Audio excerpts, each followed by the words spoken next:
Hey, it's Conrad Thompson. Thanks for checking out the podcast here on YouTube. Be sure to hit the subscribe button and the notifications bell. You'll get a notice anytime we upload some new content. And when I'm not asking Bruce, hey, how big was Batista's? Well, you know. One of the things I like to do is help people save money. And if you're watching this video right now and you're in a 30-year loan, man, you're overpaying your single biggest bill and you may not even realize it. I want you to do a little experiment for me. Take your calculator out, multiply your monthly house payment by 360 payments. That's how many payments there are in a 30-year loan. That big scary number, that's your total of payments. You're looking at that number? You know you can do better. Keep more of your own money right now and go to savewithconrad.com. Or maybe you've got credit card debt. Man, it's not a matter of if I can save you money with that. Your average interest rate on a credit card is more than 20%. And by the way, all the interest you pay on those credit cards, it's not tax deductible. Whereas the mortgage interest, well, that is tax deductible. So if you owe this debt, it's up to you how to pay it back. Doesn't it make sense to get the cheapest rate possible and the greatest tax deduction possible? Find out how much money you can save right now for free at savewithconrad.com.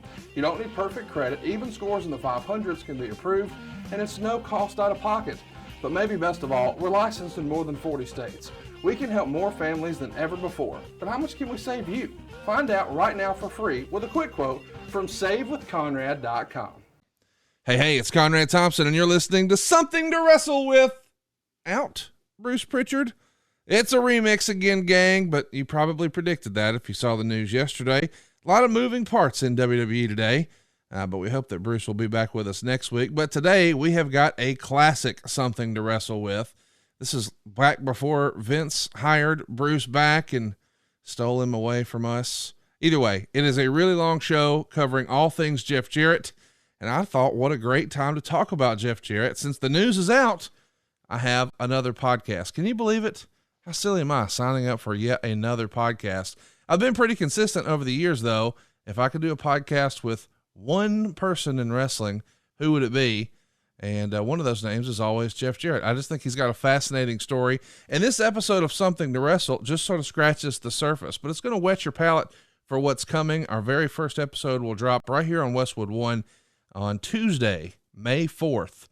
So mark your calendars. You can follow us easily anywhere you enjoy your podcast. Just look for My World with Jeff Jarrett. That's My World with Jeff Jarrett. And of course, Jeff is on Twitter at Real Jeff Jarrett. But I'm excited to sort of dive in. There's so much controversy about how he came into the company and how he left the company. And we're going to talk about all of that with Bruce. So you're going to get to brush up on Jeff's story. And then, of course, hear from the man himself starting on May 4th. So without further ado, let's jump into it. It's the remix of Jeff Jarrett in WWE right here on Something to Wrestle With. All right, Bruce, it's time.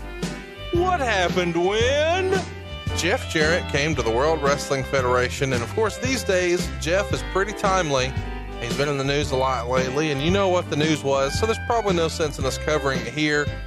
Instead, let's talk about the beginning. Way back in the day, Jeff Jarrett was born on July 14th in Hendersonville, Tennessee. 1967 was the year. And it's never really talked about, but Jeff's actually a third-generation wrestler, right, Bruce? That is correct. Man, he goes back. His mom was in the business. Not his mom, I beg your pardon. His grandmother, Christine Jarrett, was in the wrestling business, a longtime promoter there in Louisville, Kentucky, and Nashville. And, of course, his father, Jerry, will you know? So, yeah, Jeff's got roots in the wrestling business. His grandfather, Eddie Martin, was a wrestler too, right? Eddie Marlin, yeah. There you go. When did you first meet Jeff? I first met Jeff when Jeff came into the WWF for the first time. Never met him before that. He was a good friend of my brother Tom when Tom was working in the USWA in the Memphis territory. But I had never met Jeff until I went down and met him for the first time to do the JEFFJARRE vignettes in Nashville, Tennessee. All right, you're skipping ahead. We'll get there. Before we go into all that, what was Christine Jarrett's reputation in the business? She was a promoter, longtime promoter there in Louisville, Kentucky. I think that she was held in pretty high esteem for the most part of what I know. I met her one time in my life. Jim Cornette has always spoken very highly of her and credited her with helping get him in the business and giving him his first break. And she did a lot of work in Tennessee with like Goulas and the Welsh promotions, right? That is correct. And Jim, I believe that Jim's mom and Christine Jarrett were best friends. Oh. Jim Cornette's dad was in the newspaper business. And in those days, being in the newspaper business was akin to owning a television network. They were the most important people in town.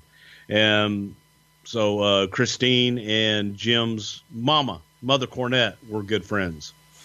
I bring all this up because, there's lots of weird, like Gary Hart has even written some really weird things about people in Tennessee in the wrestling business. And for whatever reason, people in the wrestling business in Tennessee just aren't always looked at very favorably. They get kind of thrown under the bus, and there's lots of rumor and innuendo that surrounds it. What was your reputation or your understanding of the reputation of, these Tennessee families that were in wrestling? Hillbillies. It was, there were a lot of rumor and innuendo. Everybody was related somehow. Everybody was somebody's distant cousin or uncle, just somehow, some way. A lot of times it was tough to trace the lineage, but there was a lot of rumor and innuendo. How much of it was actually true? Only those people that know will ever really know, but it was incestuous at best. There were a lot of Hatfields and McCoys type feuds and stuff at the time. Between the Fullers. That's the word I hear a lot and it feels like it mostly is in Tennessee. And I'm not saying that as a bammer. I'm saying go pick up Gary Hart's book and you'll see like rumors about incest in the wrestling business. And it feels like a lot of that centered around the Tennessee territory, and a lot of the rumors of underage girls and all of that kind of traces back to Tennessee. Can you put your finger on what the cause of that may have been? I just think that it perception, right, and the area in and of itself kind of lent itself to that, especially back in the day. But it just, comes down to a lot of it being rumor and innuendo. I don't know. I wasn't there. I spent so little time in the Tennessee territory, only when I was there to visit my brother Tom at different times in my life. So I never worked there. I couldn't tell you one way or another. But there was the Fuller family, the Welsh family, Roy Lee Welsh, and the Fullers, Ron and Robert, their dad, Buddy Lee. Obviously, the Jarretts on their side. But Tennessee was kind of divided up into East and West. And you had the Nick Goulas, who ran Eastern Tennessee. He ran Chattanooga, and he actually ran Nashville for a while. But then you had Christine Jarrett, Jerry Jarrett, who ran the other side. So it was a weird dynamic. And then of course the Fullers also ran Alabama and that area, the Panhandle there, Florida and Pensacola. So there was always a lot of feuding as to who ran Tennessee, who owned Tennessee. There were stories of the Fullers selling the Alabama territory many times over. They would sell it to one guy for X amount of dollars, and then a year later they would come back in, take it back over, and then they would sell it to somebody else. It was crazy. It was just a lot of crazy stuff.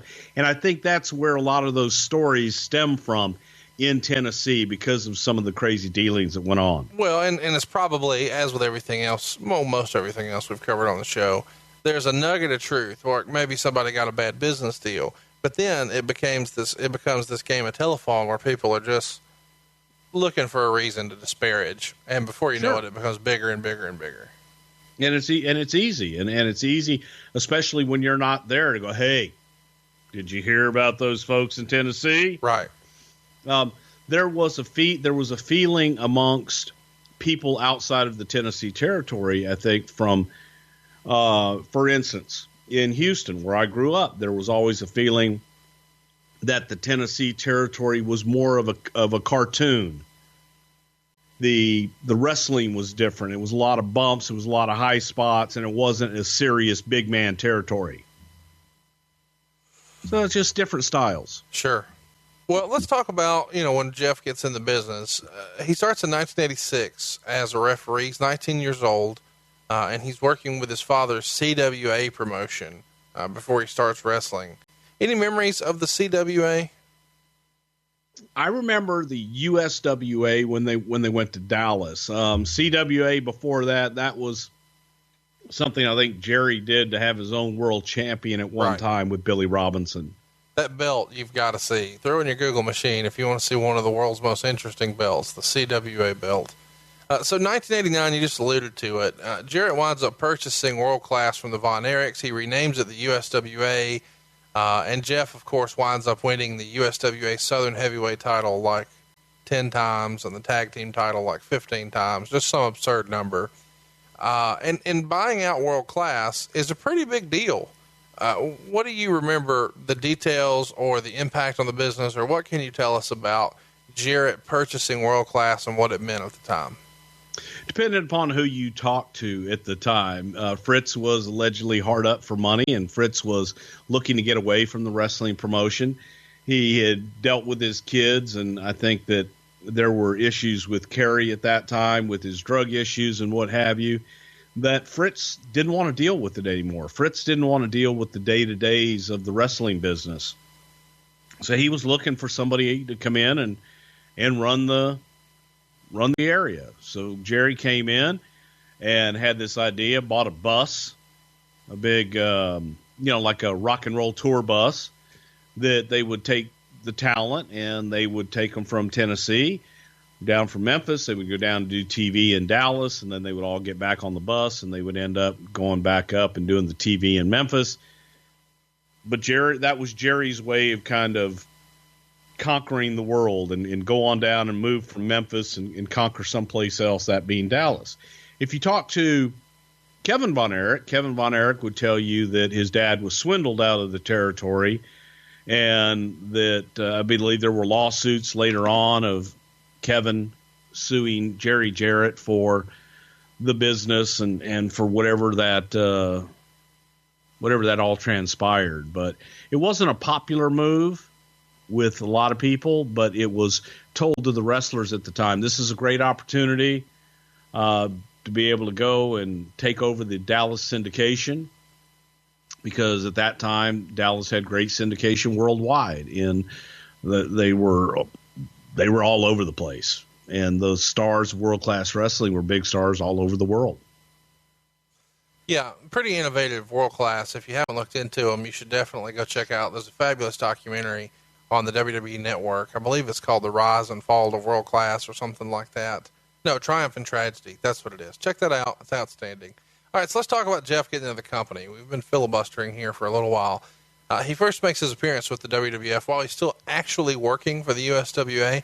It happens on August 9th, 1992, and he's participating in the kickoff to the very first cross-promotional angle between the USWA and the WWF. Of course, we've learned on previous episodes here that Jerry Lawler was kind of pulling the strings to make that happen, since he had recently gone to work for the company. And we would see Jerry Lawler sitting ringside at a house show right there in Memphis, and Jeff Jarrett issues an open challenge to any WWF wrestler. Kamala accepts, and he actually gets the win by DQ. And Bret Hart then accepts Jarrett's challenge for a match the very next time the WWF comes to Memphis. Well, of course, as we know, Bret winds up losing the Intercontinental title to the British Bulldog at SummerSlam, so the Intercontinental Championship match with Jarrett never really happened. Can you give us any more details of how this whole cross-promotional angle was supposed to work and the changes that maybe happened along the way with the USWA and the WWF? Well, I came back in September of 92. And so when I came back, Jerry Jarrett, the guy that was going to run the WWF when Vince went to jail. Oh, boy. Anyway, see, we're going to have to get into all of that all over again. No, I don't think we have to. Okay. But anyway, Vince was just going down. Vince was doing favors for the USWA, and at that time, in 92 at that time, was more for Jerry Jarrett. And that was more of an issue of Jerry looking for some help. We were trying to set up, little known fact, we were trying to set up a developmental territory in the Memphis territory at that time. This is 1992. Now imagine that. We were thinking about having a wrestling school in Nashville on Jerry's property there. He had a barn and had a wrestling ring in it. And the idea was that we would use some of the guys from Memphis, and Jerry's idea was to use Tony Falk. Tony's a great guy. Don't know how good of a trainer he was. I was new at the time, and I was new again, put it that way. I'm back in the fold and not wanting to step on anybody's toes this time. I just okay, I think it's a great idea to have some place where we can send talent to go and learn that we control. Jerry, his idea was one of having it under his roof, obviously there in his barn in Hendersonville, Tennessee, and to use his cronies and give the guys that work for him in Memphis a carrot to dangle in front of him to say, hey, you do this, I'll get you into the WWF. So that was the working relationship at the time. So Vince was sending guys down to help out from time to time on Memphis shows and Nashville shows if they needed the help. So October of 92, Jarrett starts working house shows again for the WWF. Here he would defeat Mondo Clean, who we would later know as Damien Demento, and he would also get a win over Barry Horowitz. And then on October 28th, at a Wrestling Challenge taping, Jarrett picks up a win over Rick Martel. What's interesting here is he sticks with the company even through December and loses some house show matches to Brett, but then he goes back to the USWA in early 93. Any memories of why this run in late 92 didn't stick? I mean, why was this not the right fit at the right time? Was Vince sour on him, or what went sideways? Vince wasn't so sour on him as there was a lot of perceived heat. There was an awful lot of heat on Jeff early on, just from the holdover heat Jerry Jarrett had for years. Anybody that had been through the Memphis territory, anybody that had worked Tennessee, Jerry Jarrett wasn't the most popular guy in the world. So Jeff coming in, guys looked at it, oh, now he's bringing his kid in. He's bringing his kid in, going to push his kid. And that wasn't absolutely the most fair thing for Jeff, but that was a perception that talent had. And Vince didn't feel, especially bringing Jeff in as a babyface. Well, when Vince saw him work and Vince saw him around with the long blonde hair and the outfits and everything, Jeff Jarrett oozes heel. It's just a natural heel. All right, stop the tape. So let's sort of recap where we are. When Vince brings Jeff into the WWF, he brings him in as a heel when he had been working on top of all the other cards in Memphis and everywhere else as this charismatic young white meat babyface. So is it genius of Vince McMahon to see a heel here? Does Vince just think all Southerners are hateable? Or is it Vince's instinct to remake guys who were established just to do it? Let's throw them in deep water and just see what happens. We've heard a lot of times whenever a guy comes in with a lot of momentum, he's a top star somewhere else. Well, let's just beat him, see how he takes it. I don't know. What do you guys think? Do you think that this was the right move to bring Jeff into the company when he's been a babyface, to bring him in as a heel? What did you think of that? Can't wait to ask Jeff that, actually. Howdy, folks. Double J here. That's J-E-double-F. No, kidding, Conrad. How you doing, my friend? Dude, how about this? A little run-in on Something to Wrestle. I'm fired up that we're getting to do a podcast, but hey, while Bruce is away, the mice will play, right?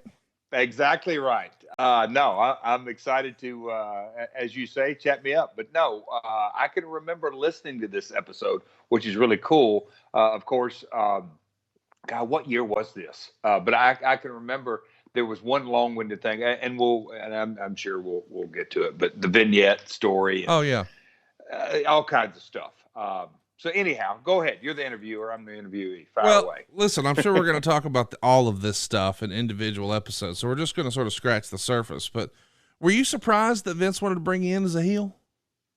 No, No, I wasn't at all. And yes, I mean, here in Tennessee, the territory, the Memphis territory, Lawler was number one by far. And there was always sort of that slot, Dundee had gotten, in and out, but there was always sort of that number two slot. And being the promoter's kid, and it's a different era, completely different time.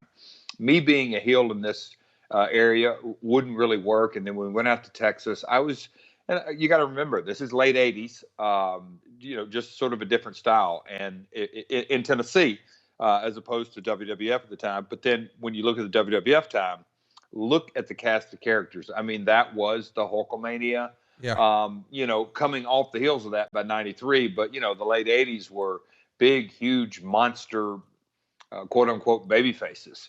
The Hogan and the Hogan clones and then the Road Warriors and everything that goes with that. So no, I knew pretty quick I would be a heel. And I was, to tell you the truth, at that point, I was 7 years into my career and can tell you that I could not wait to be a heel would be a huge understatement. I was ready to do it.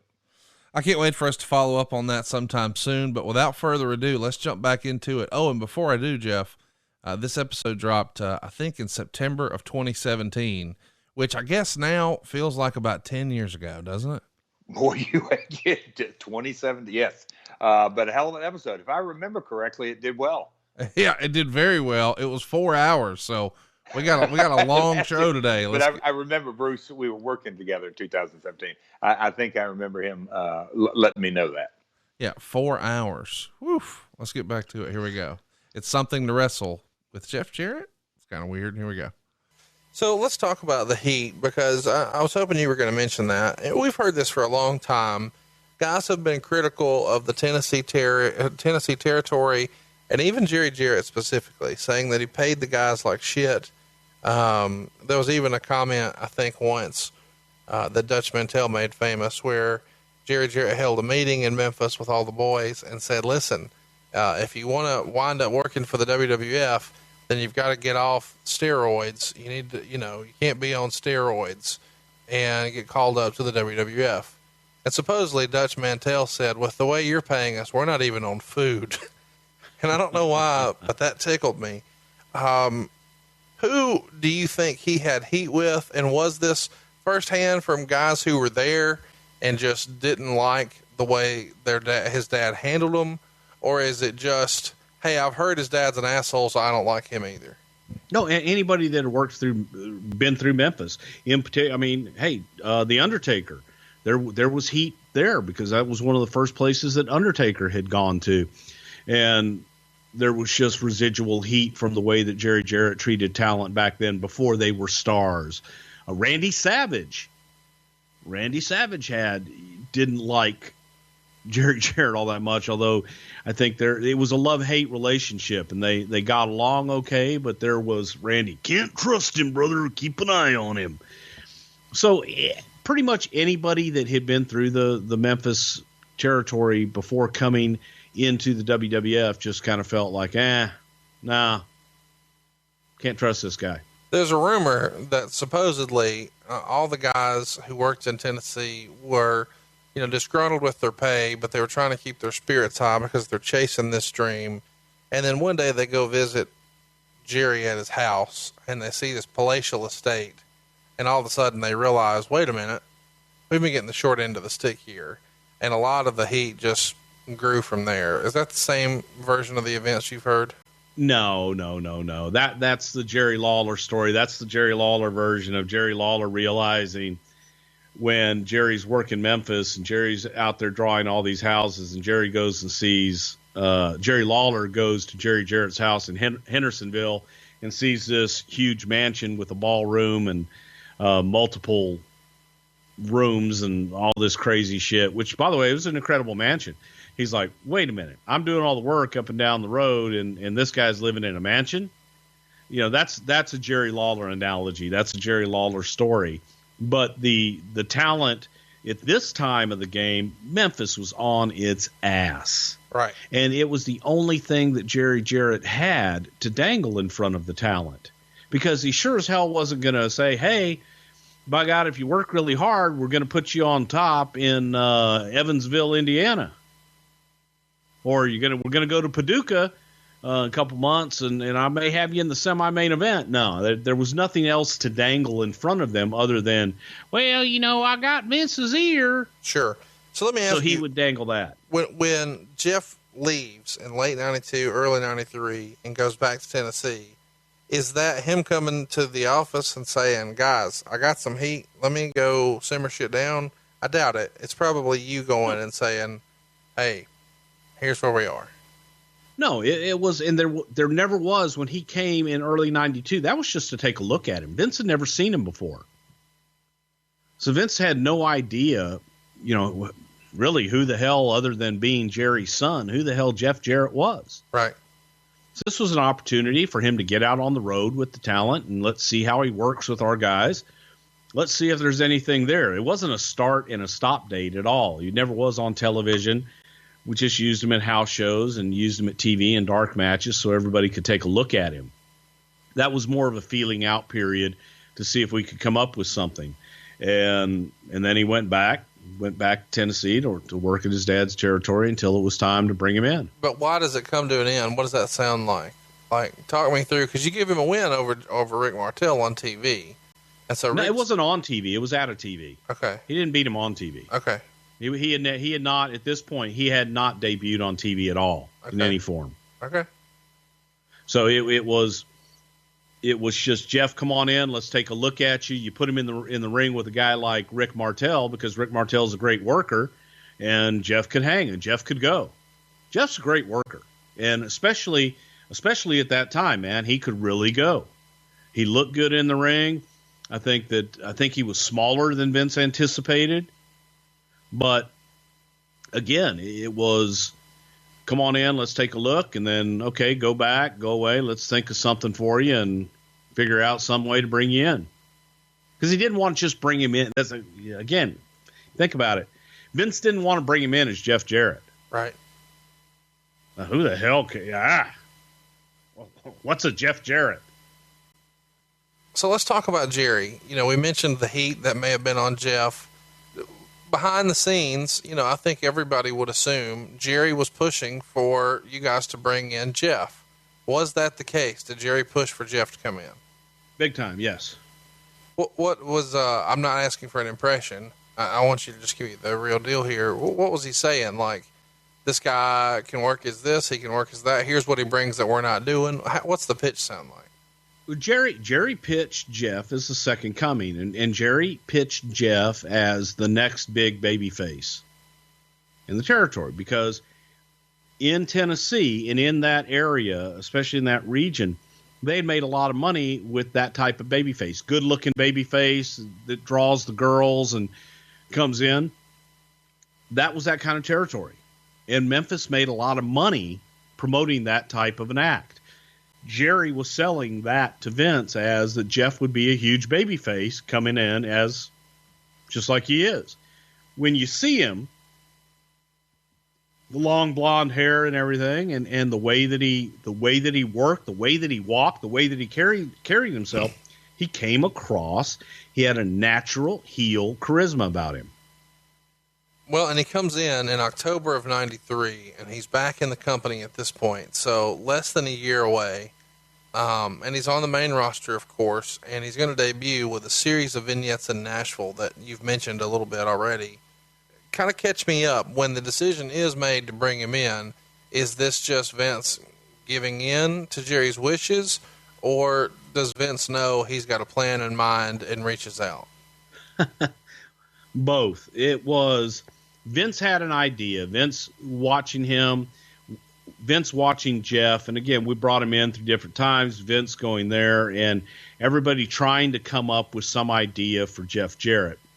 And the idea finally became, the preliminary idea was one of a country and western star that thought that he was the end-all, be-all, and it was couldn't sing, couldn't dance, not honky-tonk man, but just a country western star, big, larger than life. Porter Wagner was the analogy that Vince kept giving. And for you younger guys, go Google Porter Wagner and you will understand where the Jeff Jarrett look came from initially.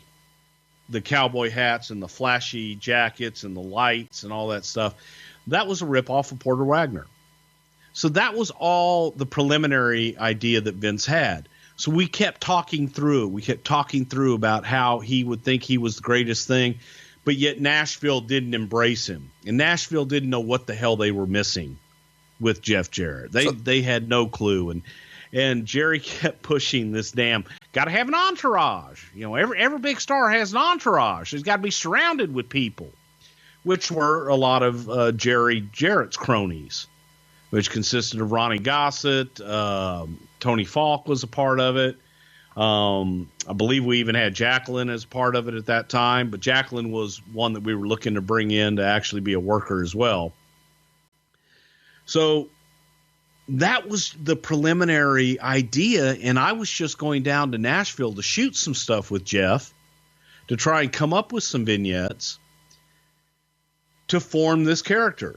And we didn't have a whole lot written down. We didn't have a whole lot mapped out for Jeff when I flew down to Nashville, Tennessee.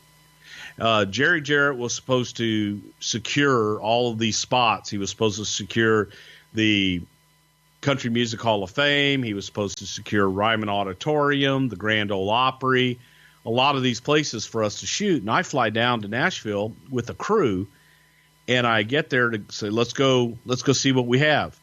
And after I saw the spots, like the Hall of Fame and the Opry and all this stuff, I would then get back with Vince and try and come up with some vignettes.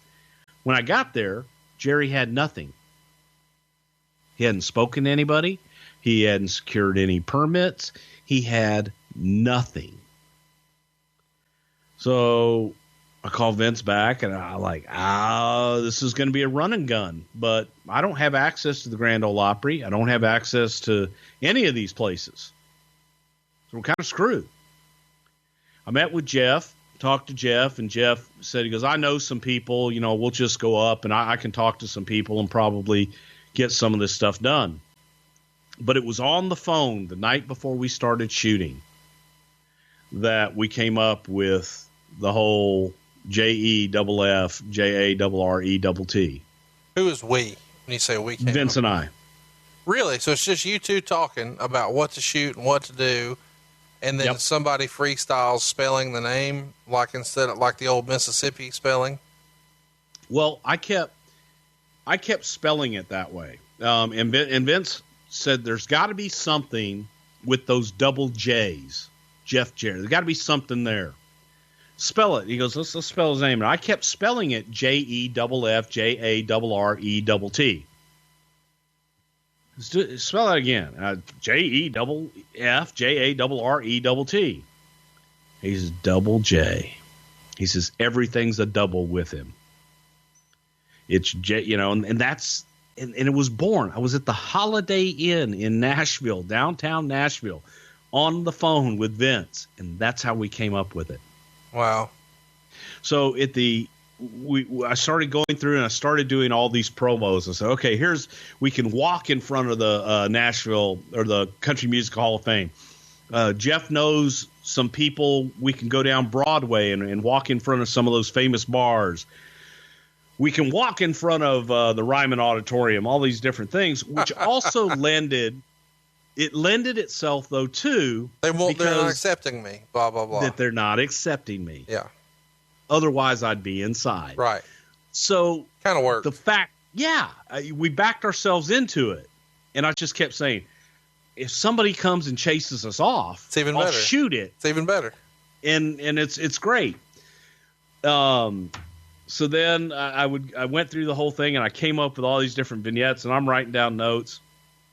And Vince goes, and I want him to end every single promo with, that's JEFF, JARRETT,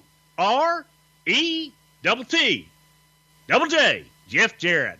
Ha ha ha. And I gave Jeff the two finger, because when Jeff would strut, he always did it without even thinking about it. And the two finger, again, was doubles. The little two finger point. We did the sparkle on his tooth. It just came together.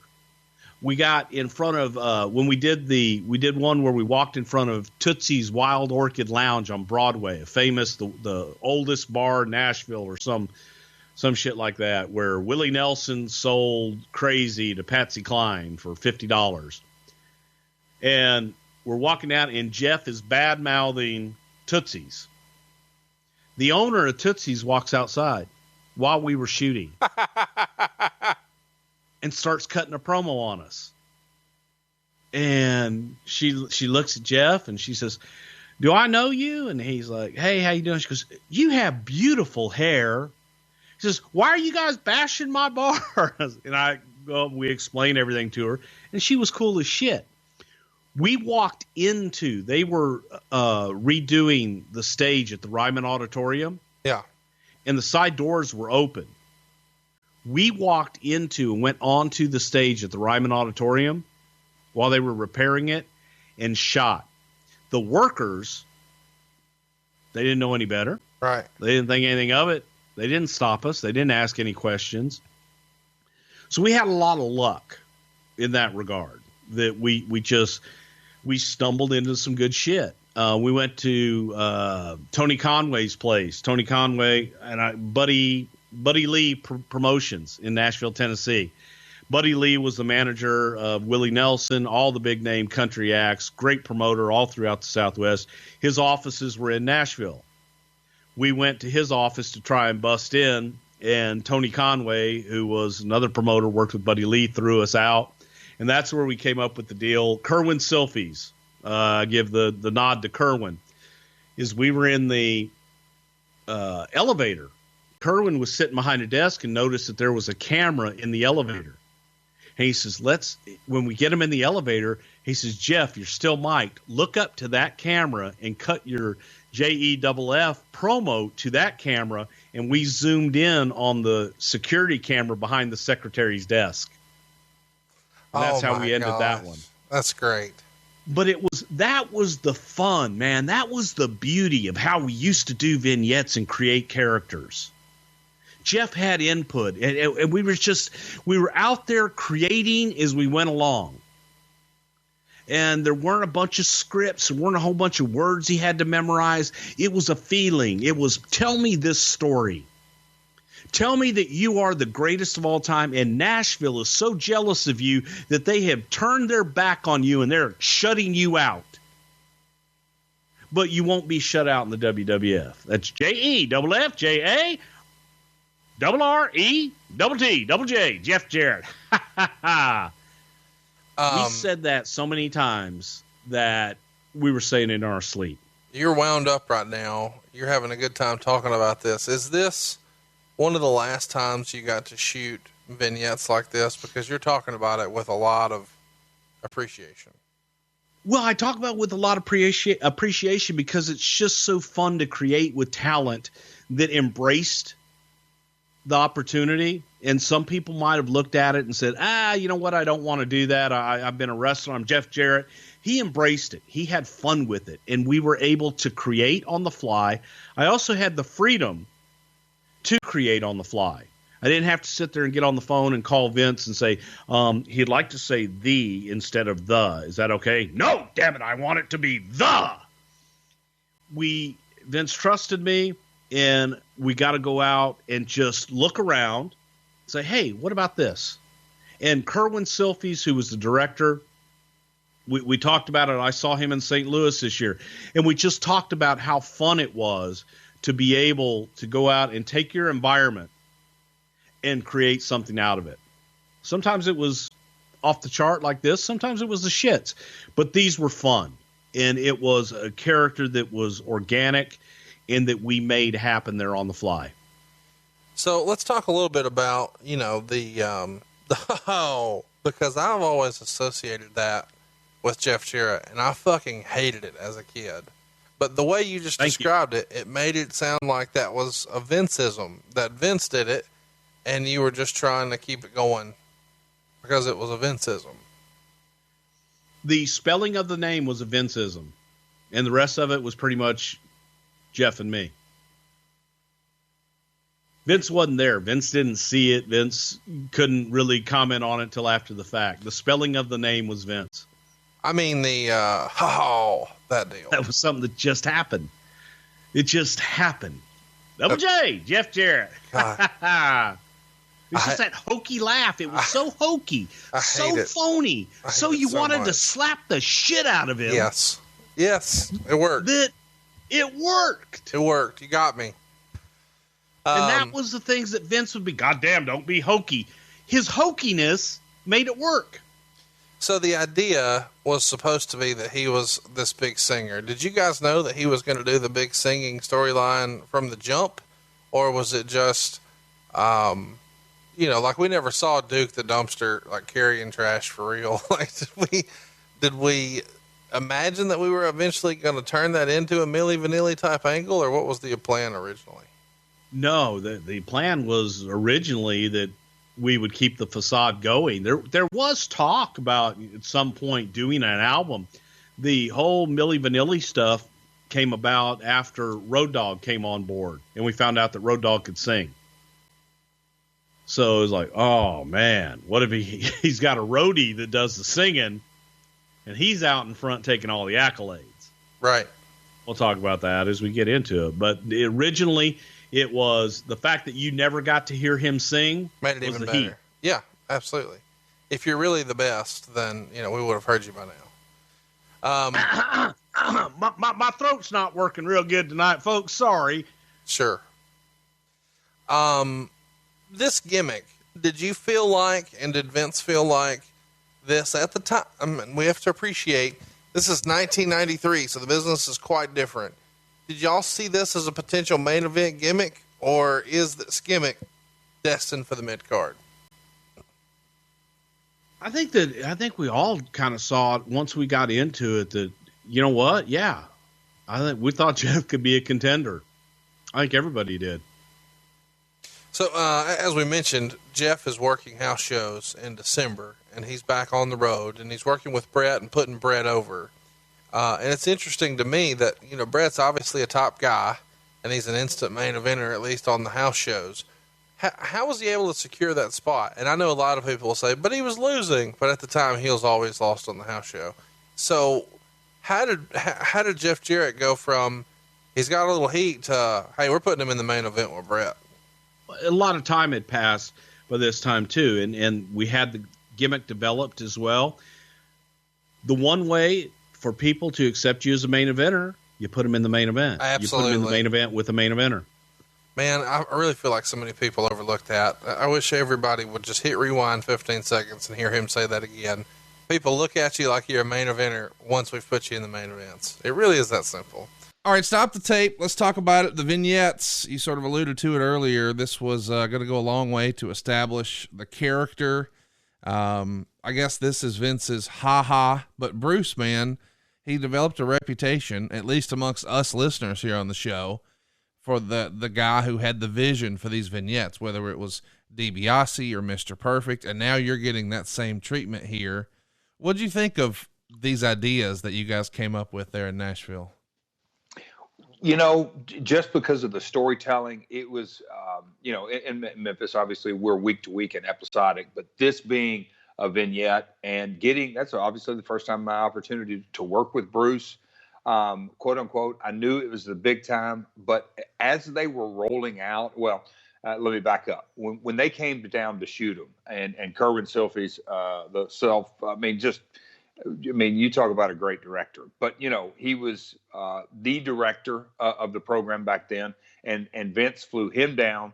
So Kerwin directing it, Bruce producing it, at Memphis, I'd never been around this kind of production and how we went around town, and we were sort of running and gunning and not so much getting permission on a few those So it was big time on one asset, but also a little bit running and gunning. But as we were shooting those, and those were my real, the first real, I'll say, long-winded heel persona. Each one, in my opinion, got a little bit better character. Me and Bruce working together as talent producer. They were a blast. But when they aired on television, and they put in the sparkling gold tooth, and 4 weeks, I think back in those days, if I remember correctly, I remember somebody at Titan TV was telling me, wow, the most we've ever done is 6 or 8 like that. But we did 12 weeks of promos. And then the 13th week was a compilation. So those ran. And by the time I walked through the curtain in Poughkeepsie, New York, I had an instant reaction. And those are one of those light bulb moments where you go, Vincent, he's a genius. I mean, the character was so primed, and Gorilla and the announcers and the audience, they knew who I was the minute I walked through the curtain. And that was a real gift for me as a talent. I knew it then, but now that I look back on it now, during that time, the patience to really get that character going, and the country music singer, and I'm from Nashville, obviously had the accent. It was a lot of fun, but yeah, me and Bruce, we hit it off then. And yes, Bruce obviously in his position now, but he, in 2017, when I brought him back there, he has a unique way of bringing, accentuating the positive and negating the negative. And he knew how to do that still knows how to do that as a producer. But in those days, that was the first time I really got to work with someone on his level. And it certainly showed.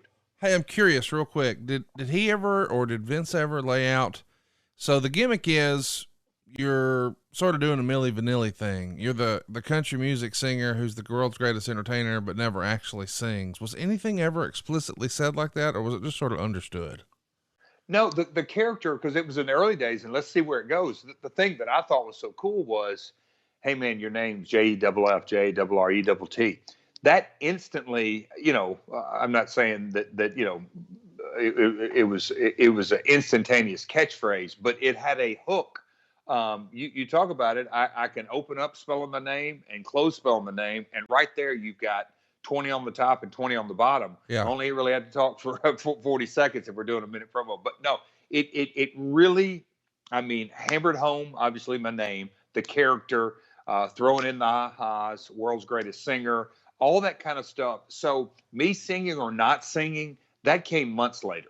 It was, you're going to be a guy that's going to take over country music, but because I grew up in Nashville and the corrupt politics, and at that time in the 90s, country music went from a whole different level. 80s country, and any country music fans will know this. The hat acts of the 90s exploded. Namely a guy named Garth Brooks. That's right. There was Clint Black and a bunch of others, but country music went pop. Those were the early days when it really went pop and was really exploding. So the timing of all that and the character, it just fit, because WWF's New York City Slicker and all that, it really, really gelled. The character, I'll say this, fit within the promotion. And that, Rock and Stone Cold and Mick Foley and D-Generation X, it defined the Attitude Era. Well, the New York promotion, and me being a Southern guy talking about country music, it was oil and water, and the people knew it, so I was easy to hate. One more thing, I'm making this show even longer. We started at 4 hours before I remixed it, but the spelling thing and the aha, are those all you and Bruce just freestyling, or? Well, the spelling, Vince originally is like, he's got a unique way about it.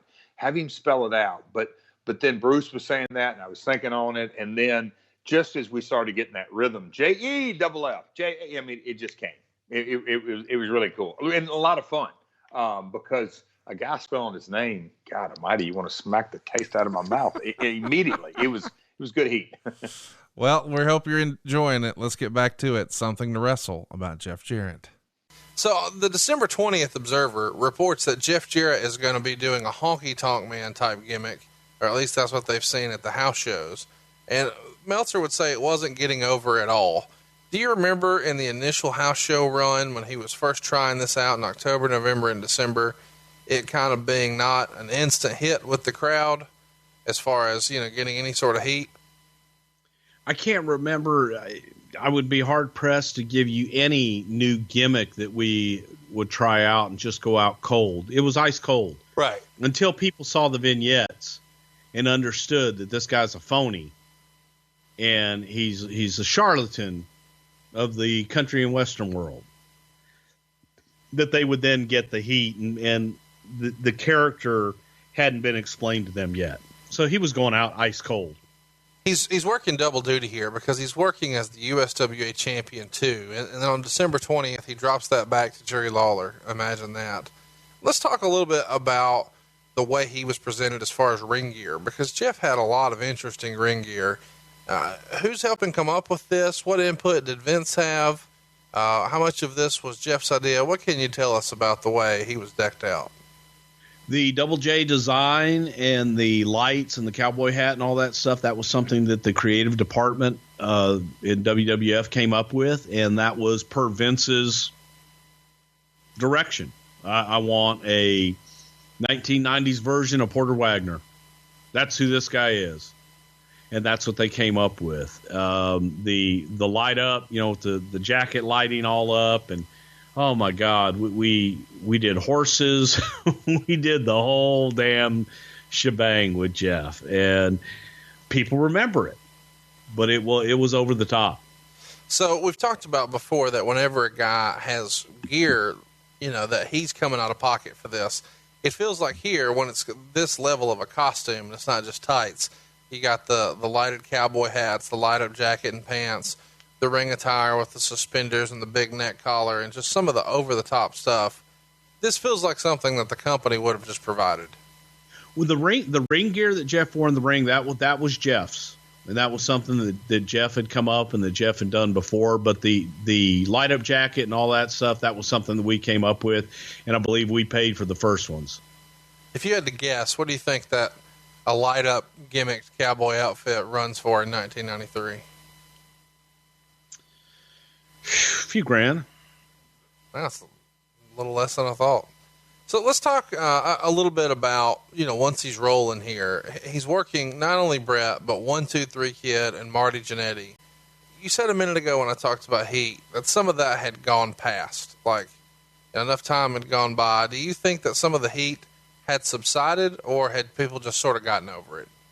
I think people kind of got over it. And I also believe that a lot of the heat was with Jerry, not so much with Jeff. Jeff was guilty by association. You just have to throw him into the fire and see if they can take the heat. And Jeff did. Jeff was able to get in there and coexist with everybody, and they found out, okay, well, he's not Jerry. He's not making the payoffs, and he's up and down making the roads with us and busting his ass, so give him a chance. And, let's not talk about everything later, but in this era of the WWF, around this time, it would have been hard to find anybody who didn't like Jeff Jarrett in the business, right? As far as the boys and stuff. I mean, at that time, he had a pretty good reputation for being one of the guys. He'd go out and party and hang and, be one of the boys, right? As far as I know, yeah. I don't remember Jeff really having any negative association other than going back to Memphis and Jerry. Let's talk about the Observer. In January of 1994, they run a house show. The WWF runs a house show in San Jose. So, of course, Meltzer attends. And he writes that Jarrett is considerably larger and more muscular even at this point than Bret Hart, which Dave comments is funny because the knock on him was always that he'd be too small to get over. And here he's actually the larger guy. Do you think there was, in 94 at least, an understanding in the business that if you're going to go work to New York, you better hit the weights because you got to come in big? It's still the land of the giants, and that whole new generation shit is a work. They want size. In 1994, I don't know that size was as important, but again, going back to the quotes of Randy Savage, it's an upper body business, brother. So guys always had to be in shape, and Vince liked guys that looked like they worked out, looked like they were in shape. I don't know that Bret was ever viewed by anybody at any time is in his career as being a big guy. Oh, no, for sure. I wasn't insinuating that. I'm just saying once upon a time, Jarrett was smaller. Now Jarrett's here on the big roster, and he's a little bigger as well. Let's move along. His first pay-per-view is the Royal Rumble 1994. And he's one of the guys who helps Yokozuna stuff the Undertaker in the casket, which we've covered on our Rumble 94 episode, which is available in the archives. You'll also see that he was a participant in that Royal Rumble. And then he starts working TV, getting wins over Enhancement Talent. He even has a match with Virgil. This is February of 94. At this point, was there ever any consideration to giving a title run to Virgil here in February of 94? Oh, hell yeah. Virgil was always at the top of the list. But those shifts kept opening up at the Olive Garden, and he had to make a choice. Yeah, I mean, you got to get that meat sauce and breadsticks. Let's fucking get it, baby. You know, fuck money. But going back, let's go back and talking about heat and who Jeff may have had heat with and didn't have heat. One of the major obstacles that I had to get over and that Jeff had to get over from day one, the cowboy hat. He didn't like it? No, he loved it. There was one guy on the roster that we talked about last week that hated it. That's my gimmick, brother. Oh, wow. I didn't think about that. And boy, like, Randy, you can't have the corner on a cowboy hat. You know what's interesting now that you bring that up is I watched a pay-per-view, and I forget which it even was, recently, just trying to catch up on some Double J from this era. And one of the first matches out was the Smoking Guns. And I remember thinking, holy shit, how many fucking cowboy hats are going to be on this thing? You know, between Macho Man and the Smoking Guns and Jeff Jarrett and eventually JR, it's like, this is like the Cowboy Hat Federation right here. Well, you know, you walk down the street here in Houston, and there are a lot of people wear cowboy hats in real life, damn it. Well, there's a lot of people in the Manhattan Center wearing cowboy hats. You'd be surprised. On Monday night, by God, there's Raw going on. You never know. But Savage was pissed. Like, pissed. Wanting to fight pissed. You're stealing my gimmick. You're giving him my gimmick. And I'm like, Randy, it's different. Yours is a crown. How great would it have been if Jeff Jarrett's finisher at the time was an elbow off the top rope? Oh, God. Can you imagine? You know, Jeff used that as a high spot. And? That elbow. He didn't use it much. So he's coming in, you know, as we said, working on top on the house shows, you know, working with Brett and guys like that. But he doesn't have a big featured spot really in the Royal Rumble, but he is there. But the next pay-per-view, of course, is WrestleMania 10. And Jarrett was figured in to be in a 10-man tag, but that match is scrapped at the last minute when they run short on time for the pay-per-view. What match went long? Who was supposed to be in this match when it got bumped? Who breaks the news? Give me some feedback about this, because I didn't realize this until I did my research this week. The Quebecers match went long, and Shawn and Razor went long. And I am the one that made the decision to kill the match, and I am the one that got everybody together and told them. I think Bam Bam Bigelow was in the match. I know 1, 2, 3 Kid was in the match. I don't really remember everybody else. I do remember Jeff definitely being in the match. But you got to make tough decisions when you're live, and you just got to go. I made the decision. I killed the match. I asked Vince. I said, here, you know, this is where we are. I said, do what you got to do. Because you go let all the talent know and let them know why you're doing what you're doing. And I did. Everybody understood. I mean, it's sometimes you just got to do what you got to do. The next night on Raw, he beat Coco Beware, and then even on the European tour at the end of March, he's working with Coco Beware, getting wins around the horn. He actually loses a match on Superstars in April of 94. He drops the match to Sparky Plug. You want to say anything Thurman here? Sparky Plug. My friends call me STP. Is this a sign that we're already losing a little bit of confidence in Jeff Jarrett, that he's losing the Sparky Plug in April? Oh my God, no. Okay. He's working on Raw in the 10-man, or so I would assume it was originally supposed to be for WrestleMania. It's Rick Martel, IRS, Jeff Jarrett, and the Head Shrinkers taking on Tatanka, the 1-2-3 Kid, Sparky Plug, and the Smoking Guns. Is that the WrestleMania match you had envisioned? That is the main event. Yep, sure is. Interesting to note, he does get an Intercontinental title shot on April 11th on Raw. This time it's Razor Ramon and Jeff Jarrett. Of course, Razor would retain. It's a DQ finish. PJ Walker, who we would know as Aldo Montoya and Just Incredible, he was working on Raw the next week, dropping a match to Jeff Jarrett. And at this point, towards the end of April, we start to see Jeff working with and getting wins over Doink on house shows. And in May, he pops up in Memphis for the USWA, teaming with Dream Machine and working a match with Lawler and Eddie Gilbert. I assume that this relationship with the USWA and the WWF had lots of ups and downs, but I was kind of shocked to see that it was as prevalent during this time as it was. How is the whole Lawler situation and the controversy that existed with him, is that really what killed the whole idea completely? No, and you're talking about one guy here, especially at this time. Jeff lived there. Right. And if he had days off with us, he asked if he could go work for his dad's promotion. And Vince didn't have a problem with that. So that's really all that was any time that Jeff would go in and help them out, was if he didn't have dates, he would go in and help them out. And for them, it was even a bigger deal now that Jeff was on WWE TV.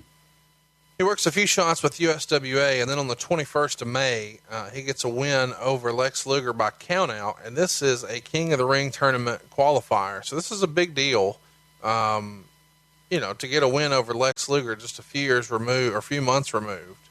Well, maybe not a few.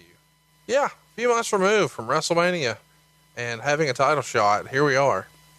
Now we're King of the Ring 94. This is going down June 19th. Of course, we're in Baltimore. 1-2-3 Kid would pin Jeff Jarrett in about 4.5 minutes with a small package. The match got 2 1/4 stars. After the match, Jarrett gets his heat back. He gives Kid 3 pile drivers and 3 fist drops off the top rope to leave him laying. The idea here is not to push Jarrett as the top guy, but still, if he's going to lose, he's going to get his heat. So it feels like you're trying to protect his character a little bit here. Was there ever any consideration to making JEWF the King of the Ring? Not at that time, no. And it was the idea behind the Aftermath was just to get a little bit more heat on Jeff and also to give 1-2-3 Kid an out in his next match. Through the rest of June and into July and August, he's working with Doink on the house shows and various folks on TV. He drops a match to Tatanka on the 4th of July, 1994. And then, you might see some superstars like Duke Drosay get a win over Jeff Jarrett by the end of August. That takes us to SummerSlam 94. That goes down August 29th. Jeff Jarrett would pin Mabel in about 6 minutes. When Mabel goes to sit on Jarrett after blocking a sunset flip, Jarrett moves and Mabel sits on the mat and is then pinned. 3/4 star for a win there over with Jeff Jarrett over Mabel. Any thoughts about working with Mabel? We haven't talked about Mabel a whole lot here on the show before. Both of them were Tennessee guys, and it was just a way to get a match on there and do a shocking victory so the people would go, holy shit, I can't believe that just happened. And that was the design for it, and that's exactly what we did. I would have given it 7-8 stars. There you go. He works a lot of enhancement talent on TV through most of the rest of the fall here. In October on the 17th, he got a win over Doink the Clown on Raw. And on Superstars on November 19th, he beat Mike Bell, who we've talked about here on the show before. Most of the house shows, though, he's actually getting wins over Sparky Plug, Bob Holly, on the house shows there. And in November, he starts working with Razor Ramon, and that feels like a little bit of a turn for Jeff in his career here. Was it already decided at this point that Jeff and Razor are going to be working for the Intercontinental title at the Royal Rumble? By November, you probably had that mapped out, right? By November we did, but I've got to back up. I'm sorry, I can't leave this sidebar unsidebarred.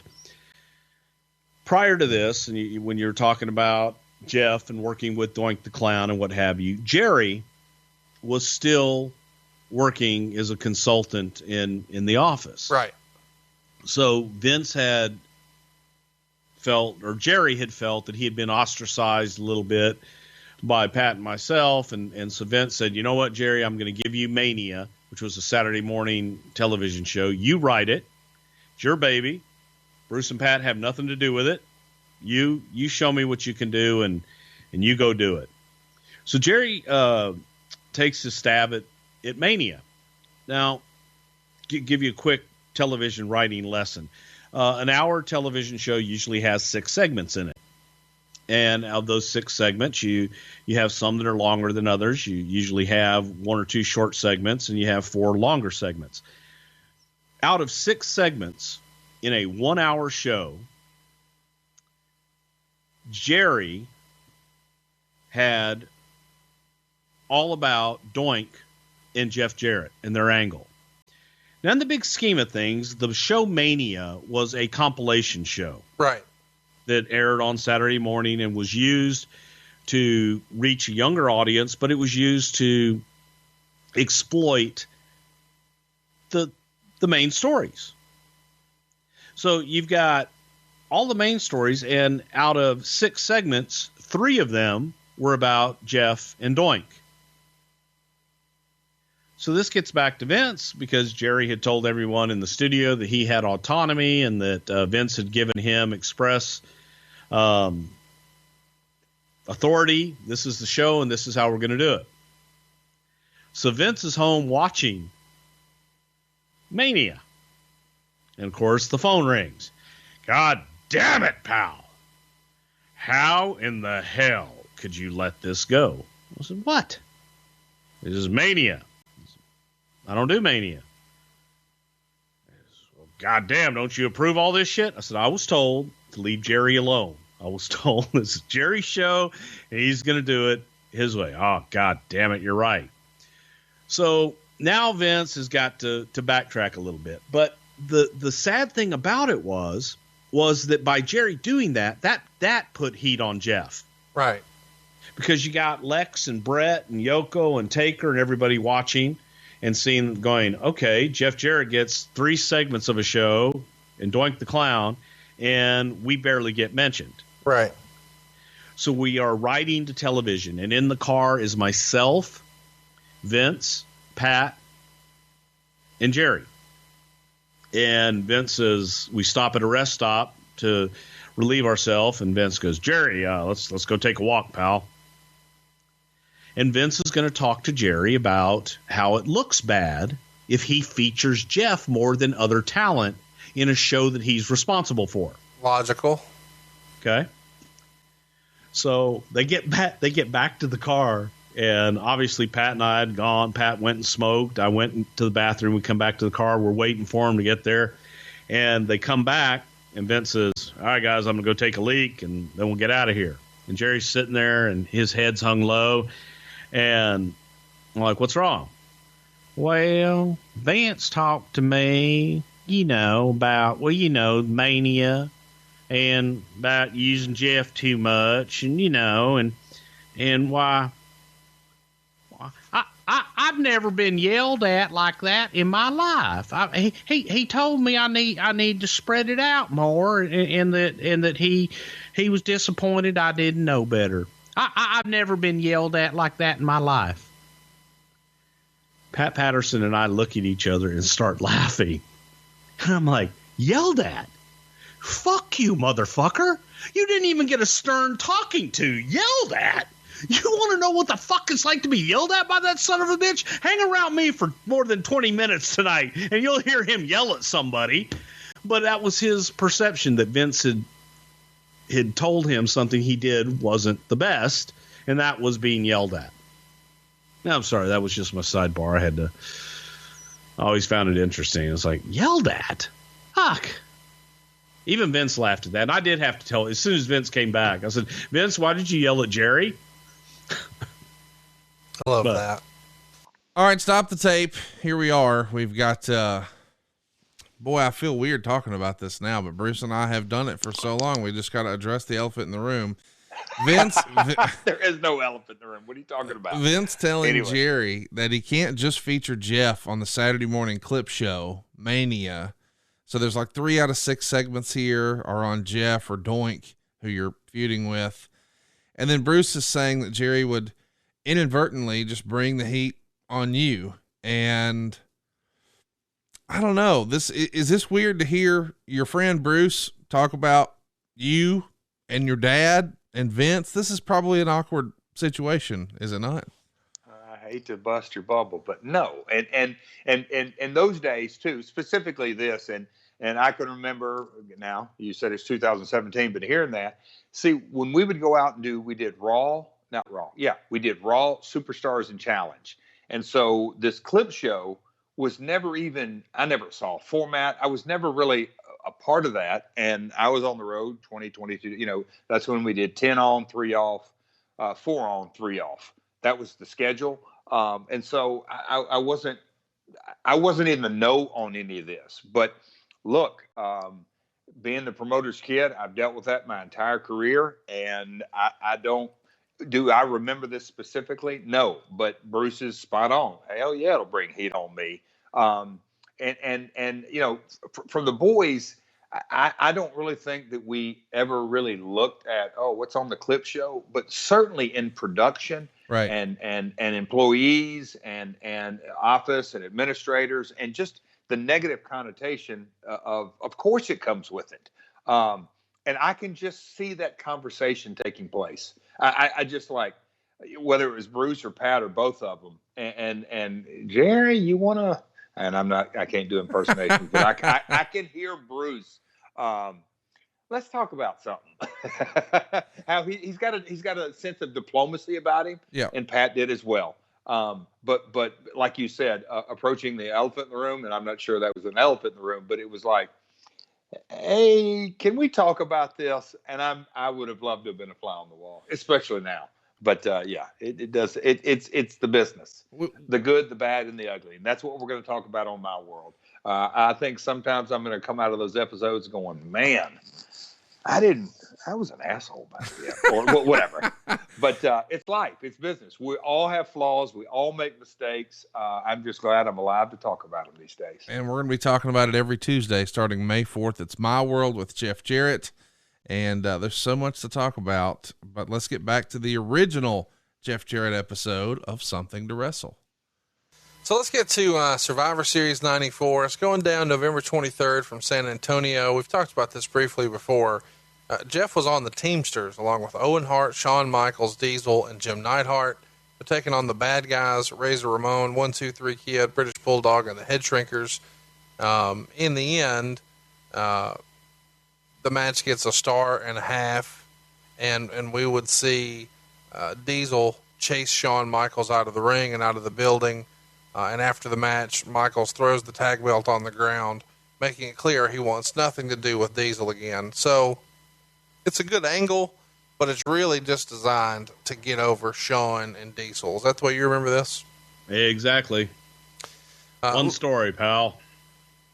Let's ease on into the rest of the year here. He's working on TV against mostly enhancement talent, but on November 28th, he gets a win over the British Bulldog by countout. And on December 12th, the Observer would report that Brian Armstrong would be coming into the WWF and known as Lee Roadie. He would be doing a gopher routine, something similar to a White Virgil. Any memories of this and the original idea of Lee Roadie? There was never any Lee Roadie. Okay. He was going to be the Roadie. I don't know where he comes up with a White Virgil. That's kind of racist on Mr. Meltzer's part, if you ask me. The idea was an idea that Shawn Michaels came up with. And Shawn, I remember the pitch to this day. Shawn coming in and saying, hey, you know that Brian James, he says, what if Jeff Jarrett had a roadie? Because there were a lot of roadies on the road. And you always see these bands, and you see the roadies running back and forth on stage, and they always try to get down low like they can't be seen and stuff like that, handing microphones off to different stars, handing them a new guitar and shit like that. And they always are trying not to be seen, but they're so obviously trying not to be seen that they're distracting as hell. And Shawn Michaels is running around demonstrating all this stuff with Jeff.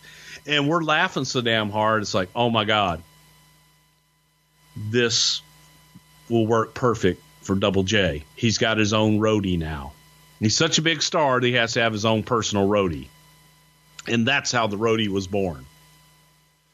And it's interesting to me, especially in hindsight, who would have ever thought with this act of Jeff Jarrett and the roadie that years later they would be two of the most influential people in wrestling. Road Dogg, of course, has worked his way up the corporate ladder and is now, depending on who you believe, one of the big dogs on SmackDown. And obviously, Jeff Jarrett's been calling the shots for TNA and Global Force for a while now. Who would have ever imagined that pair would be what they became? Yeah, both second, third generation guys, been in the wrestling business their entire life. And yeah, time does funny things. But Brian James was a great hand. But the knock on Brian was that he just didn't have a whole lot of personality. And this was a way to get him in front of the people and maybe start something new with him. But it was funny as shit, and the team worked. They liked each other, they hung out together, and I thought it was great from the get-go. In my research, it looks like you guys did a tryout with him back in like August, but it's like December before he actually gets the deal. Was there ever any sort of concern or interest in signing another Armstrong? I'm not saying that to be funny, but it's such a rich wrestling family. There's so many Armstrongs. All of them are so talented. And now here's, the youngest, the one with the least experience, and he's getting the shot at the big time, seemingly a spot that all of his brothers would have liked to have been in. Well, we had Steve. We had Steve as actually a singing cowboy before this. I forget what the hell name that we used for him, but Steve had come in and it just didn't really pan out for him at the well. But I can't think of an Armstrong that's a bad worker in the bunch, all the way from Bullet Bob and obviously Brad and Stevie and Brian. They're all great workers, and Brian had the size and came in. We didn't really know what the hell to do with him. He was a former Marine, and we just wanted to come up with something. The timing of the gimmick was right time, right place for Brian Armstrong. October of 92 is when Lance Cassidy is the guy who Lance Cassidy, that yes. was the gimmick name. And then, of course, he was out of there like 3 months later, so it was short-lived. But it seems like if that was the case, you guys had just had an idea for this singing cowboy gimmick for a while, right? Just looking for the right guy for the role. Well, the deal with Lance Cassidy, Steve Armstrong, was Steve could actually sing. So we wanted to do with him, we actually wanted him to sing and do music and do albums and stuff. And he was a baby face, so a little bit different. But yeah, we did have another singing cowboy before Jeff. So in December of 94, he's advertised to sing. I think this is December 12th. But the feedback, like from the microphone, is so bad that he gets frustrated and doesn't sing. So you're starting to tease this, I'm going to sing, I'm not going to sing. And in early January, Jeff is working house shows against Diesel, who at the time is the world champ, and even headlines a Madison Square Garden show. That's always been a big deal in the WWF. I mean, it's a big deal in anything to be the main event in the Garden. Did you ever have a conversation with Jeff about that and what that meant to him? Not specifically, but I think anybody that gets the opportunity to main event Madison Square Garden, that's the pinnacle. That's what you always dream of. And when you're making goals for yourself, not to set that as a goal. If you're going to be in the professional wrestling business, then get the hell out of it. Like Steve Austin used to say, if you don't want to be the champion and you don't want to main event Madison Square Garden, then get the hell out of the business. So a couple of times in January, Jarrett would lose to Bret Hart on Raw. Let's fast forward to the Royal Rumble. That's January 22nd in the Sun Dome. Here's where we see the first big blockbuster win of Jarrett's career. He wins the Intercontinental title from Razor Ramon. It goes about 18 minutes. The match gets 3 1/4 stars. This is a pretty big deal to see Jeff Jarrett get a win like this over a for real superstar in Razor Ramon. Is this a little bit of a sign from Vince that, hey, we're doing things with this guy, or was it just time to do something different with Razor? Well, it was something that we felt that Jeff was ready for it, and it was time to do something a little bit different with Razor as well. Both guys meshed well. I thought their matches were tremendous. Some talent, you can watch a match. Ricky Steamboat, Randy Savage is another great example where it's so good it almost looks effortless. And you go back and watch the early Razor Jeff Jarrett matches, and that's the way they looked. They were effortless in their work. Their shit was spot on. It was believable, and they told great stories. And you had a great baby face in Razor, and you had a natural heel in Jeff. In February, I found this kind of interesting. Raw has Diesel defeat Jarrett. So you've got the world champion beating the Intercontinental champion. Not something you saw a lot of at the time. And he's working mostly Diesel and Razor on the house shows. Usually putting over Diesel and trading wins with Razor for DQs.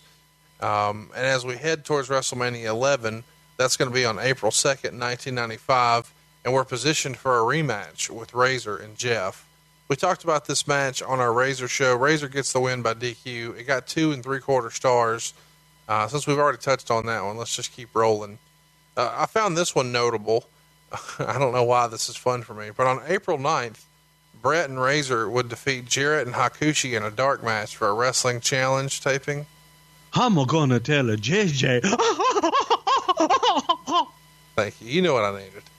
The next week, he gets a win over Scott Taylor on Superstar. Scott Taylor, of course, will go on to be Scotty Too Hottie.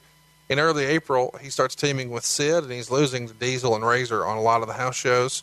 On TV, he's getting wins over Aldo Montoya and Doink the Clown. And then he has a match on April 26th where the Intercontinental title is held up after his match with Bob Holly is ruled a draw. So the following week, which was taped on the same night, Jarrett would defeat Bob Holly to reclaim that Intercontinental title. And now we're headed towards the In Your House pay-per-view. This is May 14th, 1995. We're in Syracuse, and I'm sure we'll talk about this show in long form some other time for a different reason. But here we would see Jeff and the Roadie take on Razor Ramon in a handicap match. We covered this briefly on our Razor show, but Razor winds up pinning Jeff to win the match, and this is the debut of Savio Vega, who actually makes the save for Razor. Anything you'd like to add to this match? Because it feels like something that we could talk about forever. Razor Ramon beating 2 guys at once. And it feels like we have. Yeah, we needed a Puerto Rican for the Puerto Rican parade, so we needed to get Savio out there. Savio would appreciate that, folks. At this point, Jeff has been IC champ for about 5 months. I feel like I should mention that. Would you say at this point that his reign has been looked upon as a success by the office? Oh, yeah, I think so, definitely. Jeff was a good heel champion in that role. And he was beatable and always had good matches with everybody that you put him in the ring with. On May 15th on Raw, The Undertaker would defeat Jeff Jarrett to qualify for the King of the Ring. And 4 days later at a house show in Montreal on the 19th, Razor would beat Jeff Jarrett to win the IC title. He would lose it back in 2 days in Quebec. So Jarrett is now champion again on May 21st. This unpredictability of things, that anything can happen on a house show, this is necessary for the business every now and again just to keep people interested, right? Without a doubt. People forget. People think that are sitting at home that whatever happens on TV, that is all that's going on. And you want to create the allure and you want to create the reality that there are live events happening all over the world. This is a global company and anything can happen. And by God, when the WWF comes to your town, you better be there because you could see something monumental. May 29th, 1995 is a Raw I want to bring up because, and this is just before the debut of Nitro, of course, that would happen, that Labor Day. But The Undertaker would defeat the Intercontinental champ Jeff Jarrett in a non-title match on this Raw, and it draws an all-time high rating for the show up to that point, a 3.9. When this comes out, obviously the Monday Night Wars aren't here yet, but does Vince take this as a sign of confidence and something, that Jeff Jarrett deserves a gold star for, or does The Undertaker get all the credit for this? Undertaker gets all the credit for it, honestly. Okay, that's fair. But again, everybody needs a dancing partner, and it takes 2 to tango. And if you had put him in there with the Quebecers, I'm not sure that it would have garnered the same outcome. And Jeff Jarrett being a traditionally he a traditional heel. People want to see him get his ass kicked, and the opportunity to get your ass kicked by the Undertaker, people love that. Credit probably went to the Undertaker. Jarrett's working in June against Razor, Adam Bomb, and Savio Vega on the house shows, getting wins on TV over enhancement talent for the most part. But he does drop a match by DQ to Savio Vega on Raw, and then finds himself in a tag team match with the roadie against the 1-2-3 Kid and Savio Vega at some house shows and dark matches. Let's talk about the King of the Ring, 1995. Jeff's not wrestling on the show here, but he's ringside with the roadie, who is in the tournament and loses to Savio Vega. This feels kind of weird. Jeff's the IC champ here and not in a match on the pay-per-view. What's up with that? Well, we were starting to tell the story of the roadie, and we wanted the roadie to be able to have some credibility in the ring as well. So now the idea is this is the first taste. This is the first time that the roadie is getting a little notoriety. So now the star, Jeff, starts getting a little jealous. So it's just planting seeds. Well, I find it interesting for a few reasons, because while he's not booked on the King of the Ring here,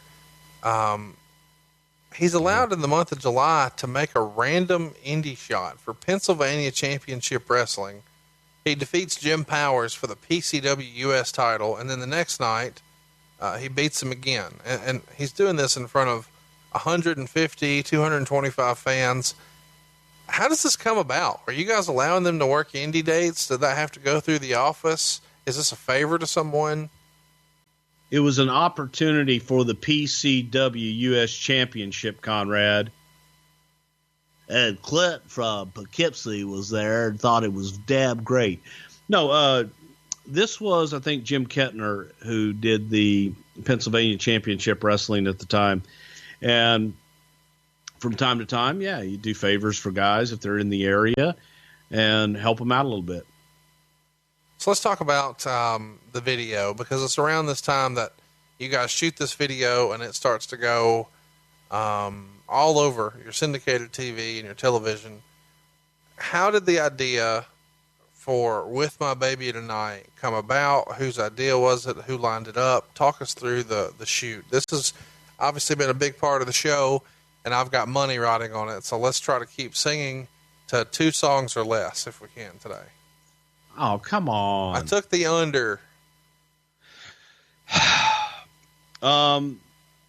It was mine and Pat's idea, especially when we found out about the singing voice of Jesse James, Brian Armstrong, Brian James. So we knew Jeff couldn't sing, but he portrays himself as great country songs. So what if he was just lip syncing and stars getting caught lip syncing? That was a big deal, man, because back, especially in this time frame, everybody used to like to catch the live performance. Go, are they really singing or are they lip syncing? And you would go back and they would play it. And it was a big thing on Entertainment Tonight. You know, did Dolly Parton lip sync or was she live? And they would show where they're all messed up and everything. Just a logical extension. Plus, Road Dogg had a hell of a voice. So let's make a single with Road Dogg and let Jeff take all the credit for it and talk about his hit single and the fact that he's got Road Dogg over here doing all the work. He's doing all the performing. You know, the old heel manager is stealing your money angle that worked in every territory in the wrestling business for years and years and years. So Brian cut it. We did the video with Jeff. Spend my days working hard on the go, but the hands on the clock keep spinning too slow. I can't wait to be alone with my baby tonight. And people are listening to it going, wow, that's not bad. So we were continuing it. Now, when we started this, and when I say we started this, when we came up with the idea of having Road Dogg sing the song, it was all leading up to a live performance where Jeff would get caught. And you would see, just like you were seeing on other shows, you would see Jeff get caught in the lip sync. And then we would expose that Jeff Jarrett never sang, and we had the raw footage of Brian James singing in the studio, and we expose it. That this isn't, Double J Jeff Jarrett. This is Double J Jesse James. And you do the turn with Jesse. Jeff and Jesse turn on, or they turn on each other and do the double turn type thing. And then you go to an angle between Jeff and Jesse. Seemed logical to me. All right, stop the tape. Here we go. It's what you've all been waiting for. With My Baby Tonight, they come up with the idea after they find out Road Dogg could actually sing. And shout out to Mr. Armstrong, recently recovering from some health scares. But they've got this genius idea to catch Jeff Jarrett lip syncing live, and that's going to become a big feud between the two. But boy, this song grew a life of its own again through Something to Wrestle. Were you surprised that this song had a bit of a resurgence because of a silly podcast? I loved it. It was so amusing to me. And if we want to go back to the first time we met and me, doing the Orlando run in, and that was a late night. I can remember sitting back in the dressing room going, "Oh my God, are you kidding me? I got over here at midnight and you're saying I'm up in an hour or what?" Conrad, how late was it that night that we went on stage? It was late. We started after the NXT show, I think. So it was late. I mean, it was probably a 10 or a 10:30, 11 o'clock start. So yeah, you would have been coming to the stage in the wee hours of the morning.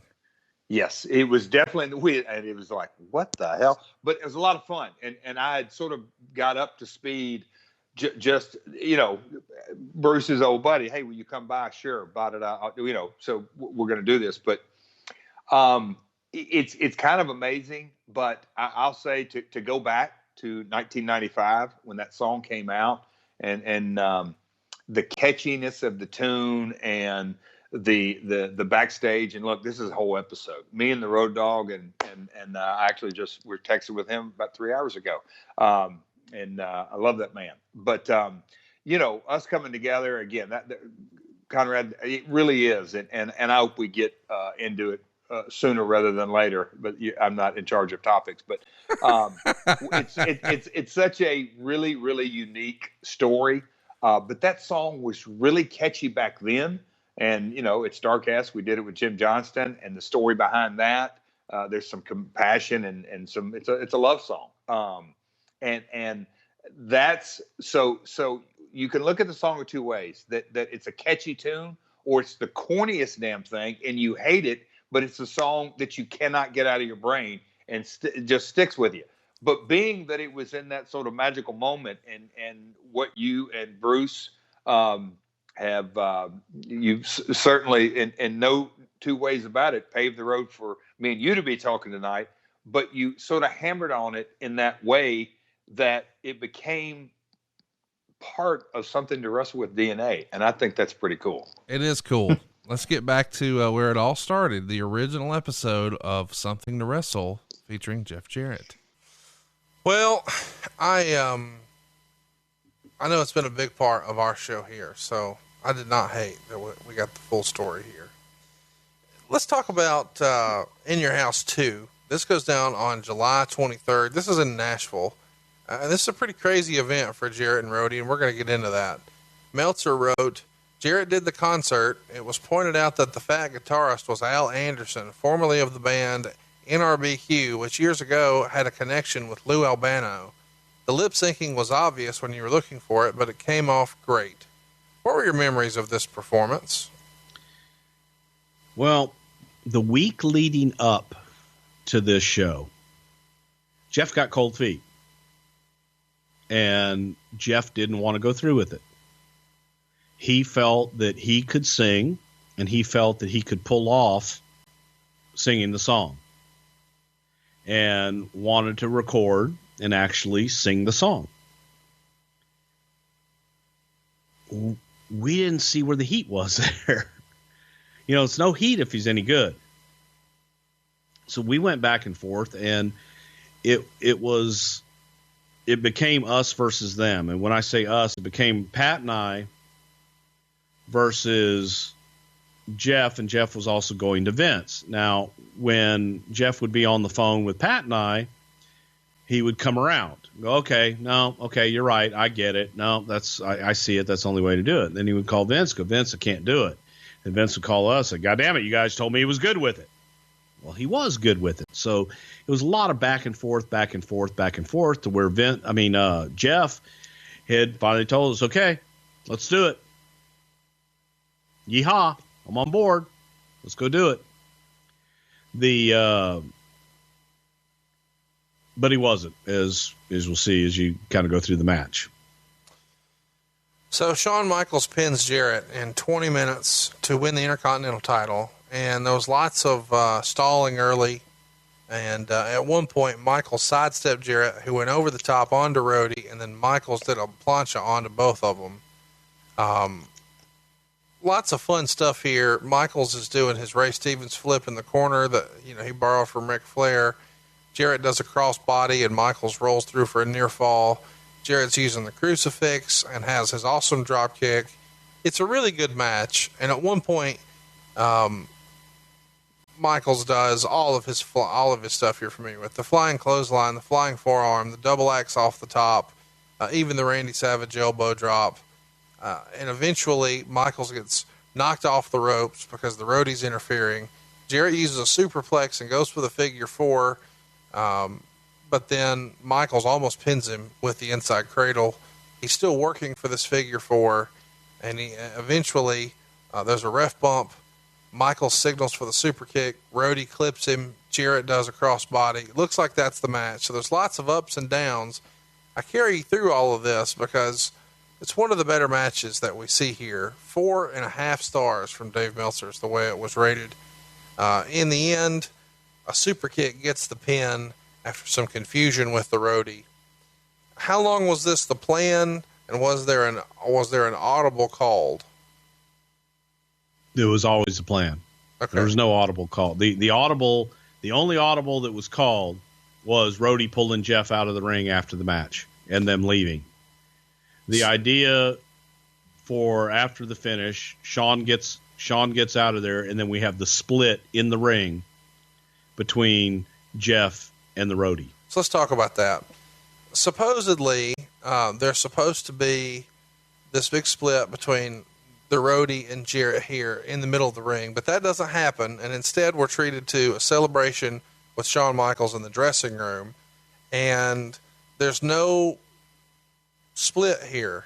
And Doc Hendricks is trying to babble on here about them splitting up. Here's what the Observer would say, and this is a week later. The biggest storyline revolving around the WWF In Your House 2 show was just minutes after being involved in the two best matches on the show. Jeff Jarrett and the Roadie quit the promotion. Details as to why are sketchy as press time, although it is known they were unhappy about the angle, which had been a major source of discussion over the past few weeks. Originally, during the In Your House pay-per-view show, when Jarrett was lip-syncing a concert of the song, there was to be a screw-up, revealing Roadie as the singer, and between that and the screw-up in the IC title match, it would start the feud with them meeting at SummerSlam. There was a lot of talk, largely based on how well the video was received, that doing a turn this early was premature. As it was, they did the turn, or at least were booked to do it later in the show, when Jarrett lost the IC title to Shawn Michaels. Jarrett and Roadie were supposed to do a breakup after the match, but didn't do it. Instead, they went backstage and had Doc Hendricks, in his lone appearance, talk about the breakup happening backstage and a fight without it actually taking place. Jarrett and Roadie simply walked out of the building that night in the middle of the show.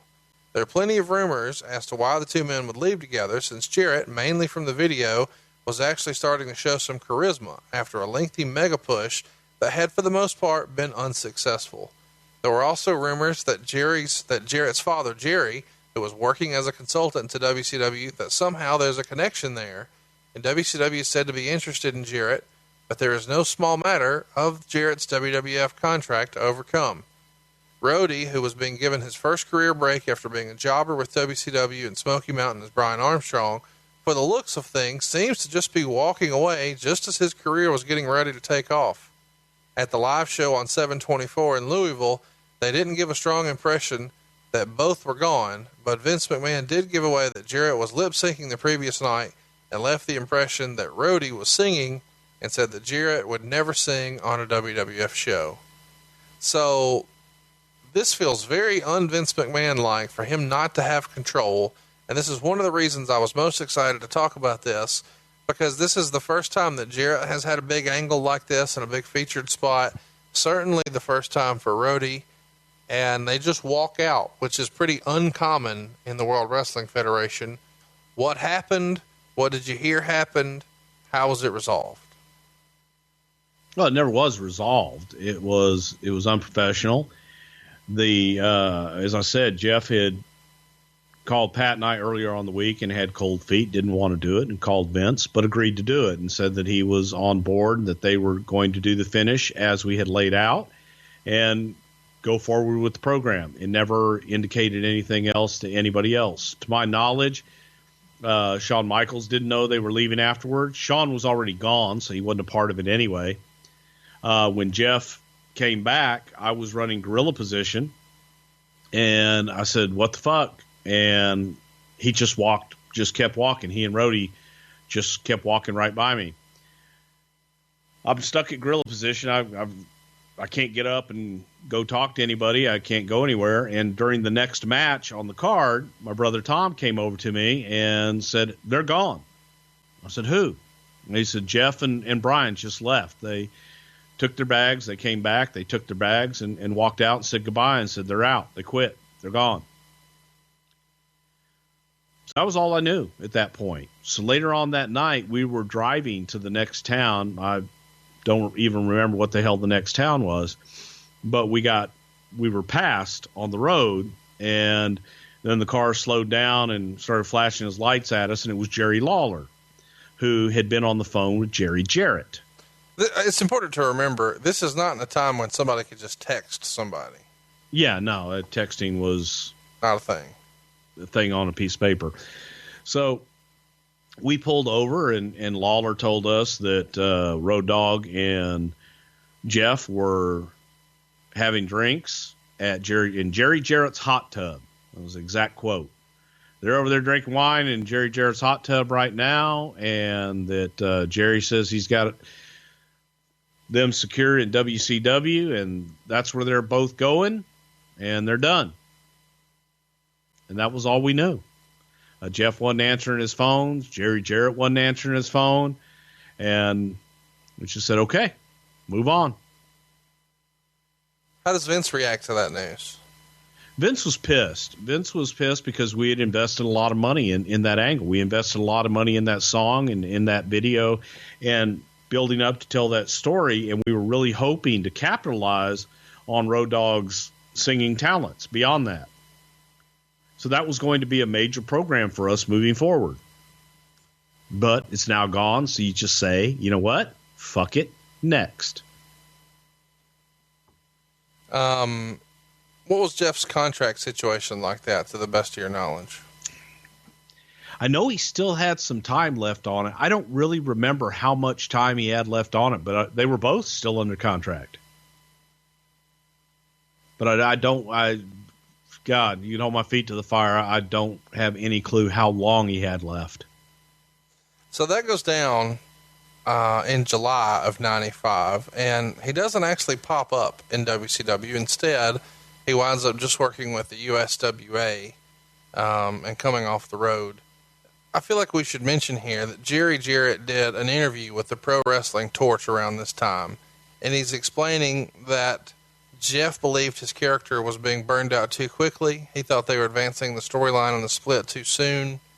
And so according to Jerry at the time, Jeff had been expressing interest to him about joining Jerry in non-wrestling related family business.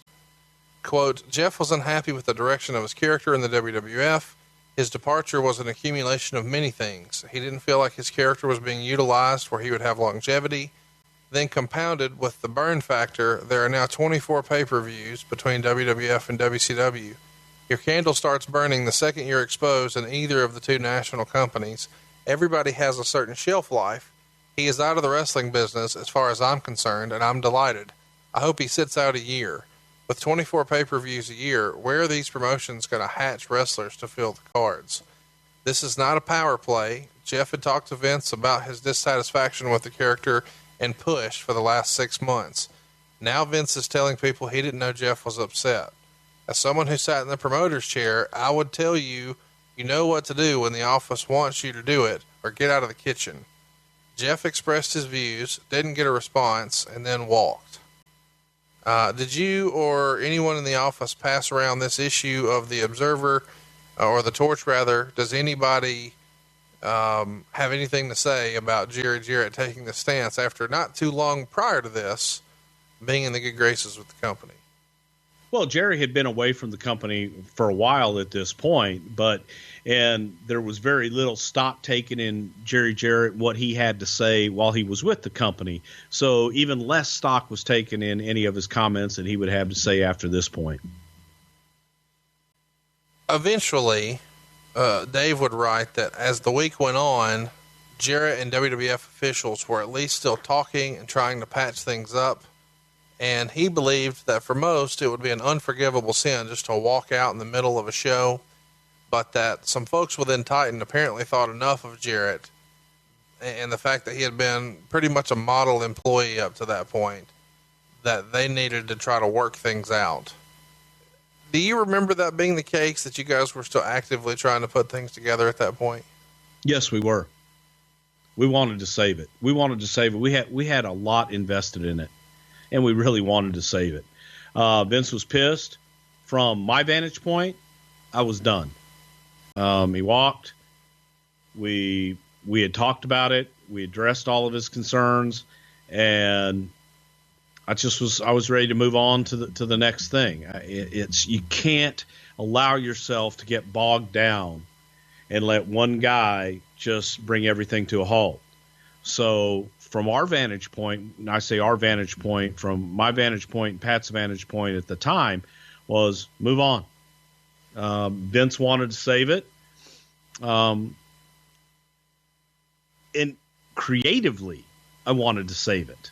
Business-wise, I was fuck it next. Let me ask you this. There's rumor and innuendo out there that Jeff's stance at the time, and maybe some of this is from his dad getting in his ear, or his dad being a consultant for WCW and him thinking he could just make a power play. But supposedly, he was upset that he was dropping the Intercontinental title and being exposed as a fraud as a singer, both in his hometown and all on the same night. He felt like that was just too much in his hometown on the same night, that would be difficult for him to overcome. Could you see that? Or do you think that that's just unfair?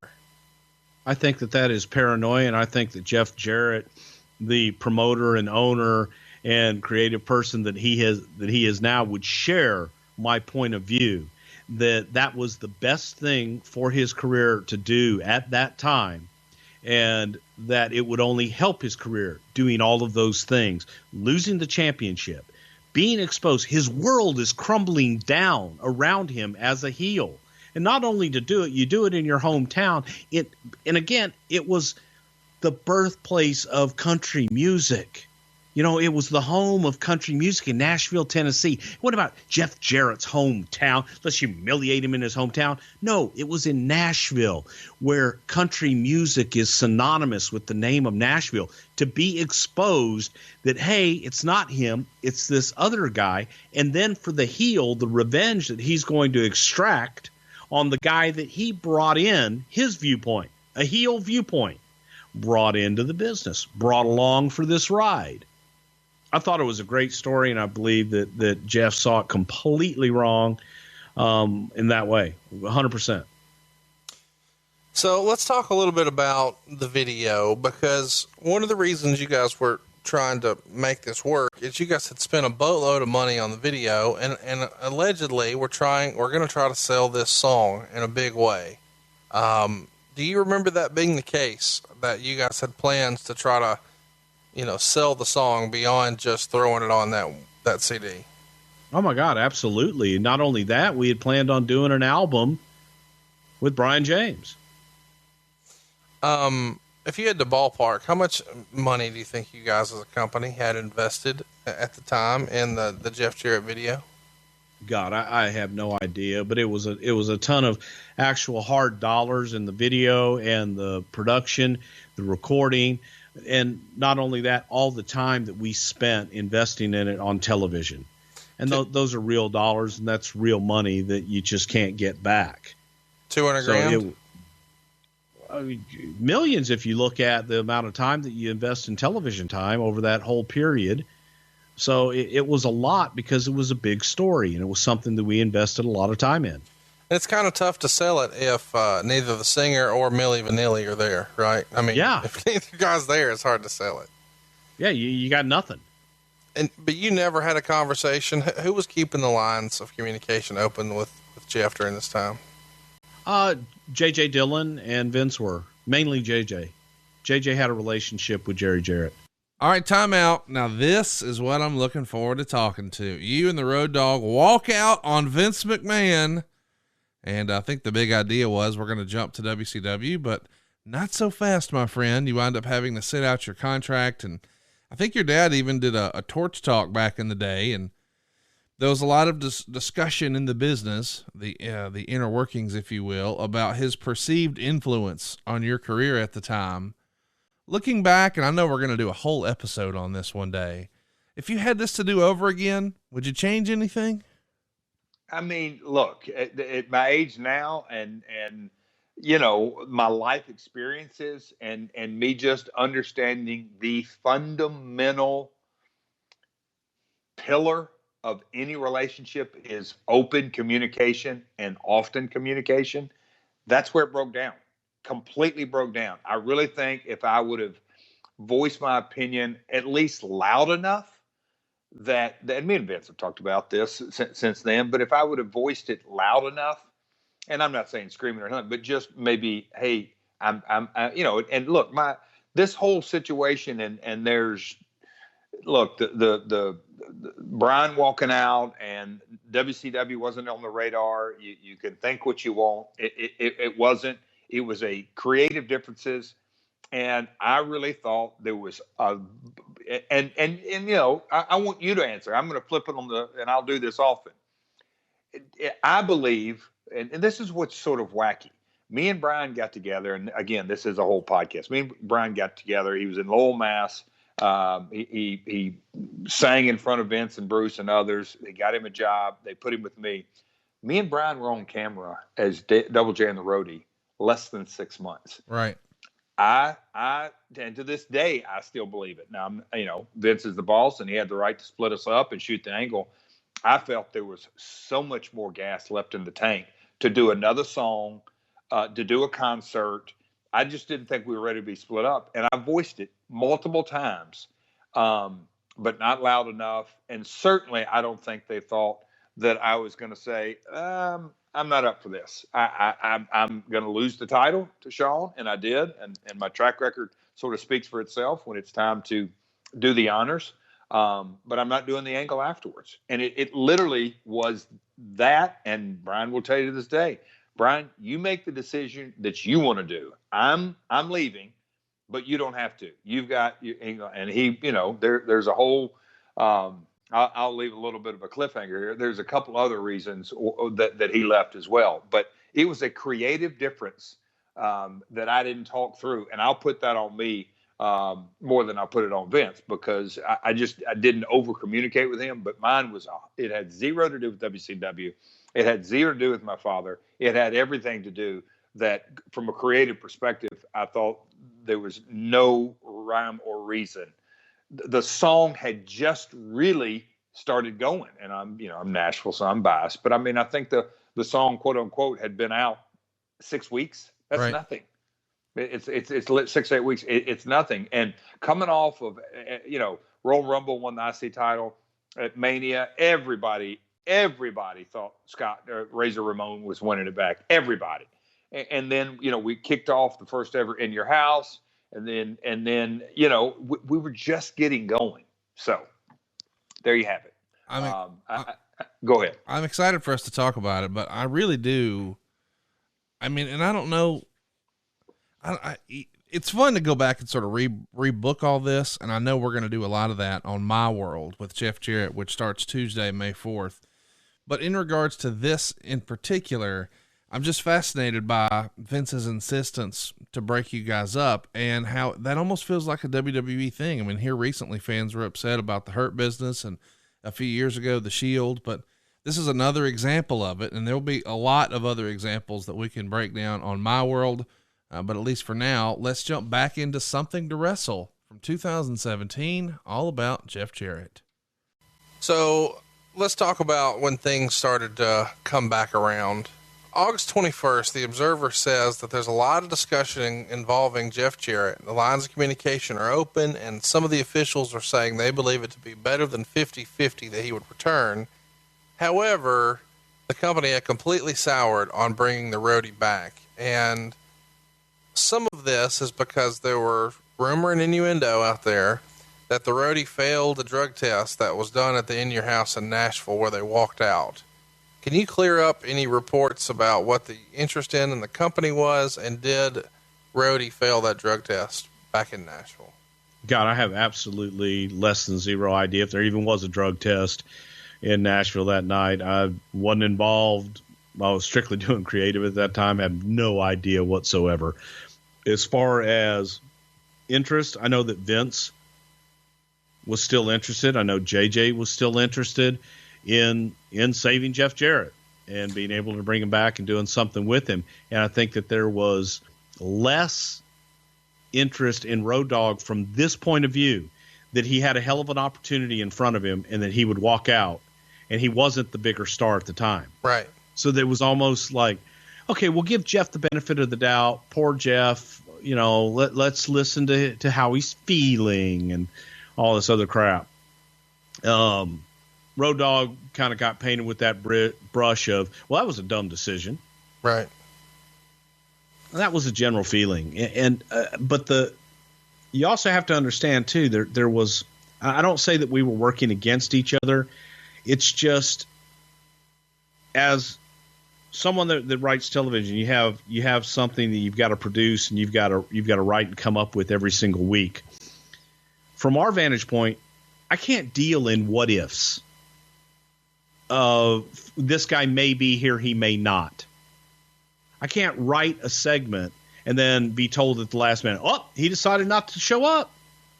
Or write 6 weeks of television. Oh, you know what? He decided to go home. But just change your stuff. So for me, that's not an option that I want to explore. I want to stay with the players that I have, that I know I'm going to have, that I can depend on.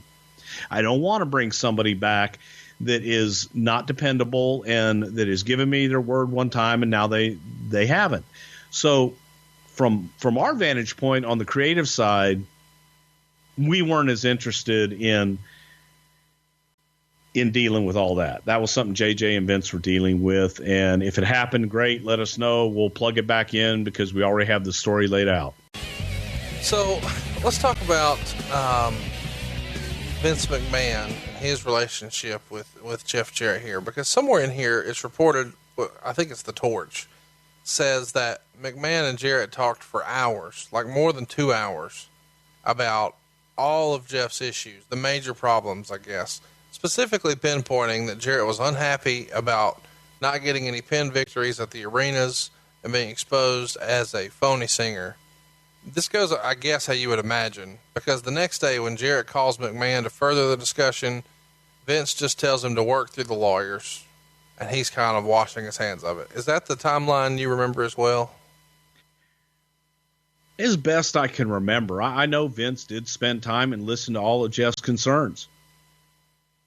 And as a promoter's son, I think that Vince expected a little bit more understanding the business side of it and trying it on. That Jeff had his performer hat on at the time and was only thinking about himself. And you can't, I know it's tough to separate, and it's tough unless you're a performer and you've been in those shoes. It's tough to separate the two. For us on a business side, it's tough to do your job when you don't know who your players are. So Vince did listen to him, and Vince really wanted to resolve it, but I felt that Vince didn't think there was any resolving it. So let's talk about what the Observer says, because they detail the next meeting here. It's October 9th, and they write, the latest on Jeff Jarrett is that he was flown into Connecticut for a meeting about coming back, but no agreement has been reached. There are a lot of people within Titan against bringing him back because of the nature of how and when he walked out without doing a planned angle, and that bringing him back sends the wrong message about what is tolerated, and others who defend Jarrett saying that during his entire tenure in Titan, except for that one incident, he was a model employee. Some think Jarrett was correct in what would have killed his character if he would have done what was planned at the pay-per-view. Who was for bringing him back? I know you're just pretty clear there that you were against bringing him back. Who was for it? JJ and who else? JJ and Vince. And everybody else was against. I was against it. Pat was against it. Okay. Those are the four people that I specifically know who was for and who was against. In November, Jeff and Jesse James Armstrong, the former roadie, start working against each other in the USWA. And on December 4th, it's reported in the Observer that Jeff has reached an agreement to return to the WWF. When that deal finally is put together, is Vince the one making that deal happen, or is JJ taking the wheel at that point? Well, it probably would have been JJ with the blessing of Vince.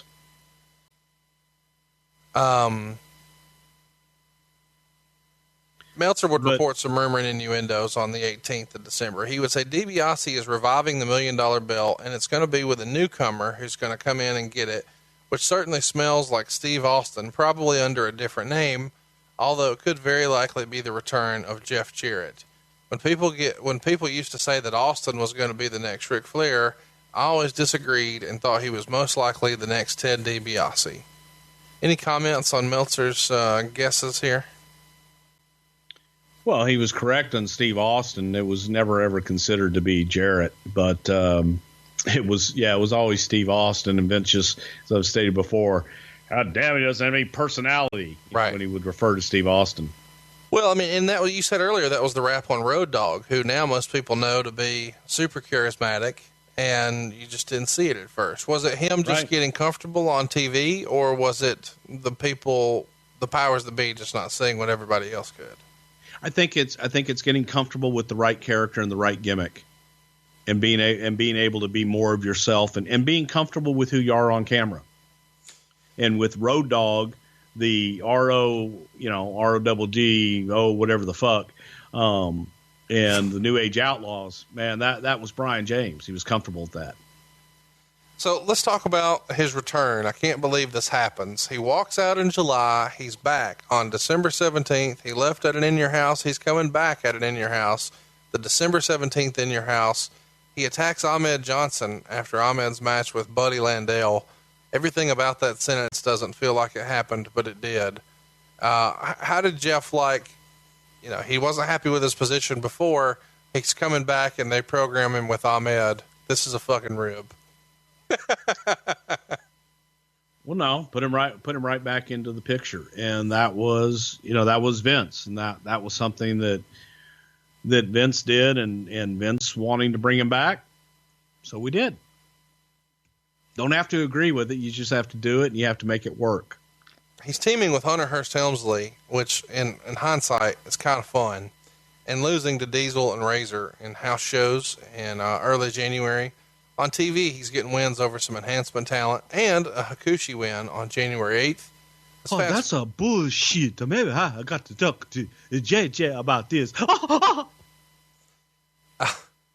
Royal Rumble goes down from Fresno, California, January 21st. Here we would hang on, folks. I'm going to give you guys an insight to the show. Conrad will send me notes. Sometimes I follow, sometimes I don't. He left out a Superstars match, which I appreciate why you did. But Jeff Jarrett defeated Marty Garner. Do you know who Marty Garner is? No. Marty Garner was a good friend of the Hardy Boys and part of that whole North Carolina clique and part of that crew. And Marty was one of the most entertaining guys that you ever wanted to be around, but he was really small, really skinny. Wait, I just looked this guy up. This is the guy who took Triple H's pedigree from hell on Superstars, isn't it? Yeah. Yeah. But Marty actually, little known story, and Matt Hardy told me this story, which was one of the funniest things. If you know Marty Garner, that Marty went to work for The Rock, Dwayne Johnson, early on in Dwayne's celebrity career as a movie star, as one of Rock's assistants. So Marty goes out and buys a computer and buys all this stuff and everything and so on and so forth, and gets some nice suits and all this shit. And Rock is like, man, what are you doing? He says, well, I got a computer. I'm going to be your assistant. He goes, no, man, you just need like a notepad or something. He goes, in case, like I want some new shoes or, go get the gang, sandwiches and shit like that. Well, you don't need a computer for that. And Marty's whole thing just went, do, do, do, do, do, do, and just absolutely crushed him. But it was one of those just kind of sidebars, little story about Marty Gardner and his celebrity assistant life didn't last that long. What's he doing these days? Man, hustling somewhere, I guarantee you, making some money doing something somewhere, because he was always a hustler. Always had something going, man. He was a DJ. He was a pimp. You name it, he did it. Wait. Pimping ain't easy, biatch. He was a shoot pimp? Probably. Wait. He was selling cooter. Yeah, you never know. Well, renting it. He was renting it. Well, rumor and innuendo would have it. Funny guy. Just absolutely hilarious guy. Very entertaining. And like some of those early Hardy Boys videos they used to do, Marty Garner was a big part of those too. All right, so let's talk about Royal Rumble. Ahmed Johnson gets a win over Jeff Jarrett by DQ in about 6.5 minutes. Not the best match in the world. Gets a 1.25 stars. Jarrett would use the figure 4, but Ahmed would reverse it. Goes for it a second time, but Johnson kicks him out of the ring. So Double J comes in with a guitar and comes off the top rope, smashing it over Ahmed's head for the DQ. Meltzer would write, the guitar shot sounded great, and Johnson kneeled over from the shot, but recovered before Jarrett was back in the dressing room and got up and ran after him. Any thoughts of this match and memories of putting Ahmed and Double J together here? Well, the whole idea behind putting Jeff and Ahmed was so that Jeff could learn him, teach him, and try and slow Ahmed down a little bit and be in there with a veteran in Jeff. But that's one of those memories I'd like to block out. Well, I'm sure Jeff would like to block this out. On February 17th in Memphis, Jeff Jarrett is working against Ahmed Johnson, and he suffers a serious back injury. He had to be carried out of the ring, and he's then hospitalized, and there was no real idea of when he was going to be able to return. They actually strip him of the USWA Unified title because of the injury the next month, and there's reportedly some serious concern for Jeff here. Do you remember the injury and what exactly went wrong, and why can we blame Ahmed Johnson like always? Well, I'll tell you who was to blame. Not who was to blame, but what was to blame. And this was always been a bone of contention with me in working independence and having talent that's under contract to your company and then going out and working independence, is that they're working in rings and they're working in some unfamiliar territory that may not be the rings may not be in the best shape. You just never know. Right. And even though it was USWA, it wasn't a WWF ring, and he's getting hurt on somebody else's time. And we're the ones that had to pay the price for that, unfortunately. Jeff had to pay the price for it in the injury. We got to pay the price for it in losing a talent while he's out doing favors for his father's promotion. They weren't guilty for letting him do it. It's interesting to me because he comes back from the back injury on April 15th, and he's working with Lawler for the USWA Unified title, of course, and it goes to a 60-minute draw. That feels like quite the miraculous return if your first match back is 60 minutes, doesn't it? It's a miracle. Stranger things have happened. working 60 minutes with Jerry Lawler isn't like working 60 minutes with some other guys. Just saying. Lawler can get 45 minutes out of locking up. I feel like I should mention here that April is when that match happens, and it's important to remember that in May of 1996, this is when we see Scott Hall appear on Nitro for the first time. So, of course, there's lots of rumor and innuendo about who's going to be the next guy to jump ship in these Monday Night Wars. Was there ever any sort of concern that Jeff Jarrett may be one of the guys who's trying to leave in the middle of the night, given the way he left the first time, given the idea that he's been out injured, but he's still working Memphis shots? His contract was supposedly going to, expire on October 7th. But was there any concern that he was going to try to pull a fast one here? Yes. Absolutely. He'd already walked out on us once. Right. In August, so that doesn't happen yet, but on August 14th, the Observer reports that Jeff Jarrett has officially quit the USWA and is going to sit out the rest of his WWF and USWA contract, and he's just going to wait until he can start WCW. Do you remember any specifics you can tell us about him sitting out here? Is this the company not wanting to invest any more TV time in him and just Vince just kind of washing his hands, or is this something completely different? No, it's exactly that. You don't want to put somebody out on television and promote them and give them any kind of exposure. Cut your losses. And there were those in the company that might have had an "I told you so" attitude. That'd be you. I wasn't alone. But man, you can't dwell on that shit. You just got to move on. Hypothetically, what did it sound like when Pat Patterson would say "I told you so" here? Oedipus, I told you, fuck him and his goddamn and and go fuck yourself, douchebag. So it's interesting to me. Now, let's remember, kids, the contract expires on October 7th. On September 23rd, just 2 weeks prior, on Raw, they do a feature on Raw where they expose Jeff Jarrett and his July 23rd, 1995 concert at the In Your House 2 pay-per-view as being a fake. And now they're bringing in the real Double J, who ended up being, of course, Brian Armstrong, the former roadie who we now know as Road Dogg. This is clearly just to make sure that whatever sort of shine or heat or whatever Jarrett had, you can strip away before he goes to the competition, right? Yeah, and you got the real Double J. We had the real Double J, Jesse James, the real singer. How happy was he when his phone rang? I imagine he was pretty damn happy. He goes from being involved in a major angle to walking out to, I'm sure he was promised a gig at WCW or that, hey, come with me, you'll be taken care of, to all of a sudden not being taken care of. And he's got a family, and all of a sudden you're going, shit, what do I do? And he didn't get any kind of gig or any kind of offer from WCW. We already had the song in the can, already had it recorded. Like to release it, like to try and recoup some of our loss there. So take the real singer and try and make a run for it. Who would have been the person to reach out and extend the offer at that point? Would that have been JR? For Road Dogg? That probably would have been JJ still at this time. Okay. I just knew he left sometime in 96, but I wasn't sure exactly what day. I thought it was around September of 96, but I could be wrong. So let's talk about this.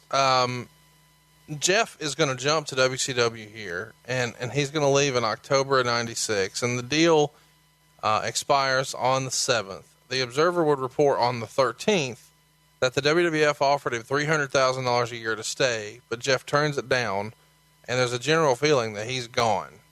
And Meltzer credits Jerry Jarrett for handling the negotiations and smartly using the media to kind of hype up that the contract was expiring and getting word out there that he was negotiating with Titan to play all the leverage and milk as much money as he possibly could out of WCW. Did you have a conversation with Jeff when he left here, or when was the last time you spoke with him at this point? Last time I spoke with Jeff was the last TV that he had made for us before he left to go to WCW. And last time I talked to him. So all of the, hey, he's leaving, he's gone, and all that, that's just brought up in a meeting and you guys just know not to include him and that's it? Or do you have to listen to a Vince rant in the process?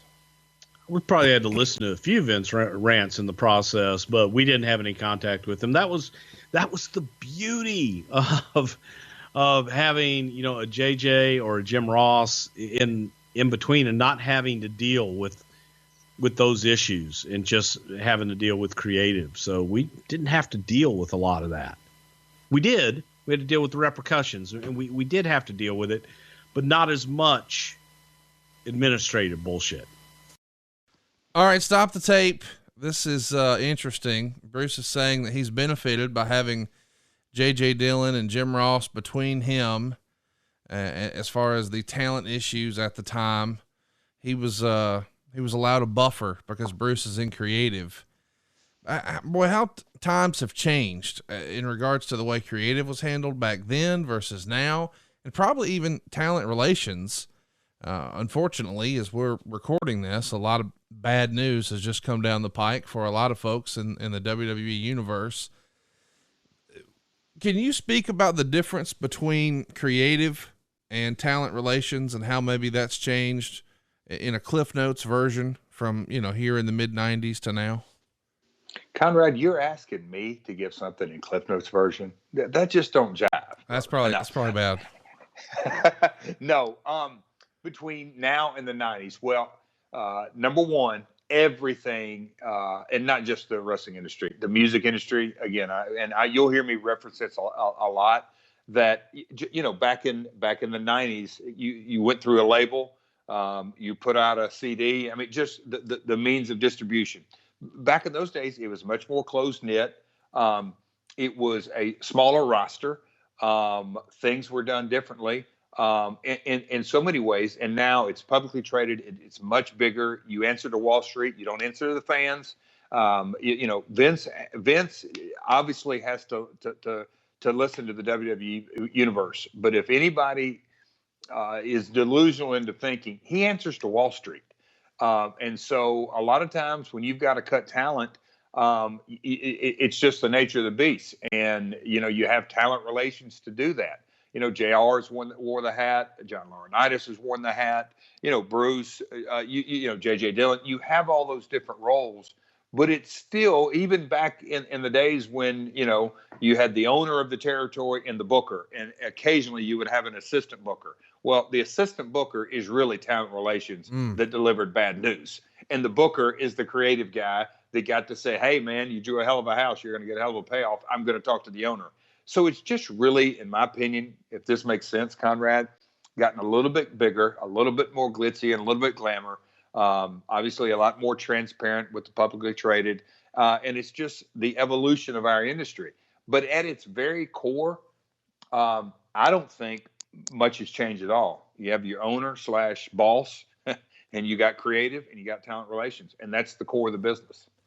I know we could talk about this all day, and we're going to talk a lot more on My World. It starts on May 4th here on Westwood One, free anywhere you enjoy podcasts. But hypothetically, with all the news coming out in the last 24 hours about people who have been future endeavored, if you will, if this were 10 years ago, would you have been wringing your hands at Impact Wrestling like, oh yeah, it's going to be a good day for me. Here we go. See, and it's just that supply and demand, and it's a fundamental shift in a lot of ways over the last 24, 48 hours.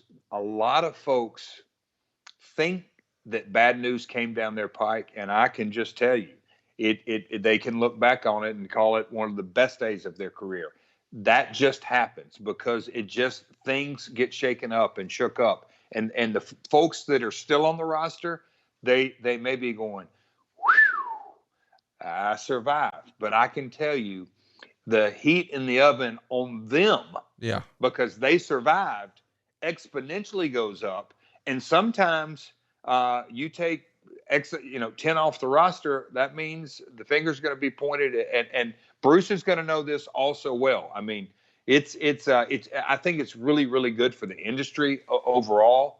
And I'm really excited to see, and next year at this time on tax day, or tax time, April, our conversations, because I think a lot of fantastic talent were future endeavored, as you say.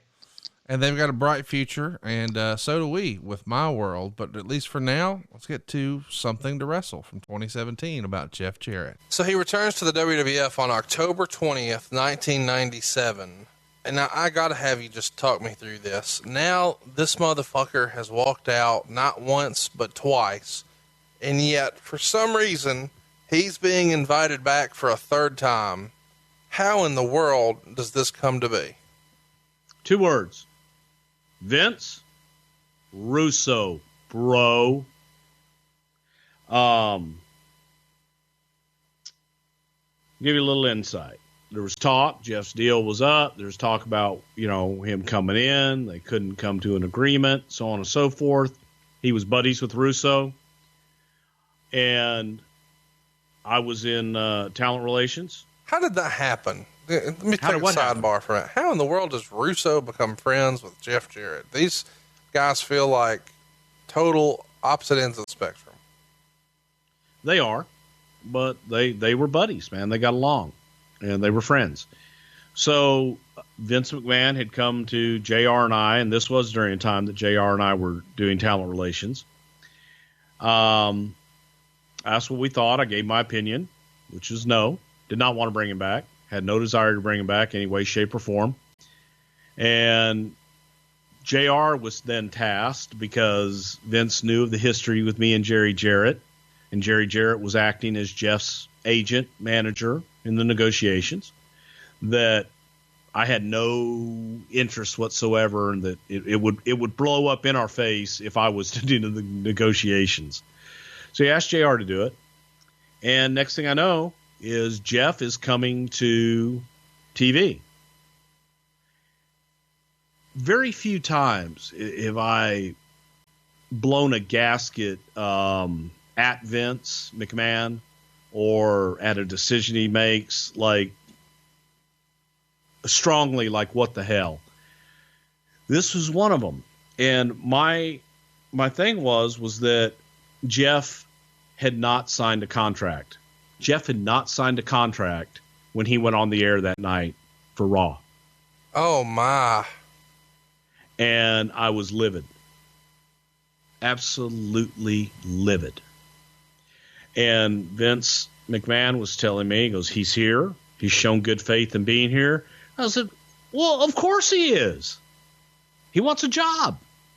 If he really wants to be here, if we say that we have agreed, just sign a letter of commitment. Sign something that tells me that you're with us. And we went through every kind of scenario, and I just was stubborn. I dug my heels in, and I said, I'm 100% against it unless he signs something. I'm fine bringing in talent. I'm fine, and I will work with him. I don't have to like it. But I got to, just going back to business. Sign something. Russo was livid because he had written TV around Jeff Jarrett coming back, and I'm thinking, really? This is the savior? Business was good. We didn't need him. And he had refused to sign something beforehand. So I'll never forget Jeff walking in and coming down the hallway, and we run into each other. It's just the two of us in a hallway, and walk up to each other, and we shake hands. And he says, Bruce Prichard, I know you don't want me here, and I know you ain't happy to see me, but I'm happy to see you, and I'm glad to be back. And friends? I said, well, I'd feel a lot better if you signed the contract. And he says, well, we're working on it. Okay. See what we do. So I leave. I go up and I'm doing Gorilla, and walked into Vince's office. I said, I don't feel comfortable putting him on the air without a contract. He said, noted. And he went out there without a contract, went 12 minutes heavy. Called Steve Austin blasphemous. All right, let's talk about it.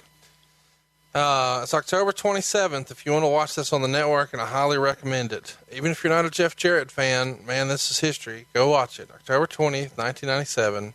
He cuts a promo on everybody, including Vince McMahon and Eric Bischoff. He says something like he refused Bischoff's offer, and he got mad at what Bischoff said about pulling the offer off the table. The live crowd probably doesn't follow what he's doing here, and it gets a nominal reaction. He says he's one of the youngest and most talented workers in WCW, but they held him back. That he had to work with a football player that doesn't know how to lock up, and whose wife gives the new meaning to the word dumb blonde, which is kind of fun considering that Deborah would go on to be his manager. He said Bischoff held him back out of ignorance and inexperience, but then he rips on McMahon for the country music gimmick and said he had his first go around here and that gimmick sucked. And when he was in the WWF, he had to work with a drug addict, a black man who couldn't speak English, and a clown. And McMahon didn't use him right because he knew that his father was the only promoter McMahon couldn't put out of business. And then he challenged Brett, Shawn, and Austin. He tells Vince to take With My Baby Tonight and stick it up his butt. And he says that Austin says ass to get a reaction, but he'd always be the ringmaster. And he says Austin 316 is blasphemous and it offends him. And I mean, this thing goes on and on and on. And allegedly, Vince Russo has said in an interview that he wrote this entire promo for Jeff, but that Jeff on his own went back and added this Austin 316 stuff about it being blasphemous. Now that's at least Russo's testimony. Russo asked if he thought he should run it by Steve first, but Jeff said he thought Austin would be good with it. And Russo allegedly told Steve that he stood next to Russo while Jeff was saying this. And when Jeff came to the back, Austin got in his face, and Russo said he's never seen anyone backpedal as fast as Jeff did. And of course, this is probably when Austin is about as hot as he was going to be able to get on his ascent. We're still a few months from him winning the world title, but in October of 97, he's over like a rover. You were there. Tell me what you remember about this interview, the promo, what was written, what wasn't, and the whole Austin 316 fiasco. Well, Russo wrote it, and so I credit him and I blame him. As far as the Austin 316 comment, if Jeff ran that by Russo and Russo didn't run it by Austin, then I blame him. If he knew about it and he didn't run it by Austin and he's taking Jeff's word for Austin will be okay with it, then he's a dumbass and he should have asked.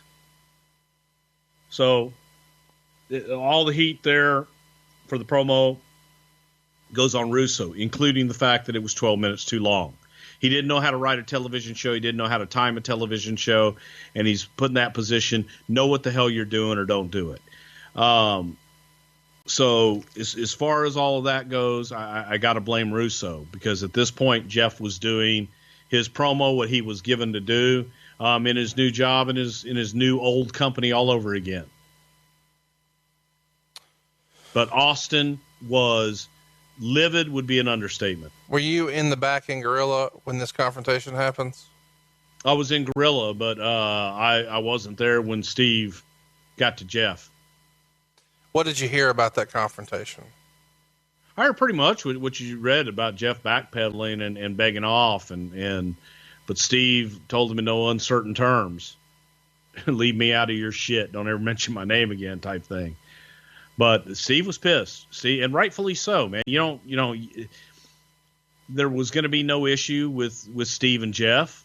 No need to go there. It was just a way to try and get himself over. So yeah, Steve was livid. There's rumor and innuendo that Austin had a run through Memphis and didn't feel like Jerry handled him right or paid him right. And then this Austin 316 thing is just enough for him to be reassured he wants nothing to do with working with a Jarrett. Is that the way you remember it? That's correct. As the story goes, Steve got his check in Memphis, Tennessee, and was looking at it and staring at his check, not believing how small it was. And as the story goes, Jeff patted him on the back, says, "You can stare at it all you want. Ain't going to get any bigger." Or staring at it ain't going to make it bigger. And that's a Jeff Jarrett line to Steve Austin before Austin is Stone Cold. As the story goes, yeah. And now all these years later, that Stone Cold is the hottest act in wrestling, and Jarrett has conned Vince McMahon, or talked his way back into the good graces for a third time after walking out twice before. He goes on TV without a contract and goes against script and goes into business for himself. See, I'm not buying the against script. You think that I'm Russo still not buying wrote that to this day? I believe Russo knew, and that Russo probably wrote it. And the fact that Russo admitted that Jarrett ran it by him, he knew. So that's his fault. That's not going against script when you tell the guy, "What if I say this?" and they say, "Okay." That's not going against script. He got approval. Either way, though, he tried to work his way into an angle with Austin without any sort of heads up to Austin, which really technically, and I want to make sure everybody's understanding this, Austin 316 at the time is the hottest t-shirt in the business, right? That's an understatement, yes. So when you're going to go on TV, and this is a guy's biggest source of his income, and you're all of a sudden going to introduce to this crowd, who's probably by and large wearing that shirt, "Hey, what you're wearing is blasphemous, and it offends me because it's against God." Now, that may have crossed your mind before you brought that shirt, but you damn sure don't want to rub their nose in it. Is that fair to say, Bruce? Man, it just was wrong on all fronts. You don't fuck with the golden goose. All right, let's run another timeout right now. Press that pause button and let's talk about, you can't help yourself, man. If you hadn't dropped that whole blasphemous line, do you think it would have made a difference, or is the backstory the real story? That's why you get paid the big bucks. Good question. Was this the icing on the cake, the final straw, if you will? Only one person can answer that. That's Steve. Yeah. But that's a good question. I really don't know. I kind of think the timing of it was because business was so hot and he was so hot. Yep. And I don't really think once the crap went downhill, you couldn't put the toothpaste back in the tube. But had he known the entire sort of backstory of the last, whatever it was, 24, 48 hours of the promo and how it was scripted and by design and how it was originally written, I don't even know if you know this story, Conrad, but originally Russo had it written as Bret Hart. I think it went wrapping up that promo and everything that went into it. But, knock Austin, knock Shawn, knock Bret. And I said, I'm just telling you. I said, I want to save Austin to the very end. I said, he's red hot and the people will come unglued. I said, because I'm going to punch him, not figuratively. I'm going to punch it right up there. I literally, how naive I have been throughout my career. I literally I was grinning from ear to ear. This is going to be a hell of a way to send this promo home. Not thinking one thing that it would strike a nerve. Not one. Look, I've been around a few years at this time. Okay, come in the territory the first night and piss off the hottest babyface in the territory. Yeah, that makes perfect sense. Of course it does. When you think logically through it, oh, why'd you do that? Well, I'm trying to get heat, you moron. You know what I'm saying? What do you think I'm just, I'm going to come in and do this? It just makes no logical sense, but of course the narrative. But I do think, again, over-communicating, had I do it over again, if I would have just gone up to Steve and said, "Hey, man, this is how it's laid out, and I'm going to flip it. I'd like to save you for last, and here's why, and did this. And he could either smiled and said, "Oh, this is great," or "F you, don't you dare say that." And I'll say, "Yeah, that was a dumb idea. Let's move on." You know what I'm saying? It's. But again, I'm going to go back. I've got wise in my ears. Over communicate. You're going to find that out as my business partner. That you're going to say, "If this guy texts me one more time, I'm going to throw up." But no. Anyway, that's. I can't wait to get into these kind of stories on my world. I really can't, because when I've heard this story repeated over and over and over, and we'll get into all the backstory, it's not like I was out to lunch and just going to, by design, piss off the top babyface. Who would do that? Nobody. I bet there's a story about Evansville, Indiana in there somewhere, but you'll have to check out my world for that. It starts May 4th. When you hear that one, you will... A, you're going to chuckle. B, you're going to go, oh, huh. Anyway, I will say that it's a good one. It's a good story. I bet you $210 is the best story we tell that week. Check it out. May 4th, we'll be back with My World. But right now, a little Something to Wrestle with Jeff Jarrett. There's a promo. It's a sit-down interview with JR and Jeff Jarrett that happens on November 10th, 1997. I'm going to encourage everyone, if you want to learn more about this incarnation of Jeff Jarrett, this is the thing to watch. November 10th, 1997. Did you produce these segments, these interview skits here? Absolutely not. Who would have done those? Probably Russo did them. These air, it's not the most memorable thing on the show, but I want to make sure everybody remembers. This is one day after the Montreal screw job. And remember a few minutes ago when Bruce said we didn't need Jeff Jarrett, business was good? Well, this is also the time when they're telling Bret Hart, we can't afford to pay you, so go get a better deal somewhere else. In Your House, Degeneration X goes down December 7th. We're in Springfield, Mass. here, and Jeff Jarrett is working a big-time match, man. He's working against The Undertaker. Jarrett wins by DQ in about 7 minutes. Eventually, Kane comes down, and he's got Uncle Paul with him. Jarrett tells Kane to destroy Taker, so Kane chokeslams Jarrett, which enables Jarrett to get the win by DQ. And they're starting to build this Kane Undertaker thing to another level. Meltzer rates the match dud, and he says, after Undertaker left, Jarrett got to strut in the ring.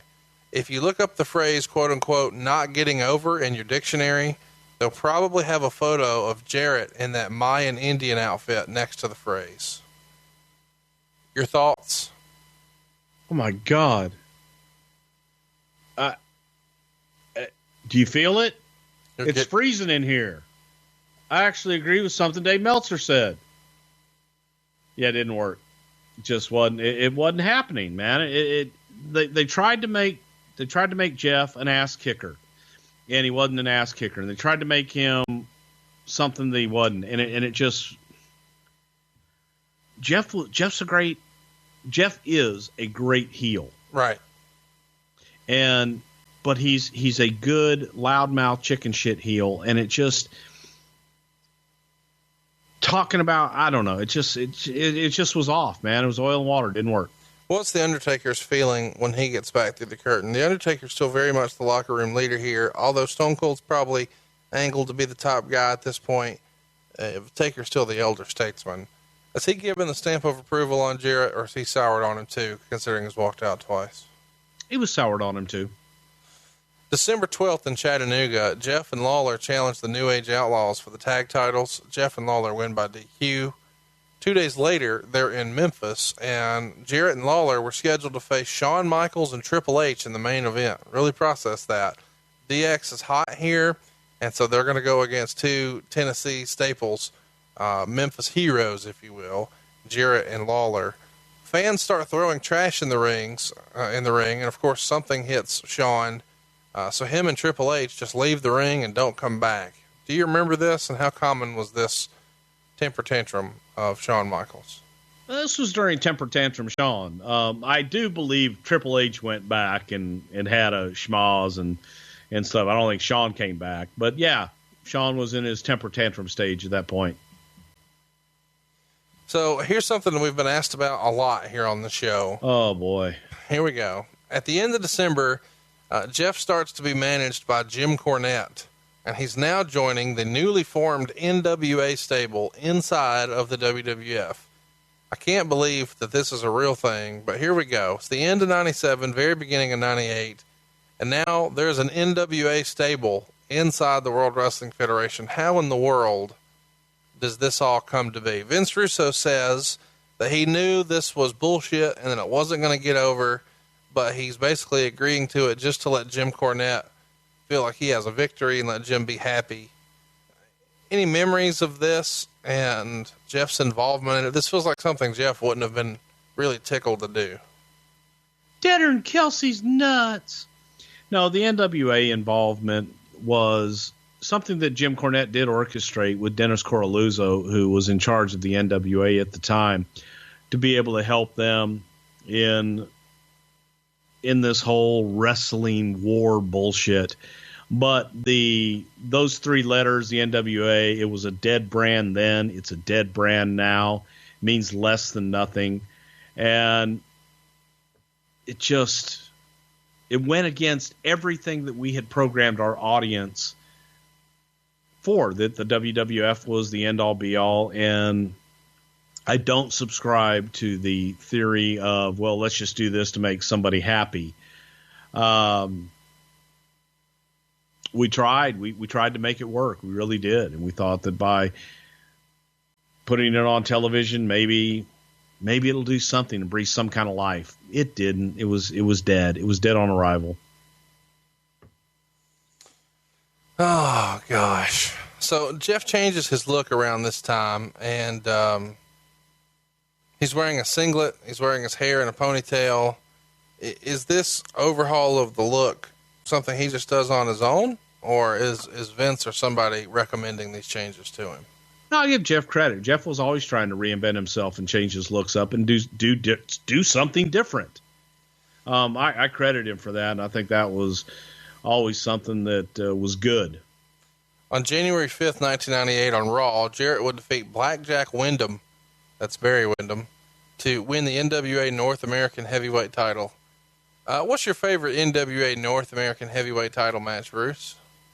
Well, there was this Raw one time that we did. I believe it was in January of 98 with old Blackjack Wyndham, and he fought a hard-fought match with old Double J Jeff Jarrett. That was probably my favorite one. This belt was held by Reckless Youth, Ace Darling, Lance Diamond, Tommy Cairo, Greg Valentine, Kevin Von Erich, and it would go on to be held by Air Paris, who was a former tag team partner of AJ Styles, Steve Corino, the Colorado Kid, Chris Michaels, Hot Stuff Hernandez, and your favorite, are you ready for this? I'm as ready as I'm going to get. Terry Taylor. So let's talk. Double T, Terry Taylor. Okay, time out. We're starting to wind it down here a little bit, or it feels like we're home stretching because we're already talking about the NWA in the WWF. Boy, if we knew then what we know now, this is like our first tease of what an invasion angle could be. And as silly and poorly done as this was, somehow we still managed to bungle the actual invasion with WCW 2. Do you think in hindsight, Vince was just willing to try anything with this NWA thing? Was this to stick it to Cornette? I don't know. It feels so half-assed in hindsight. Did you feel half-assed in the execution of it in the moment? Boy, let's go quarter-ass. Okay. Maybe eighth-ass, 16th. No, zero juice, zero, none of it. But when you really take a step back and knowing that it didn't have any kind of momentum, any kind of love, any kind of actually thought into it. And, you know, is this 90? We're in the middle of Attitude Era. Yeah. NWA has zero attitude. Yeah. Just first and foremost. Yeah. They you know, they wanted me to go in that, some people call it the Indian Aztec or whatever it is, that singlet. which I wasn't up for that. But look, what do you try to do? You try to make, I'm going to try to lead you in. I wish Bruce was on here. I was going to try to make chicken salad, Yeah. in the recipe, but nobody could. But when you look at, we'll call them invasion angles, and that is an outsider group come in and get over. Vince doesn't subscribe to that creative philosophy ever. Has he ever? No. And I'm thinking before or after this. No. I mean, and you can look at territory after territory, whether it's in Florida, the Carolinas, Louisiana. I mean, the Texas territory did it 3 or 4 times. Skandar Akbar. I mean, you could go across every territory in the country. In some shape, form, or fashion, it was always a heel conglomerate coming from the outside.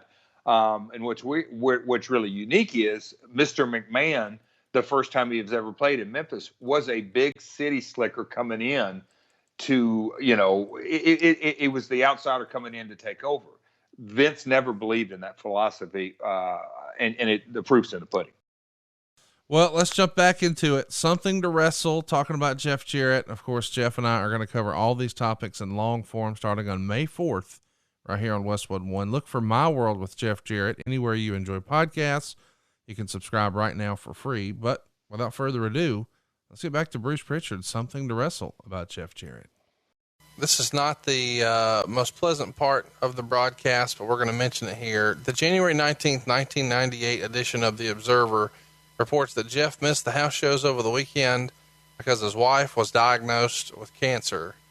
This feels like something that you and Jeff would have talked a lot about. What, if anything, do you want to share with us about that? Well, first of all, I hope that nobody in our listening audience ever has to go through it. To learn the diagnosis of a loved one of a devastating disease like cancer. And I had no, I had sympathy.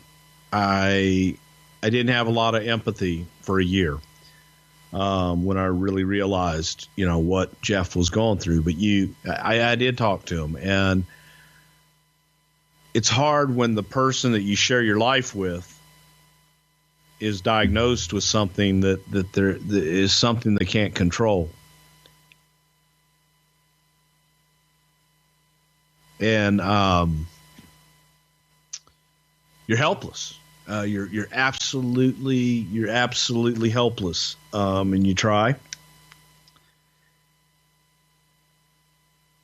And that's where Jeff was. Jeff was at a point where unknown, uncharted waters. Didn't know what to do. Sucked. Just absolutely your whole world, man. He had kids. Young kids that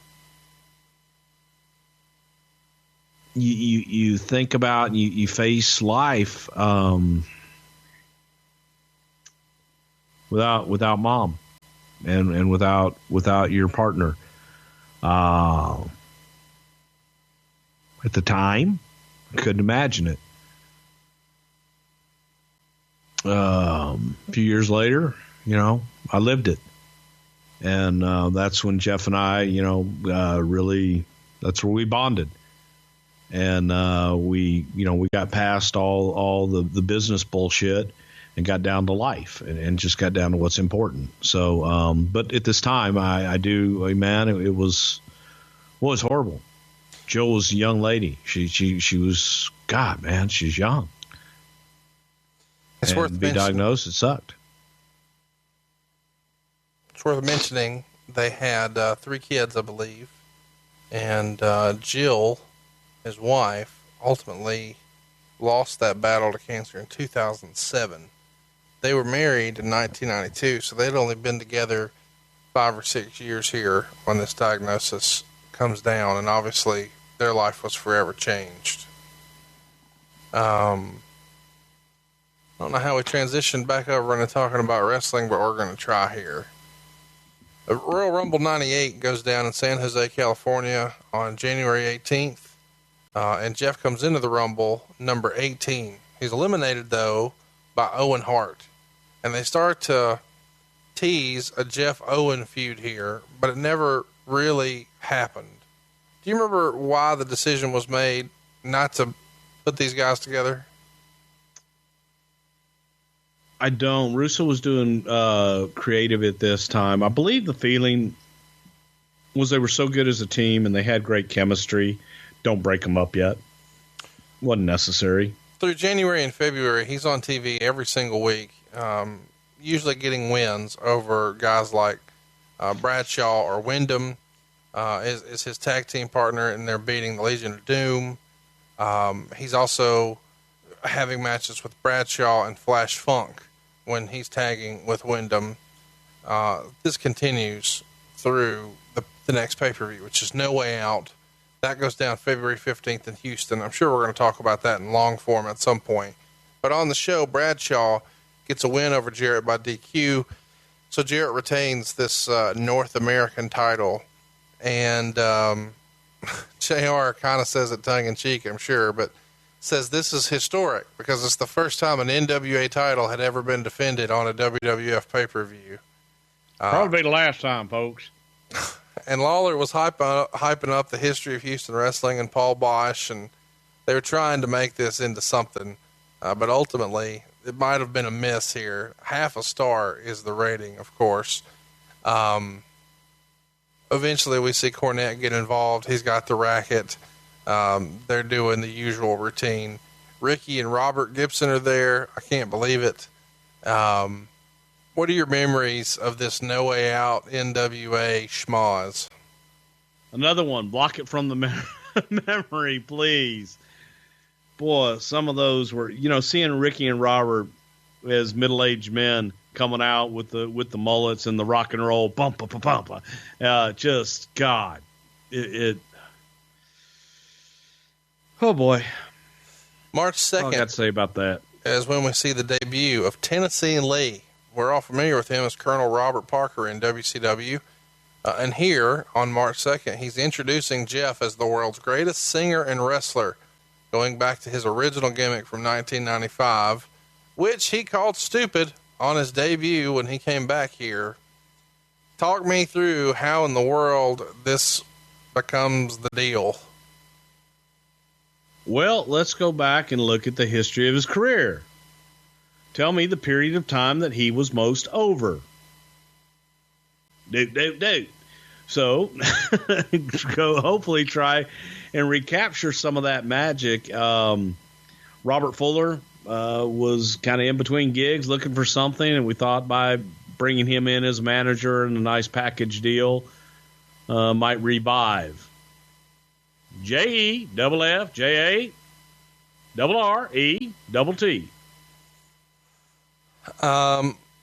Robert Fuller was calling in looking for work, or did somebody say, "Hey, we got to give him a heater, so to speak, like roadie. Let's get Fuller"?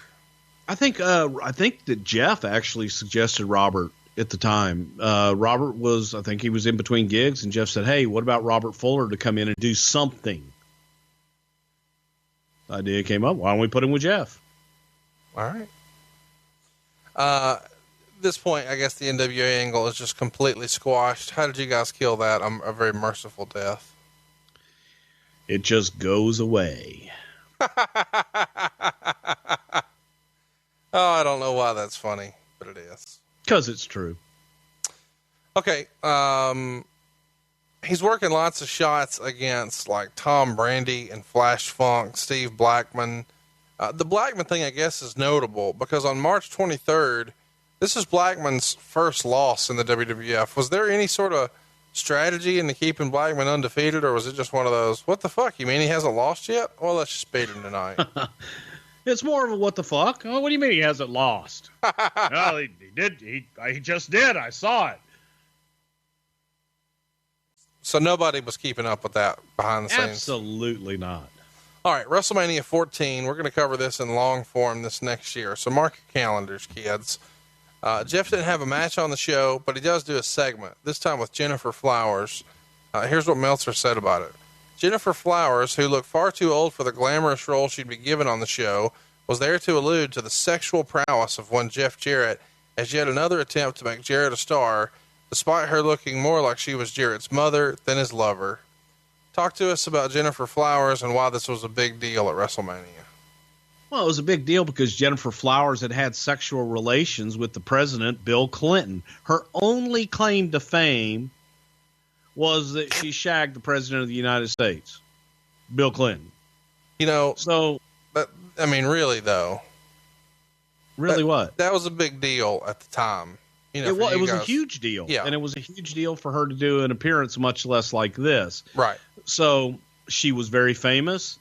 I always just laugh at when Monica Lewinsky and Jennifer Flowers get put into the celebrity status. Think about this for a minute.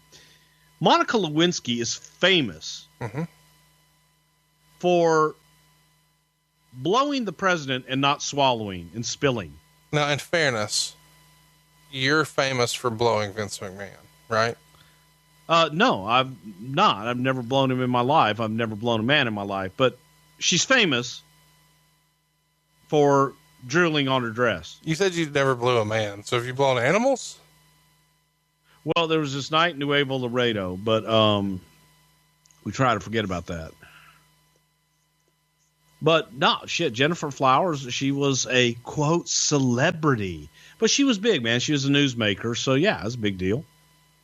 Much bigger than Dave Meltzer gives it credit for. No, I agree. It was a big deal. Who should we have put him with? Atsuyoku Yamaguchi, San Fernum Snabitz, and Tokyo Dome? I think maybe the idea was, you know, if you're really trying to push him, you know, it's just this weird thing maybe. Maybe give him a fucking match. Or put him with one of the most famous people in the world. Okay. The next night, he's working Raw, and he defeats Mr. Aguilera. The hottest commodity in Mexico at the time. Mayhem in Manchester, April 4th. He's programmed and gets a win over Brackus. We haven't talked about Brackus in like a year. Can you give us anything about Brackus here? This feels like two failed McMahon experiments, Double J and Brackus.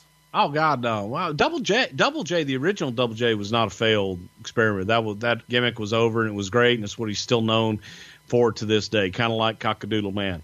But as far as Brackus goes, this is a story I always love to tell about Brackus and working with Jeff. We put Brackus with Jeff to teach him and get him out in front of an audience, and they lock up in the match. Brackus puts Jeff in a side headlock, and Jeff is like, "All right, big man, calm down now. Just listen to the people." Brackus lets go of the headlock and starts walking around with his head out. What are they saying? What are they saying? And that's when we knew kind of all bets were off on Brackus. Oh my gosh. He's working, Shotgun Saturday Nights and Raws. Nothing of any real significance. He did lose to Taka Michinoku on April 13th by DQ. Let's get to Unforgiven in Greensboro, April 26th. This is, of course, Greensboro, the old Starrcade stronghold for Jim Crockett Promotions.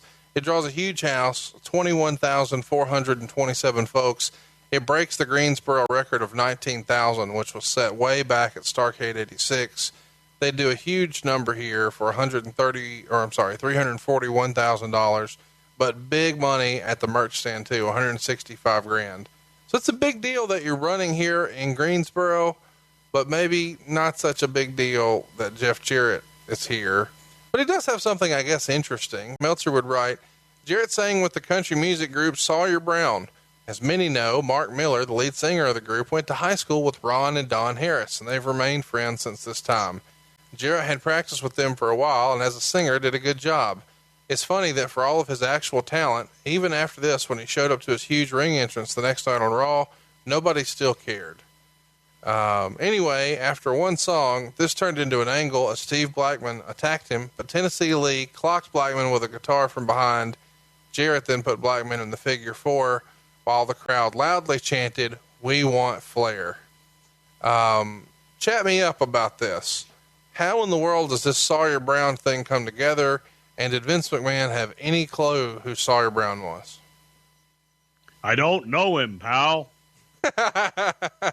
Which one's Sawyer? You don't know. No, he had no clue. The Harris boys had the connection, and they had worked security for Sawyer Brown. They were friends, and they knew those guys. It was an opportunity. They were being in the same place, same time, that they were willing to do this and work with us on it. So Sawyer Brown was a name. They were great guys. Oh my God, they were terrific. For sound check, they came out and they played for the boys, and this is where JBL snuck up behind Jerry Briscoe with all the boys watching the concert, and got behind Jerry and took Jerry down. And he did it right at the railing, so Briscoe had nowhere to go. And then there's another famous story we'll talk about at some point when we talk about Layfield later on, where Briscoe got his revenge. But it was hilarious because Sawyer Brown had just finished up, and Briscoe's standing at the railing watching, just all excited because he just saw Sawyer Brown live in this small little concert they gave for us, and then got humiliated and taken down by JBL 1, 2, 3 in the middle of the arena. So that's what I remember from it. But it was something that Jeff really liked, and I thought he did a pretty damn good job here. How did he feel about singing in front of a pay-per-view crowd? Is this, this got to be a big deal to him, right? Yeah, it's a huge kick. It's kind of like the same feeling I get when I sing at the live shows. When you start your song and the audience sings back with you, it doesn't matter that it's not my song, but when they do that, that's a kick in the ass. And to be able to sing and perform to an audience is always a huge high. Around this same time is when we start to see Jeff riding to the ring on horseback. This is something Lawler did a couple times in the 80s. Whose idea was it for Jeff to do this? And was everybody okay with this? It feels a little unusual for the WWF. Vince McMahon and animals, and the only thing that you don't want to work with are kids and animals. And the horse, horses wear shoes, and they're metal shoes. So a horse on a slick ramp is not a very good combination. So getting the horse up there was a pain in the ass, and then we got Jeff on it, and the horse started slipping and sliding. Then we realized that we had to get a rug runner for the horse to get his footing on. But the horses took craps all over the building. Wait. Who more than Sean Waltman did? Yeah. Wow. Oh yeah. It's a lot of crap. Don't know how it found it in Sonny's bag, but you never know. Maybe the horse was pissed, but yeah, the horses would, just shit and piss everywhere, and it made for a lively atmosphere. You think horses can Skype? Mr. Ed could. Let's talk about No Way Out. No, I'm sorry, Over the Edge. I'll get it right eventually. May 31st, Milwaukee, and here we've got Jarrett working with Blackman. They go about 10.5 minutes. Meltzer would write, despite the elaborate ring entrance, Jarrett just doesn't get over. He talks about there being a lack of heat in the match and lots of missed spots. Ultimately, though, it gets half a star. The finish, Meltzer would write, only served to make Blackman look like an idiot. And the idea here is Blackman goes to the top rope, but Tennessee Lee hits Blackman in the head with a stick and falls off, and he's pinned. What did this do for either guy? This feels like both guys at this point are kind of floundering, specifically Jeff Jarrett, considering there's all this time and effort and energy invested in him. Russo era. Bro, you got to have him on the card. Everybody's got something. Where matches didn't mean anything. It was all about the gaga and the shtick. Do you believe if Russo was not booking at this point, Jarrett would have already been gone and washed out? He wouldn't have been back. There you go.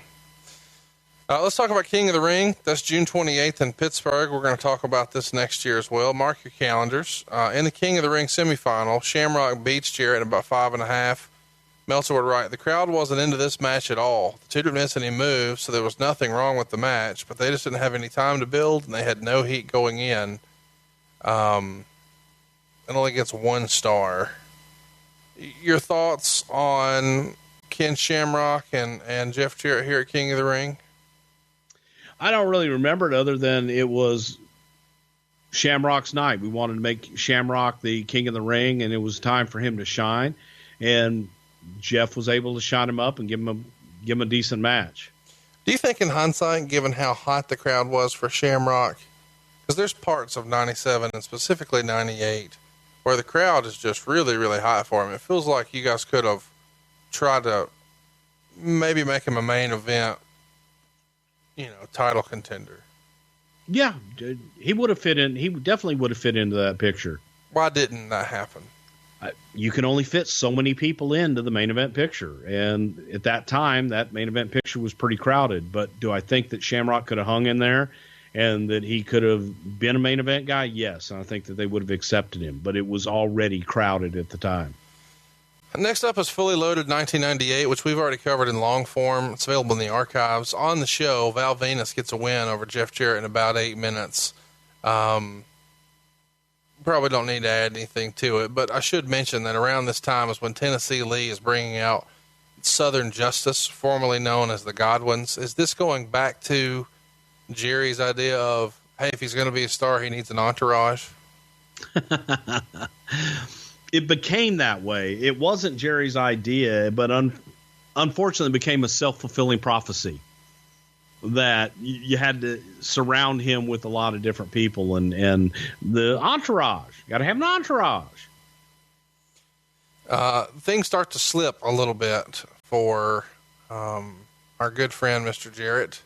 After losing here to Val Venus in July, he continues this losing streak.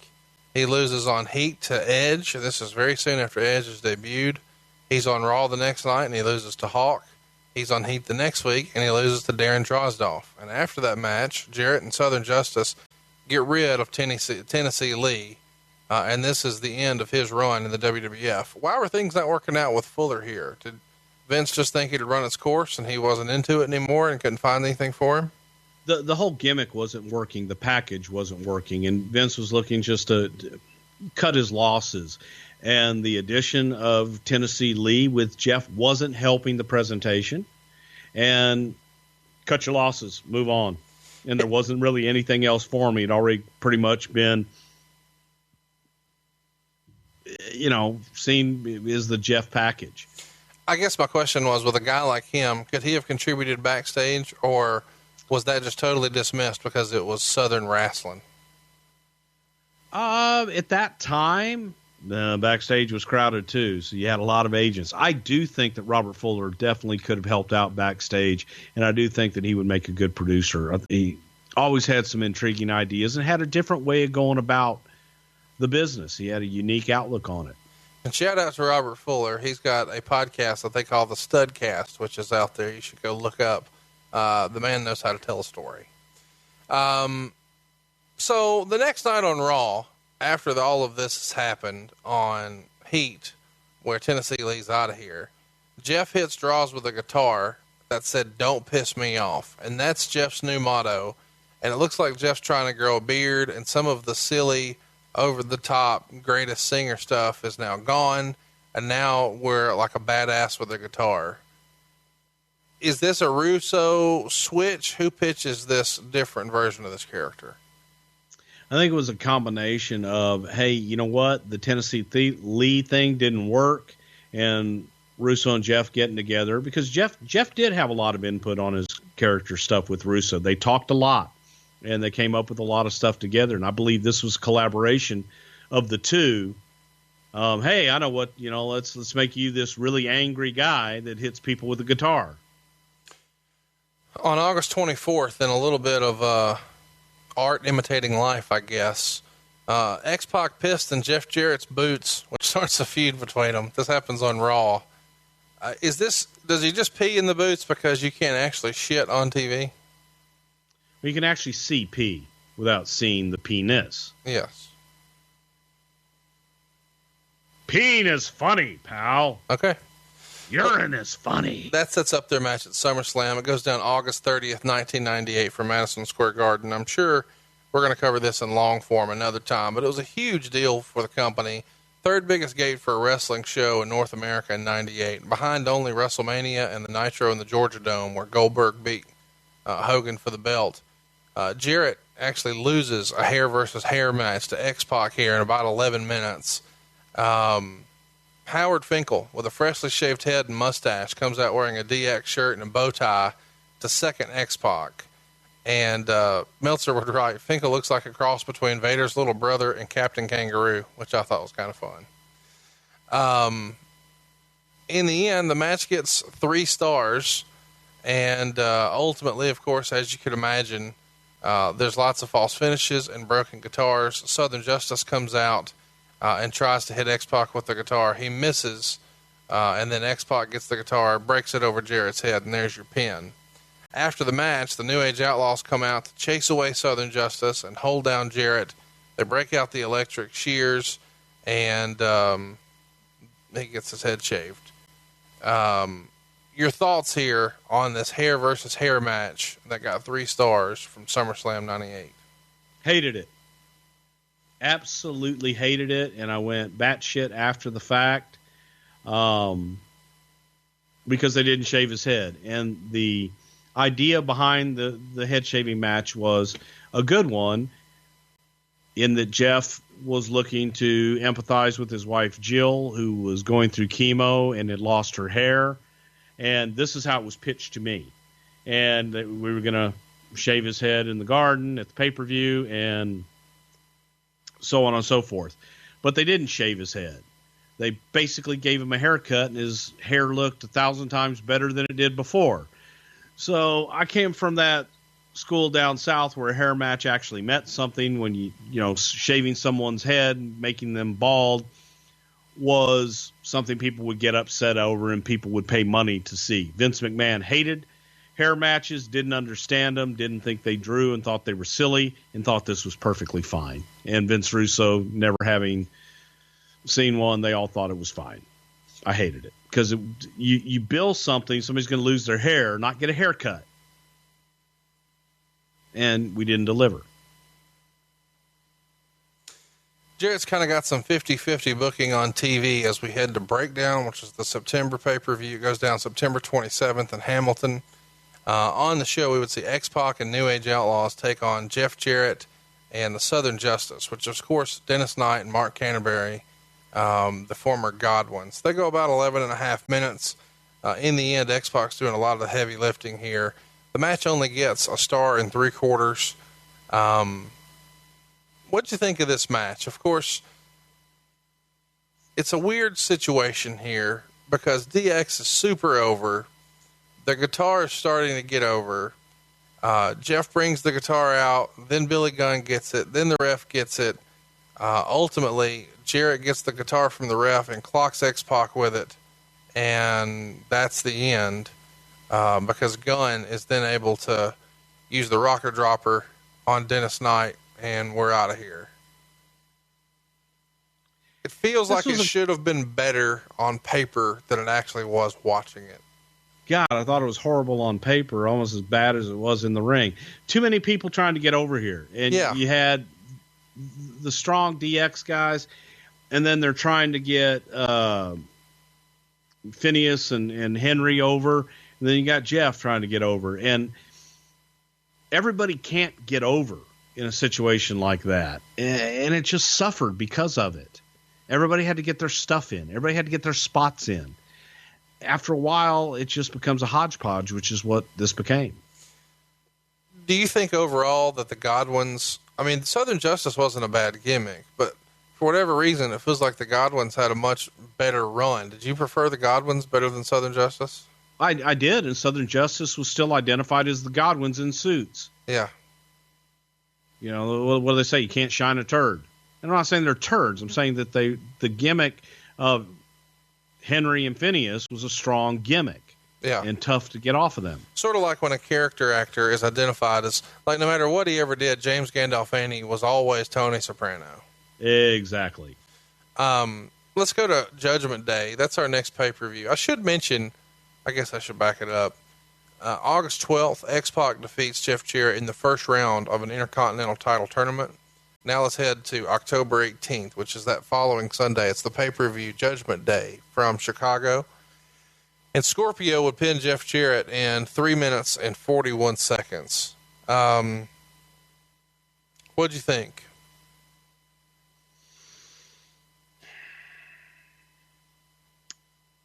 Not much to think about it. It's on Heat, so he's not only losing to Scorpio here, but he's losing on Heat. It feels like all of Jeff's stock is slipping at this point.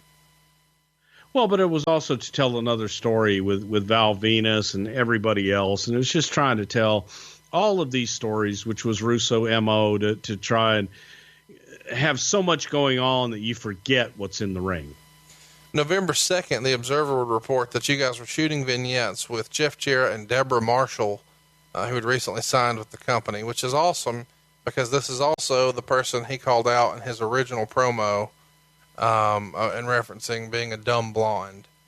What was the thought in pairing them together? Just that Jeff needed something else, and since, puppies and all this is so over, that he could heel and try to cover her up and take it away from the crowd, or what's the thinking? I don't know. It was Russo. Deborah called me every single week. I always tell the Deborah McMichael and Charmel story. They called me every week. Really, really nice ladies, and would ask me if we had anything. Every week I would send the same memo. Hey, here are the people that called. Do we have anything for them? And send that off to Vince and wait for word back. Usually it was just a blanket, no, we have nothing. Deborah had called me one day and I told her, hey, we have nothing, hung up with her. And the next day Vince calls me and says, Deborah McMichael, we want her at TV on Monday. This was like on a Friday. And called Deborah and said, hey, I know I told you yesterday we didn't have anything for you, but we need you at Raw this Monday. And brought her in. And they put her with Jeff. So I don't know if it was a Russo idea or a Jeff Jarrett idea. But that's how Deborah's time coming in. All right, time out. I want to talk about something that I don't guess I even really put together until we did this show. It feels like the entire run of the WWF, you always had I guess we'll call it a second. You had Road Dogg, you had Tennessee Lee, you had Deborah, they had just brought in. Do you think Vince felt like your character needed it? I mean, it's not like you weren't a strong. Sometimes you get a mouthpiece if you're not a good talker. You can talk your ass off.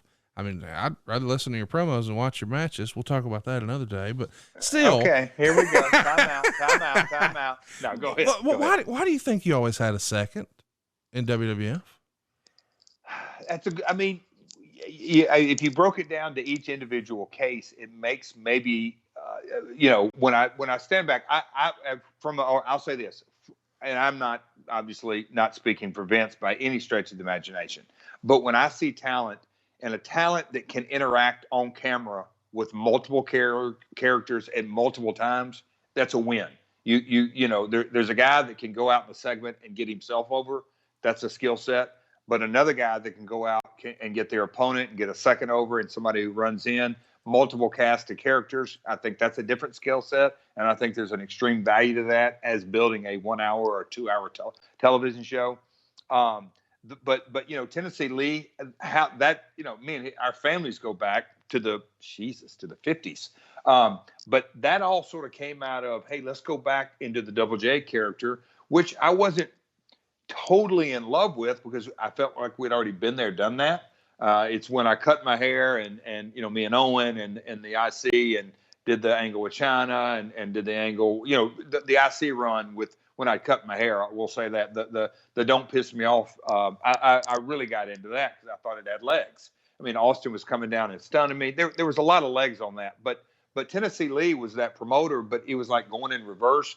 But I think there was a soft spot. I think at one time they wanted Robert to either be an agent back in those days we called it, but a producer. They wanted him to transition more into an office. He was coming off his WCW run. They wanted to utilize him. And when you looked at the roster, hey, put him with Jeff. It works. Tennessee Lee, TENN, all that jived. And then I think more or less, Deborah was wanting a job, and I think, okay, Deborah was with him in that Four Horsemen deal. Boom, let's go there and see what happens. So I think, when you look at it through that set of lenses, I had the skill set that it would not hurt me and I could help them. That's sort of how I look at it. Obviously I'm biased, but looking at it through it, but that as a producer and executive producer that I've been for a lot of years, someone who can go on camera and be a talent that can be a glue for multiple talents and segments week after week after week, there's an extreme value to that. Well, and there's value in Something to Wrestle with Bruce Prichard. Let's get back to 2017. It's all about Jeff Jarrett. Around the same time, the Blue Blazer comes back to the WWF, and in storyline, Owen Hart had announced his retirement because he had hurt Dan Severn, and so now the Blue Blazer starts to make appearances. And on TV, they smarten us up that this is really Owen Hart. But then all of a sudden, we see Owen and the Blue Blazer shown together, and that was actually Jarrett in the Blazer costume. Do I have that right? Exactly. Let's get to Survivor Series 1998. They're doing a tournament here to crown a new world champion. Al Snow beats Jeff Jarrett in 3.5 minutes. It gets a dud.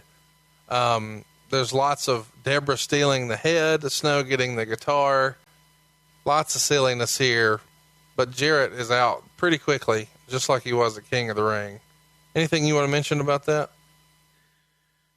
No, God, as we go back and through so much of this time, you look at the storylines and there aren't real storylines. It's shit thrown against the wall. And when you go back and revisit it, it doesn't withstand the test of time. And it still looks like shit thrown against the wall. The next night on Raw, Goldust and Steve Blackman beat Jeff Jarrett and the Blue Blazer. After the match, Jarrett and Owen Hart attack Blackman as he's trying to unmask Blue Blazer. Blue Blazer at this point is being portrayed by Tom Prichard. This is actually pretty fun stuff where Owen's trying to prove it's not him. Everybody's trying to prove it is him, and Owen keeps getting other heels to dress up. I thought this is pretty good classic old school wrestling. What did your brother think about it? What did Jeff and Owen think about it? Wait a minute. You mean Tom Prichard was the Blue Blazer? At one point. Oh my gosh. I never knew. Yeah. Owen and Jeff had great chemistry. They had great chemistry. They were friends outside of the ring. They had great chemistry in the ring. So them as a tag team, I thought was good because when you like somebody in real life, it shows on camera. And putting these two guys together, similar body types, similar wrestling styles. This was something I actually enjoyed, the whole Blue Blazer story and Owen trying to find out who the hell this Blue Blazer guy is, impersonating him because he had retired. Any good ribs that you know of that Owen pulled on Jarrett? No, none particularly. All right, let's talk about, this is sad. I don't know how I'll just briefly mention it. Christine Jarrett, who was the mother of Jerry Jarrett and grandmother of Jeff Jarrett, and one of the few successful female wrestling promoters, passed away on November 19th of this year, 1998. She had suffered a heart attack 5 weeks earlier, and just complications at her age of 75. It was too great for her. This has been a rough year for Jeff here, man, with his wife finding out she's got cancer, and then later that same year losing his grandmother. Tough deal. Yeah, and it's my only memory of Christine. I met her one time, Louisville, and everybody had prepared me for Christine doesn't like people that aren't on the roster, backstage in the dressing room. Obviously, I wasn't on the roster. I was there with my brother Tom, and she couldn't have been nicer to me. But that's my one and only encounter with Christine Jarrett. Lots of DQs, as you've probably picked up around this time. But in November and December, Jarrett's losing every week, but always by DQ. To Kane, Goldust, et cetera, et cetera. Capital Carnage comes around. It's the only second UK-only pay-per-view, and it goes down on December 6th. It's a huge success, of course. Jeff would lose to Triple H in the pedigree here. December 7th, D'Lo Brown would get a win over Jeff Jarrett, and next up is the December 13th pay-per-view, Rock Bottom. Once again, another huge gate, lots of tickets sold. This time Goldust beats Jeff Jarrett by DQ in about 8 minutes. Now, here is what Deborah added. Here is exactly what Meltzer wrote. Actually, this match had a lot of heat, which just shows how much everyone wants to see Deborah McMichael naked. And because word was out that the WWF had Jacqueline topless on its last pay-per-view, we thought for sure we'd see Deborah naked on this one.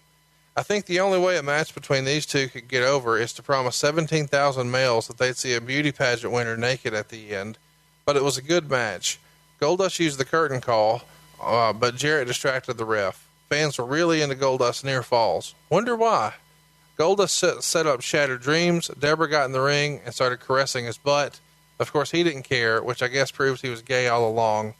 Jarrett took the low blow, but Deborah broke the guitar over Goldust's head, and Jarrett scored the pin with a reverse Russian leg sweep. Shawn Michaels comes out after the match, although he plays the heel, and said he saw Deborah interfere, reversed the decision, and ordered Deborah to strip. She played it up for all she could, but I'm not sure what it is they're teaching here to all the beauty pageant winners. Shawn puts a $20 bill down her top, and she's stripped down to a thong bikini. Teasing taking her top off, of course. Of course she does, but before you can see anything, Jarrett and the Blue Blazer cover her up and drag her away. It's 2.5 stars.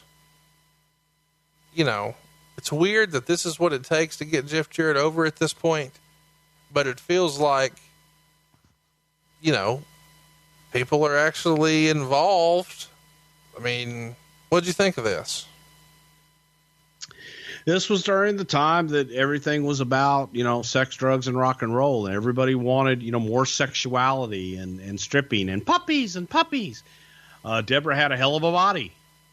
So let's go out there and tease them and give it to them. But don't, you know, you're a heel, so you got to take it away from them. Right. That was the time that we were in, and that was the period that it was all about controversy and being sexual and walking right to that line and putting one toe over, but not taking that full step. Was what it was. Jarrett worked his first on a pole match on TV here, I guess, December 14th against Steve Blackman in a guitar on a pole match. It may not have been his first, but it damn sure wasn't his last. The next week, Blackman would defeat the Blue Blazer, Goldust would help, and they would unmask the Blue Blazer, and they reveal that it's actually Jeff Jarrett.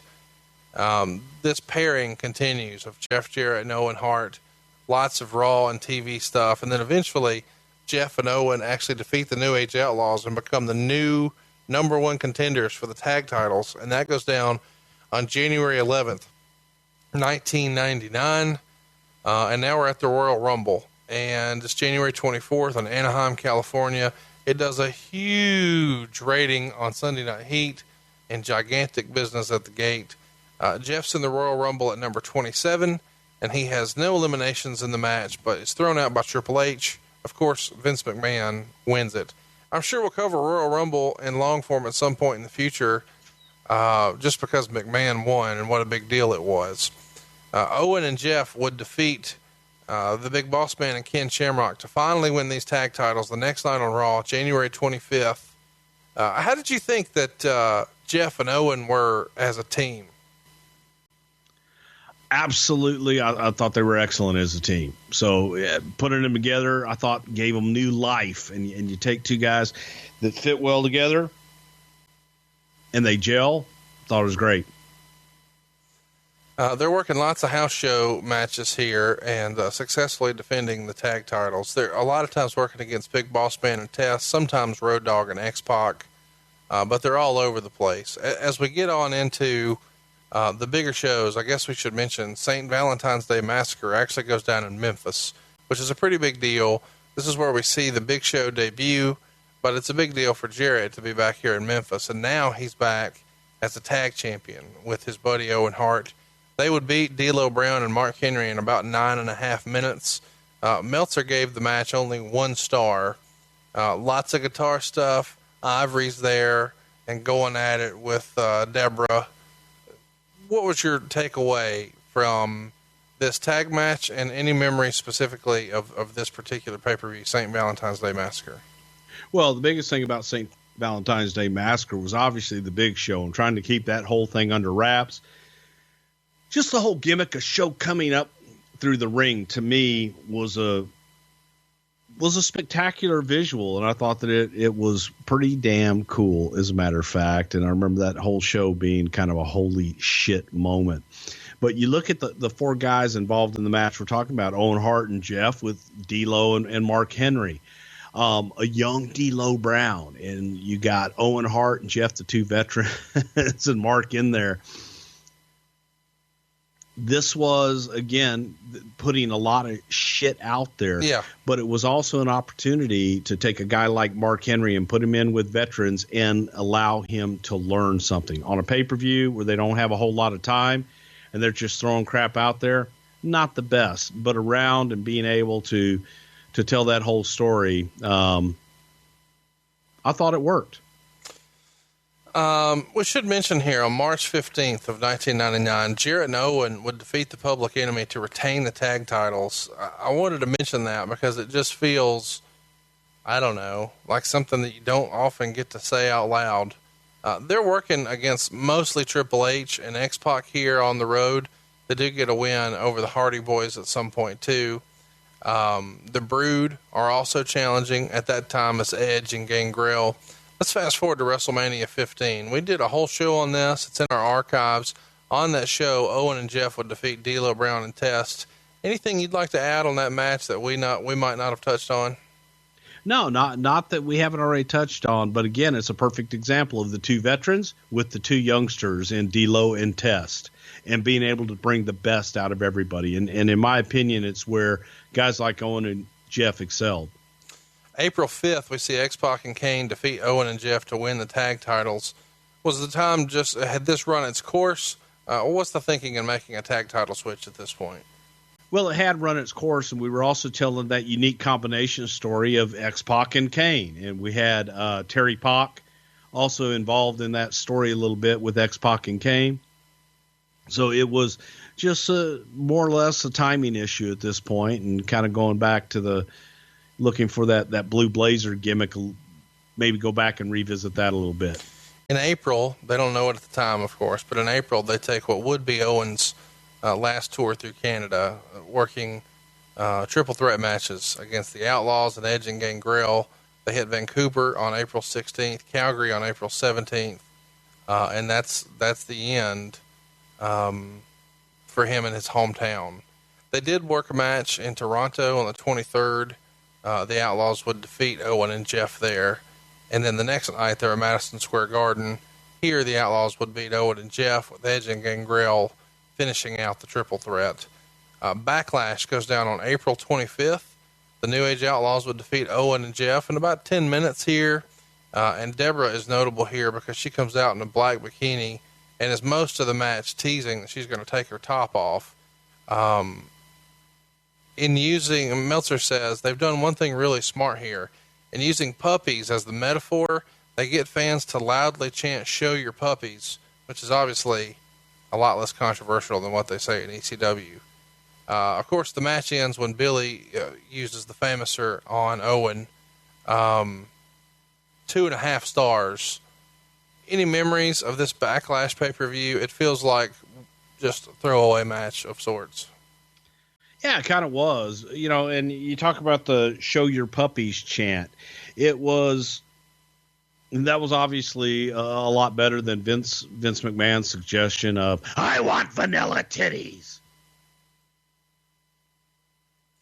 April 26th, the Godfather would defeat Jeff Jarrett to retain the Intercontinental title, and we're building towards something there.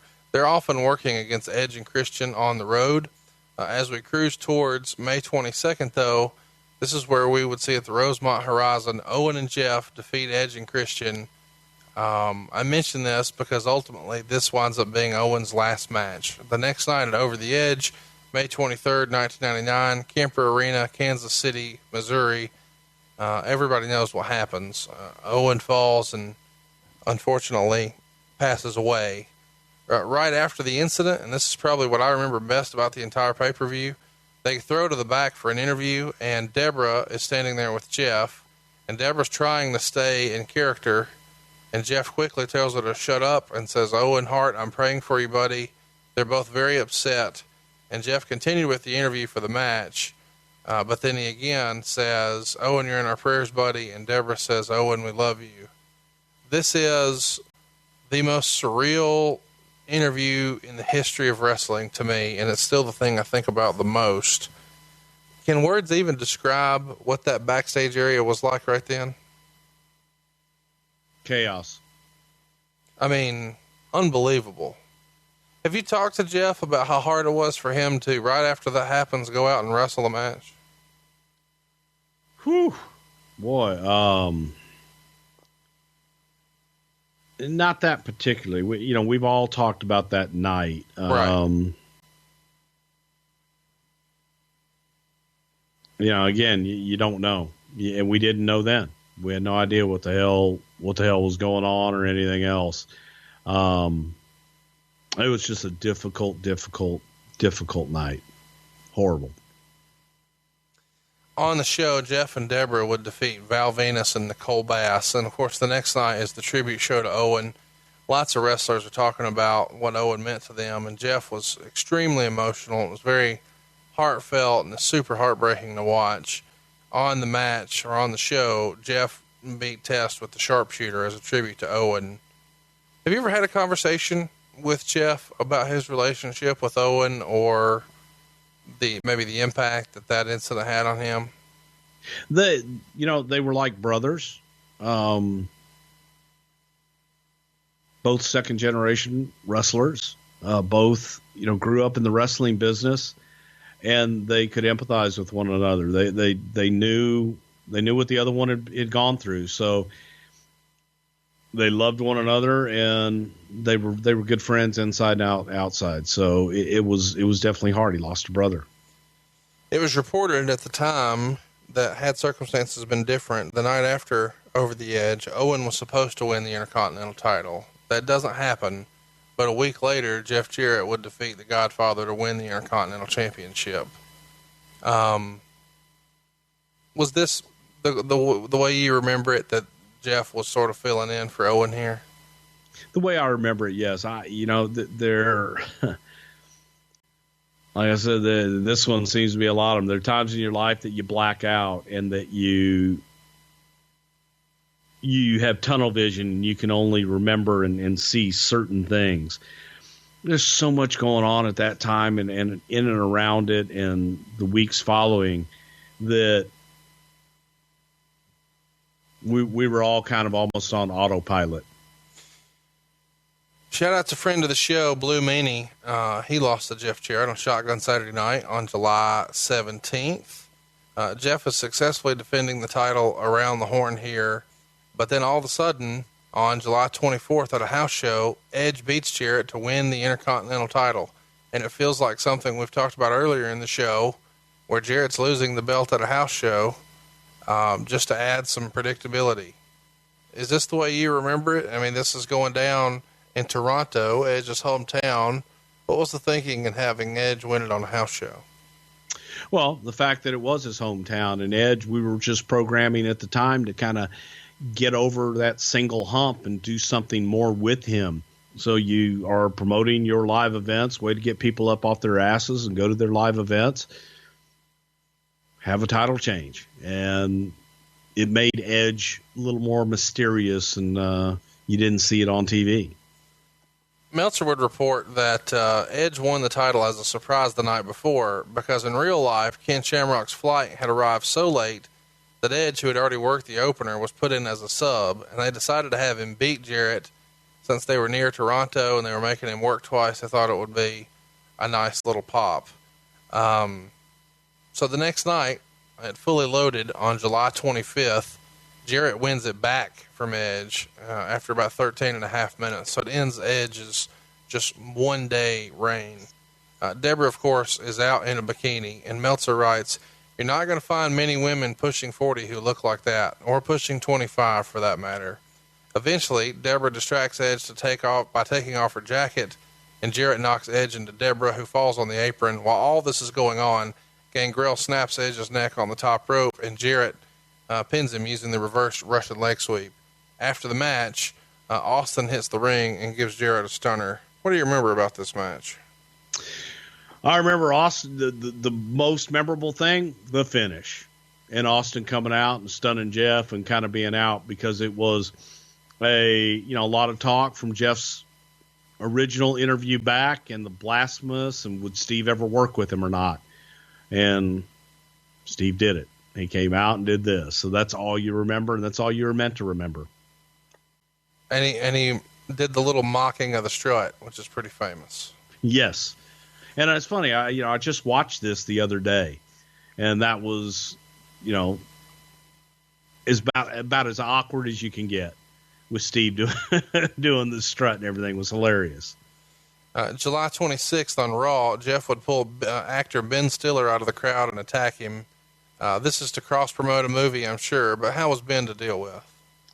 Absolutely great. Ben and Drew Carey were two guys that I remember showing up, didn't have a big entourage with them, and sat out with the boys and watched the monitor in the back where everybody kind of gathered around.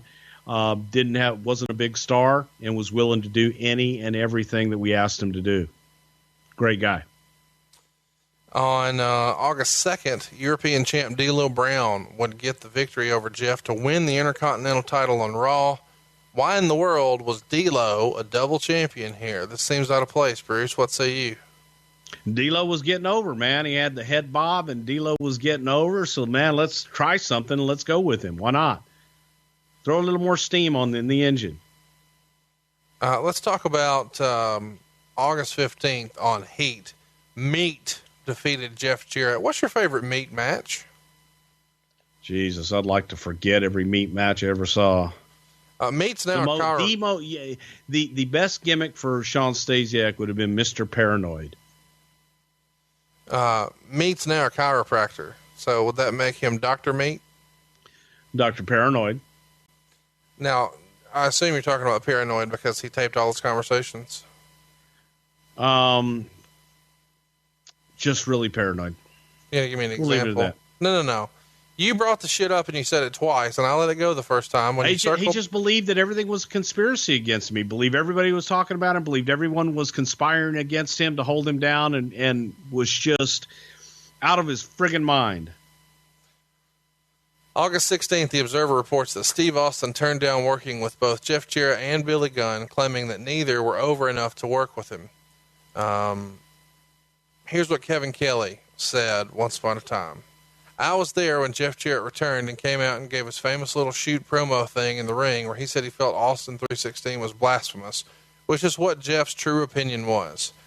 But Jeff was instructed by Vince Russo to speak his piece. When Jeff came through the curtain, Austin was pretty much right there, and he said, "You're talking about my merchandise, you're talking about my money, and I don't like it."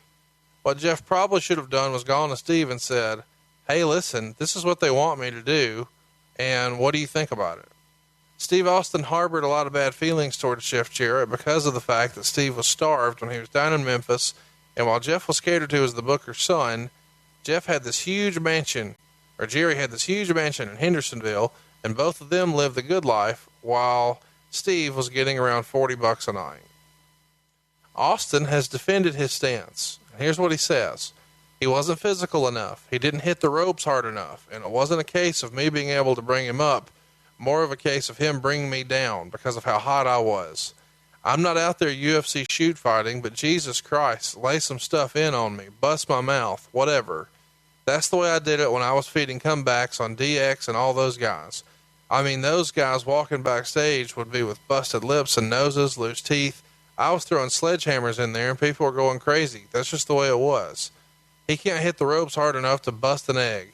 I had a violent physical work style. I mean, Jesus, you want to work with me, bring it.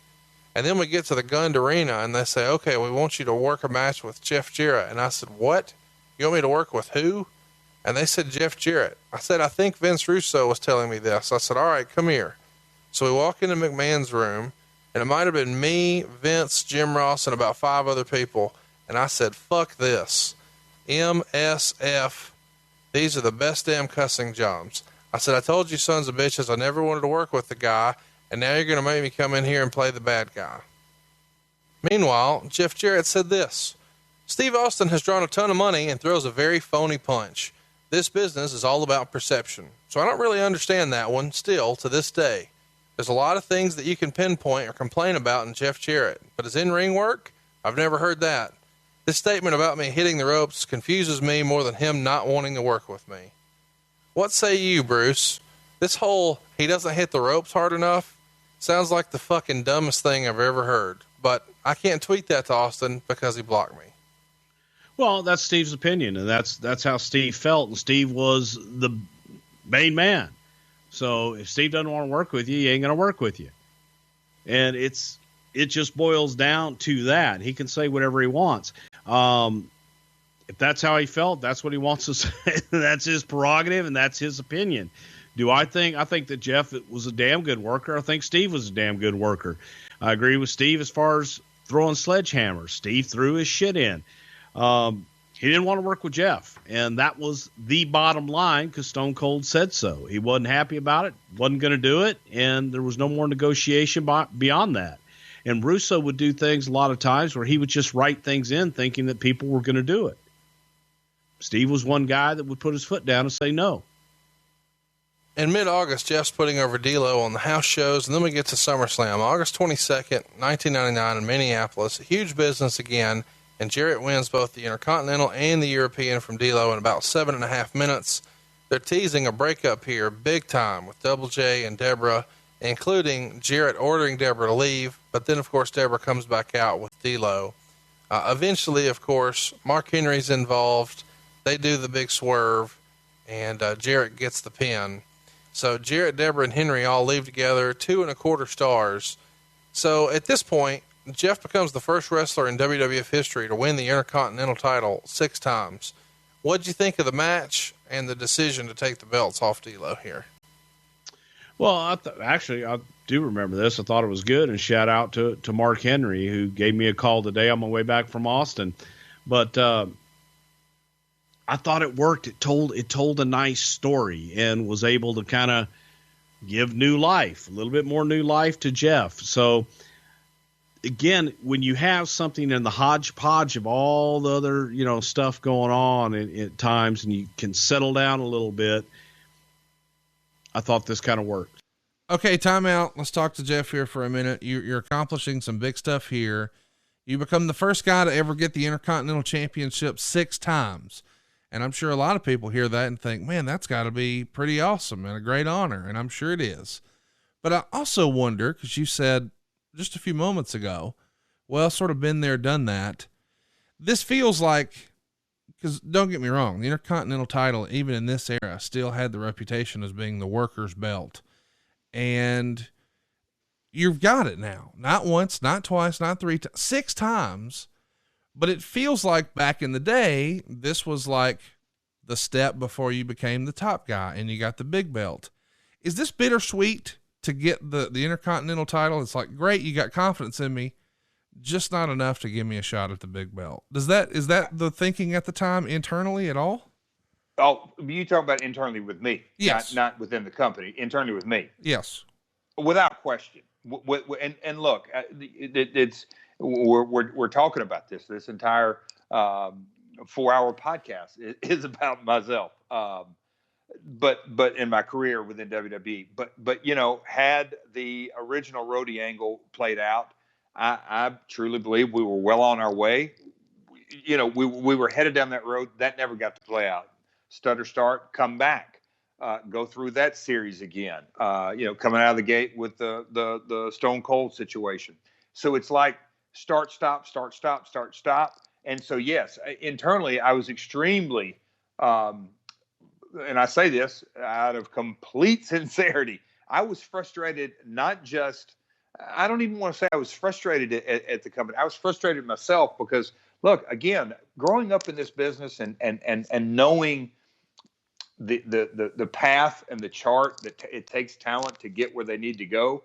I was semi-main event in Memphis for years until I would get a main event slot. So I just know it takes time for the promoter to put you in that slot.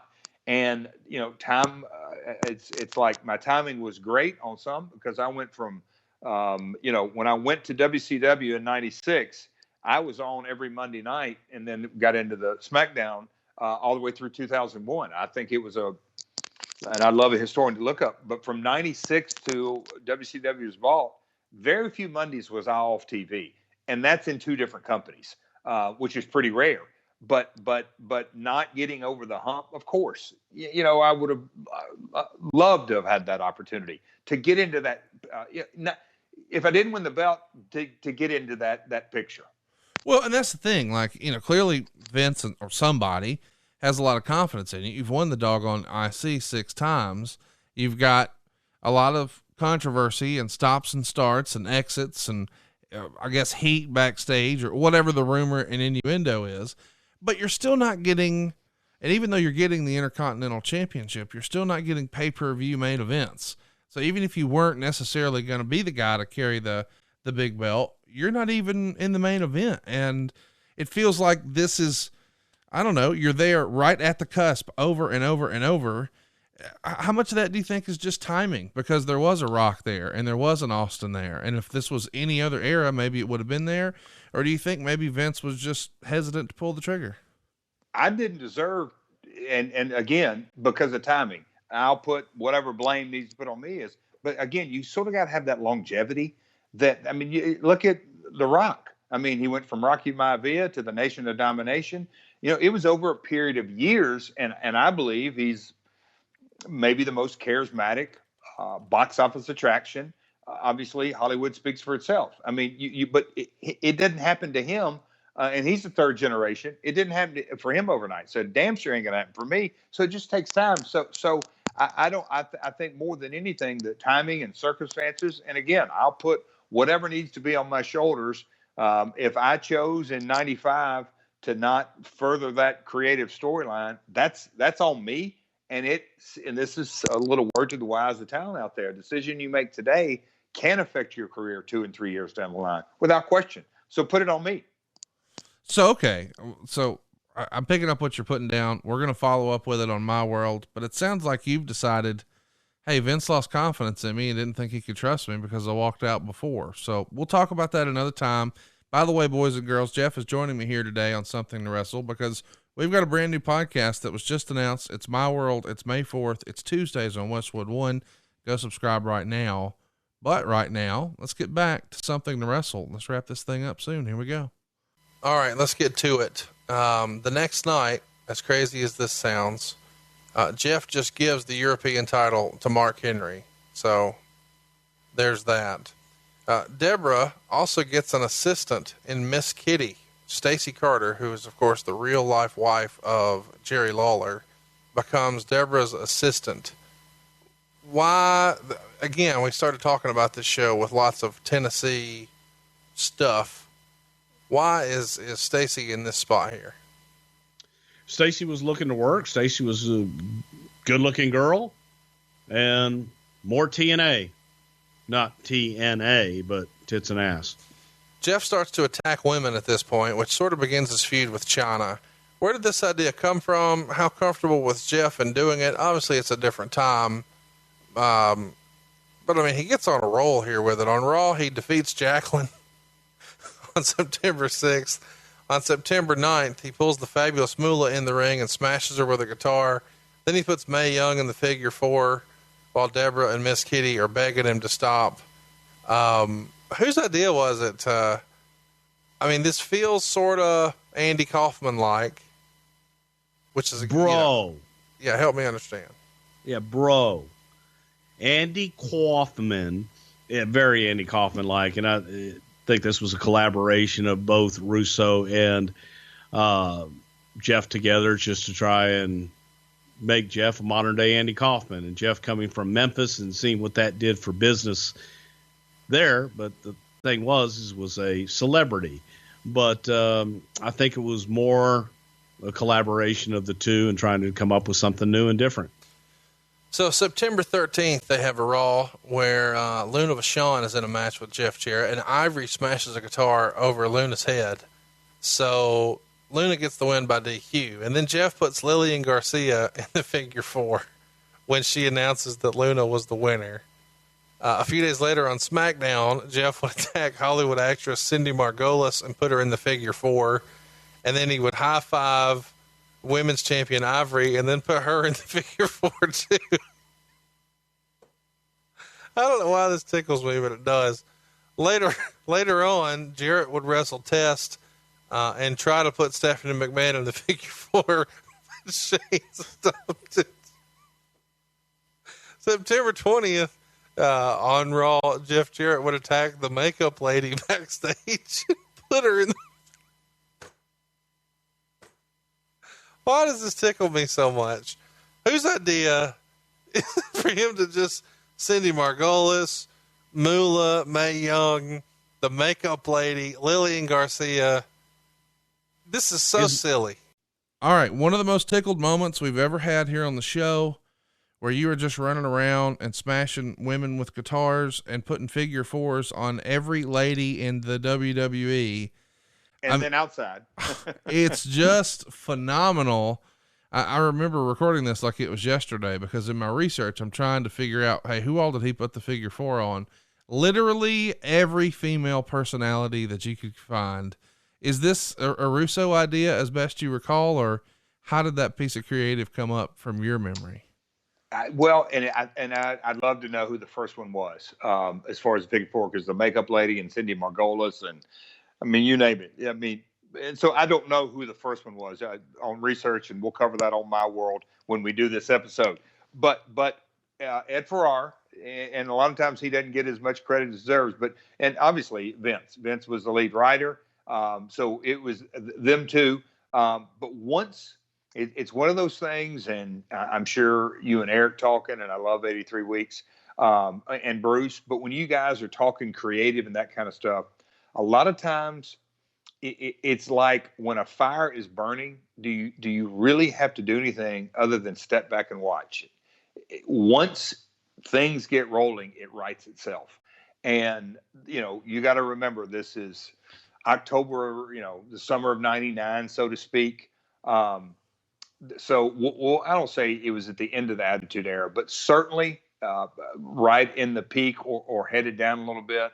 And China had come on the scene and gone from a bodyguard, no need to go into the history of that, but DX was red hot. And I've always said that, DX, when you have Road Dogg and his unbelievable charisma, and then you had X-Pac and just sort of had his vibe, but then China. But I always looked at DX when they'd come through the curtain.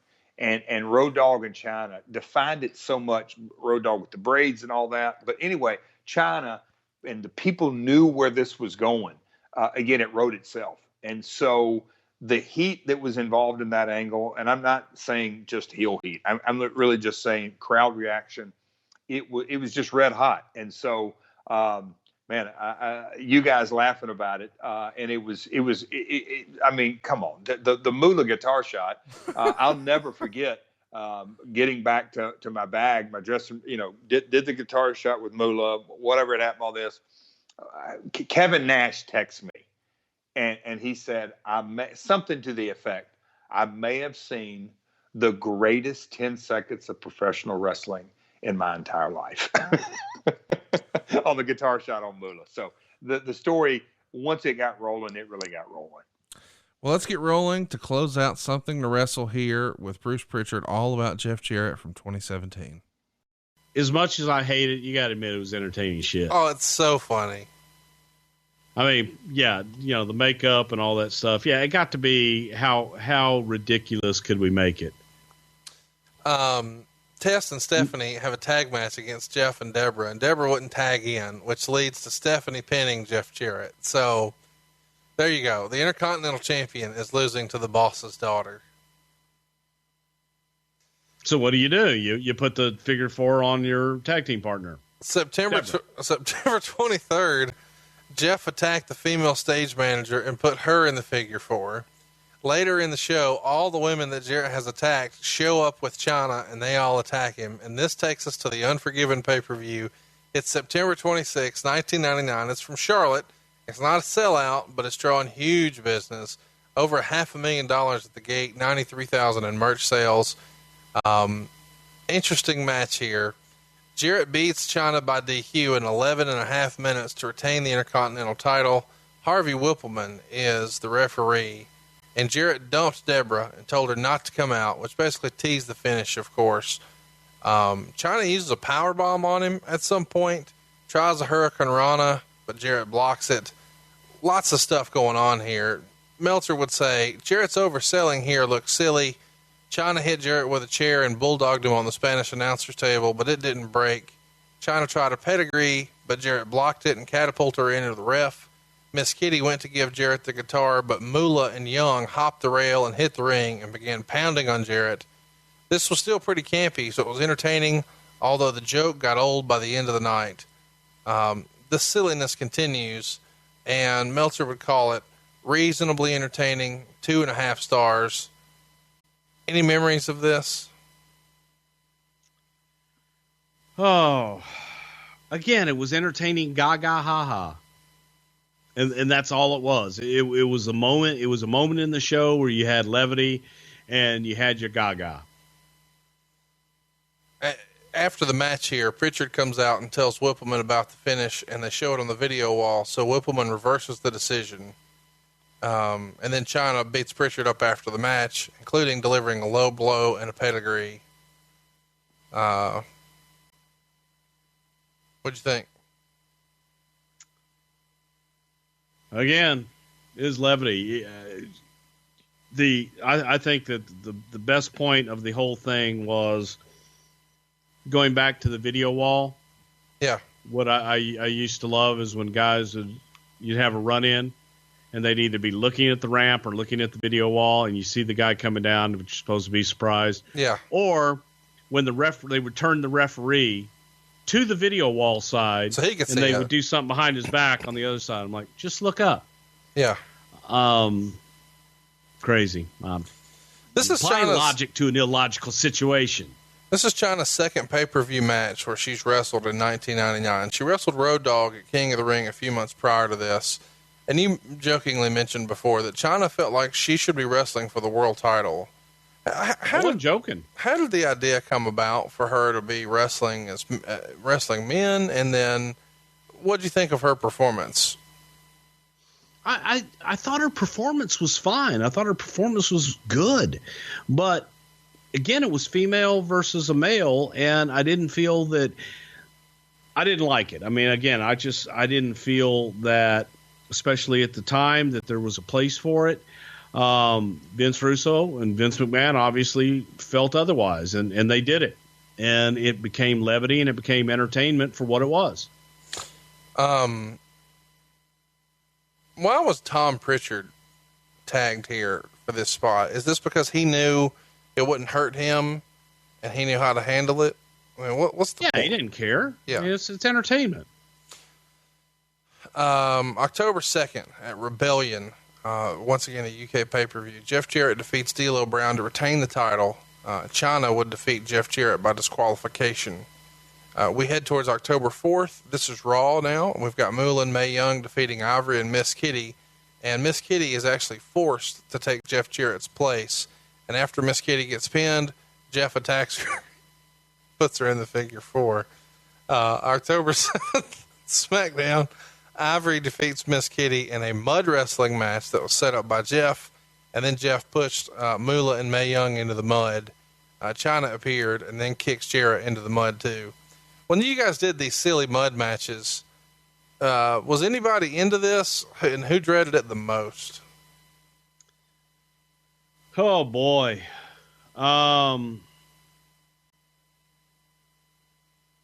Probably the prop guy dreaded it the most because, see, you have to use a certain kind of mud.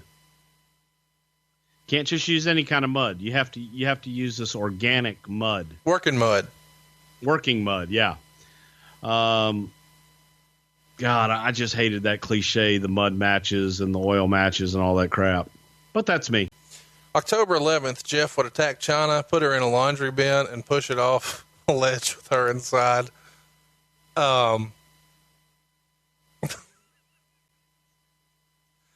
Some of this shit's just so silly. Here we go. No Mercy pay-per-view happened. I didn't book that shit. October 17th, 1999. We're in Cleveland, Ohio. And the rumor and innuendo is that Jeff's contract expired one day before New Mercy, and he was unhappy with his role in the WWF, and he didn't re-sign.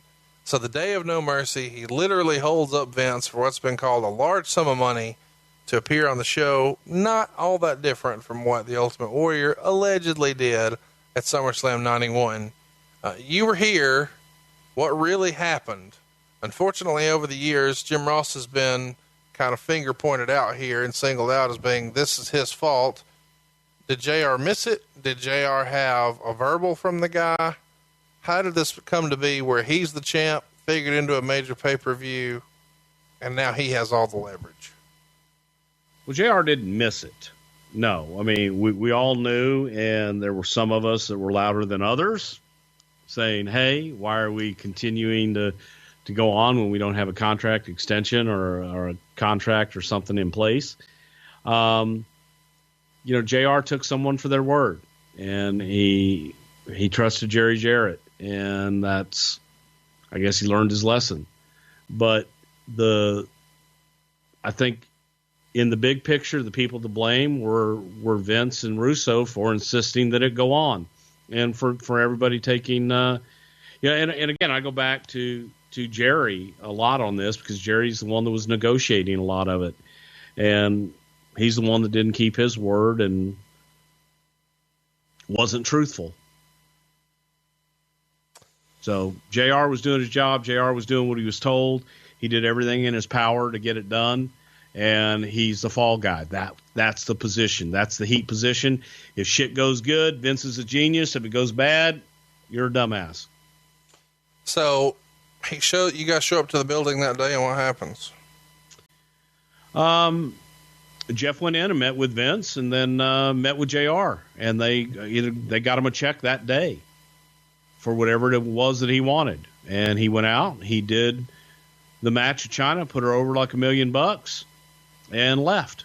And I remember, Jeff coming up, and by this time, Jeff and I had really gotten over all of our stuff, and we were cool. And I remember him coming up, and he said goodbye to every single person in the building that night. And Jeff's version, I shouldn't speak for him. The version I've heard is that Jeff just wanted what was owed to him, and that sometimes some pay-per-view residuals and some house show checks and all that would kind of trail. And he was concerned that if he went and showed up on WCW TV, given the circumstance and the Monday Night War and all that some of that money would have been even slower to come, if it ever came at all. So he just wanted whatever he had already earned in one lump sum that night. Is that, to the best of your understanding, the way it went down? That's the best of my understanding. Yeah. From Jeff's side. Yes. And frankly, I don't disagree with that. You know what I mean? I don't disagree with him wanting that. I don't disagree with it either. I just think it's funny that the narrative gets pushed out there, that he held Vince up for a bunch of money. He didn't hold him up for a bunch of money. He wanted what he had earned. But again, at the time, it was he held Vince up, and he wasn't going to go out until he got his money. And at the time, it all got put on JR, and it is not, 100%, man. It's that one can't be put on JR. That one was Vince, trying to salvage something and make it all work. Again. Anything else you want to tell me about this? I feel like you're not sharing. No, I mean, really. See, you want more. That's it. That's the story. There's nothing more to it. That's all there is. Jeff came in, and it wasn't like a big screaming match. It wasn't a fuck you. It was, I'm here to do my job. I want my money. I'd like for JR to give it to me. They met. He got it. He went out and did his job. No other drama other than that. So there wasn't any. Vince was not blowing a gasket backstage? No. China wins the Intercontinental title from the departing Jeff Jarrett in 8.5 minutes. This is a good housekeeping match, which was essentially a street fight with household appliances. They advertised Deborah as being in China's corner, but of course Deborah's never actually here. Lots of silly, weapons here, a toilet seat. a garbage can. She stuffed a banana in his mouth. She jumps off the apron through a table.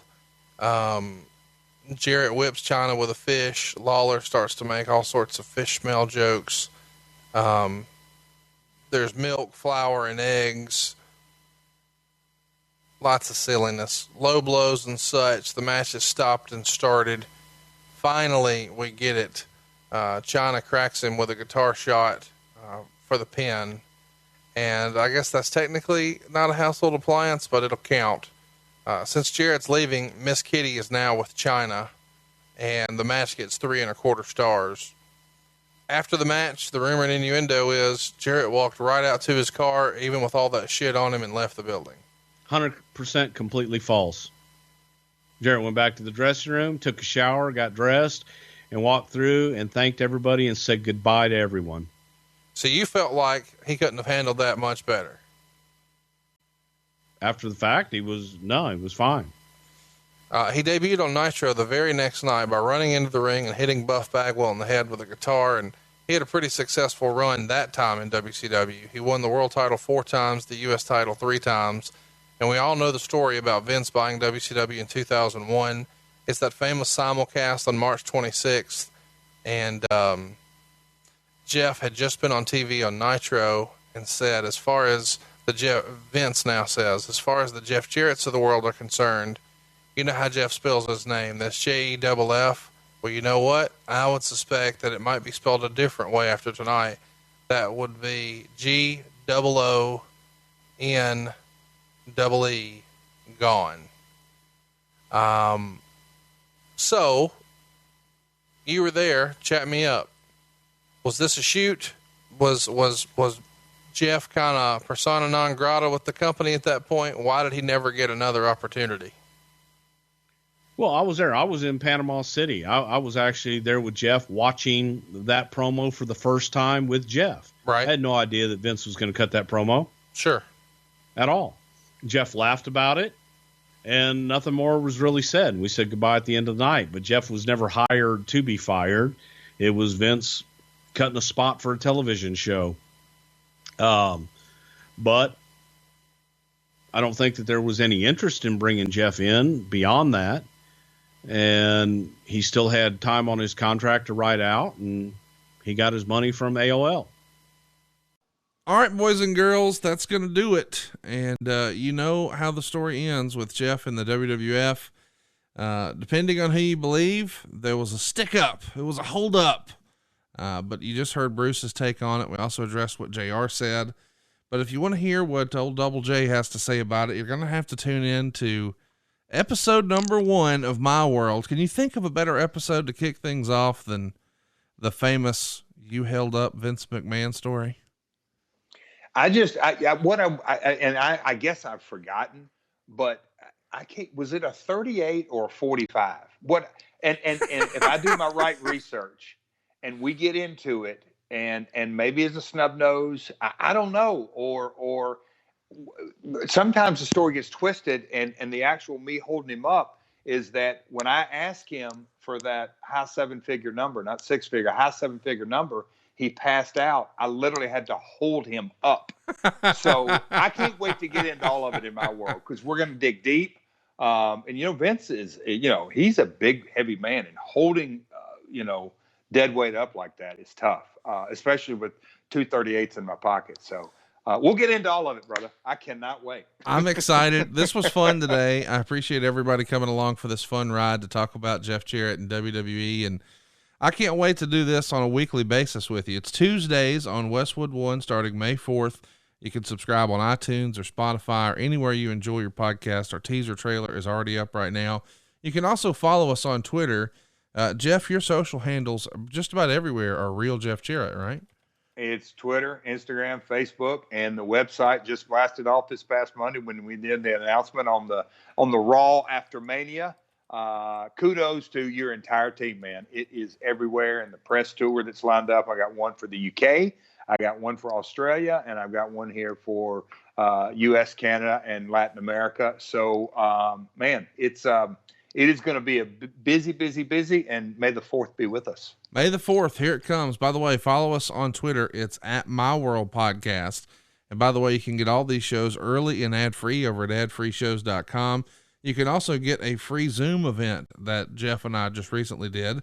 And we told some fascinating stories about merchandise and the 6-sided ring and getting into Walmart. And yes, we even addressed some old school Memphis stuff. Some of our listeners, that's going to be fun. Yeah. I don't think everybody listening to this knows that your grandmother started promoting wrestling, or she got in the wrestling business in the 40s. Is that right? 1946. Took a second job selling wrestling tickets, and the rest is history. It's really fascinating. When I think back and just think about that. I mean, let alone in the 70s or 80s, but in the 50s and 60s, a woman in the professional wrestling industry, and not just, I mean, in the office, quote unquote, in the office. It's really fascinating. It really, really is. But anyhow, can't wait to get into all of it. From Memphis to Texas to Puerto Rico to Japan to WWF, WCW, TNA, and on and on. You know, I've joked with you off air. If cats have 9 lives, somehow Jeff Jarrett has 10.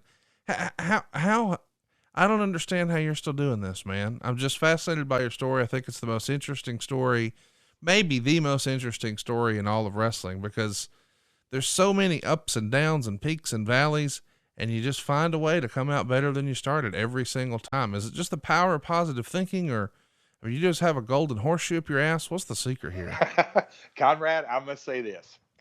The call that I had about 24 hours ago, the best is yet to come. There's a lot of, I've got some things I'm working on. But you know what? And I will say this. I do believe that not just positive attitude, what good, but and how you've talked me into this, and I've enjoyed, we've only really getting into it, but I've never looked in the rearview mirror. I've learned from things, but I've never been to one to, even in the dressing room and guys telling old stories and, you know, old timers, and now I guess I am an old timer at my age, but you know, that was what they did around the dressing room. And it used to drive me absolutely bananas when they would tell the same story over and over and over and over. And I remember being in dressing rooms with Bobby Jaggers and Kurt Hennig, and Kurt telling these, like, if I hear this one story again from Jaggers, I'm going to go nuts. But anyway, but I'm digressing here. But I've always really thought forward and innovative. And I guess sort of my default thing, and I've carried this with me, you know, the quote about it's not the critic that counts, the people that are on the outside that want to criticize or take credit or whatever. I've never been about that. I like to get in the arena, get my hands dirty. I get that from my grandmother and my father, that roll up your sleeves, son, get in there, do what you're going to do. And I've always never been really, I've been fearless in, so what if it fails? Try again. Yeah. I mean, literally try again. And I do think we touched this on the Zoom call at Ad Free. And man, what a bargain that is. I couldn't believe it. But anyway, the Memphis territory of doing a TV every Saturday morning, and then you go down to the arena on Monday night and you find out if you were a success or a failure. But knowing no matter how good it was or how bad it was, you're getting back up to bat again Saturday morning. I think that ingrained in me from a business perspective, specifically in professional wrestling / sports entertainment, that you're only as good as your last angle or promo or show, or whatever it may be. I think that has ingrained perseverance into me. Well, we hope that you guys will persevere, and we appreciate you persevering through this 4+ hour podcast. It was fun to revisit all things Jeff Jarrett. You're going to get him every Tuesday for free on Westwood One. It's called My World with Jeff Jarrett. Go subscribe anywhere you enjoy podcasts. And again, you can get all those shows early and ad-free for just $9 a month over at adfreeshows.com. And by the way, you don't just get Jeff's for early and ad-free. You get Eric Bischoff, you get Tony Schiavone, you get Jim Ross, you get Arn Anderson, you get Kurt Angle. You get where I'm going. It's a ton of content every single week at adfreeshows.com. Until next time, he is at Real Jeff Jarrett. I am at Hey, it's Conrad, and we are out of time. We hope to be back next week with Mr. Bruce Prichard on Something to Wrestle with Bruce Prichard. Ain't we great? See you soon. Hey, it's Conrad Thompson. Thanks for checking out the podcast here on YouTube. Be sure to hit the subscribe button and the notifications bell so you get a notice anytime we upload some new content. And go save yourself some money right now. If you're in a 30-year loan or you have credit card debt, it's not a matter of if I can save you money. It's a matter of how much. Find out right now for free at SaveWithConrad.com.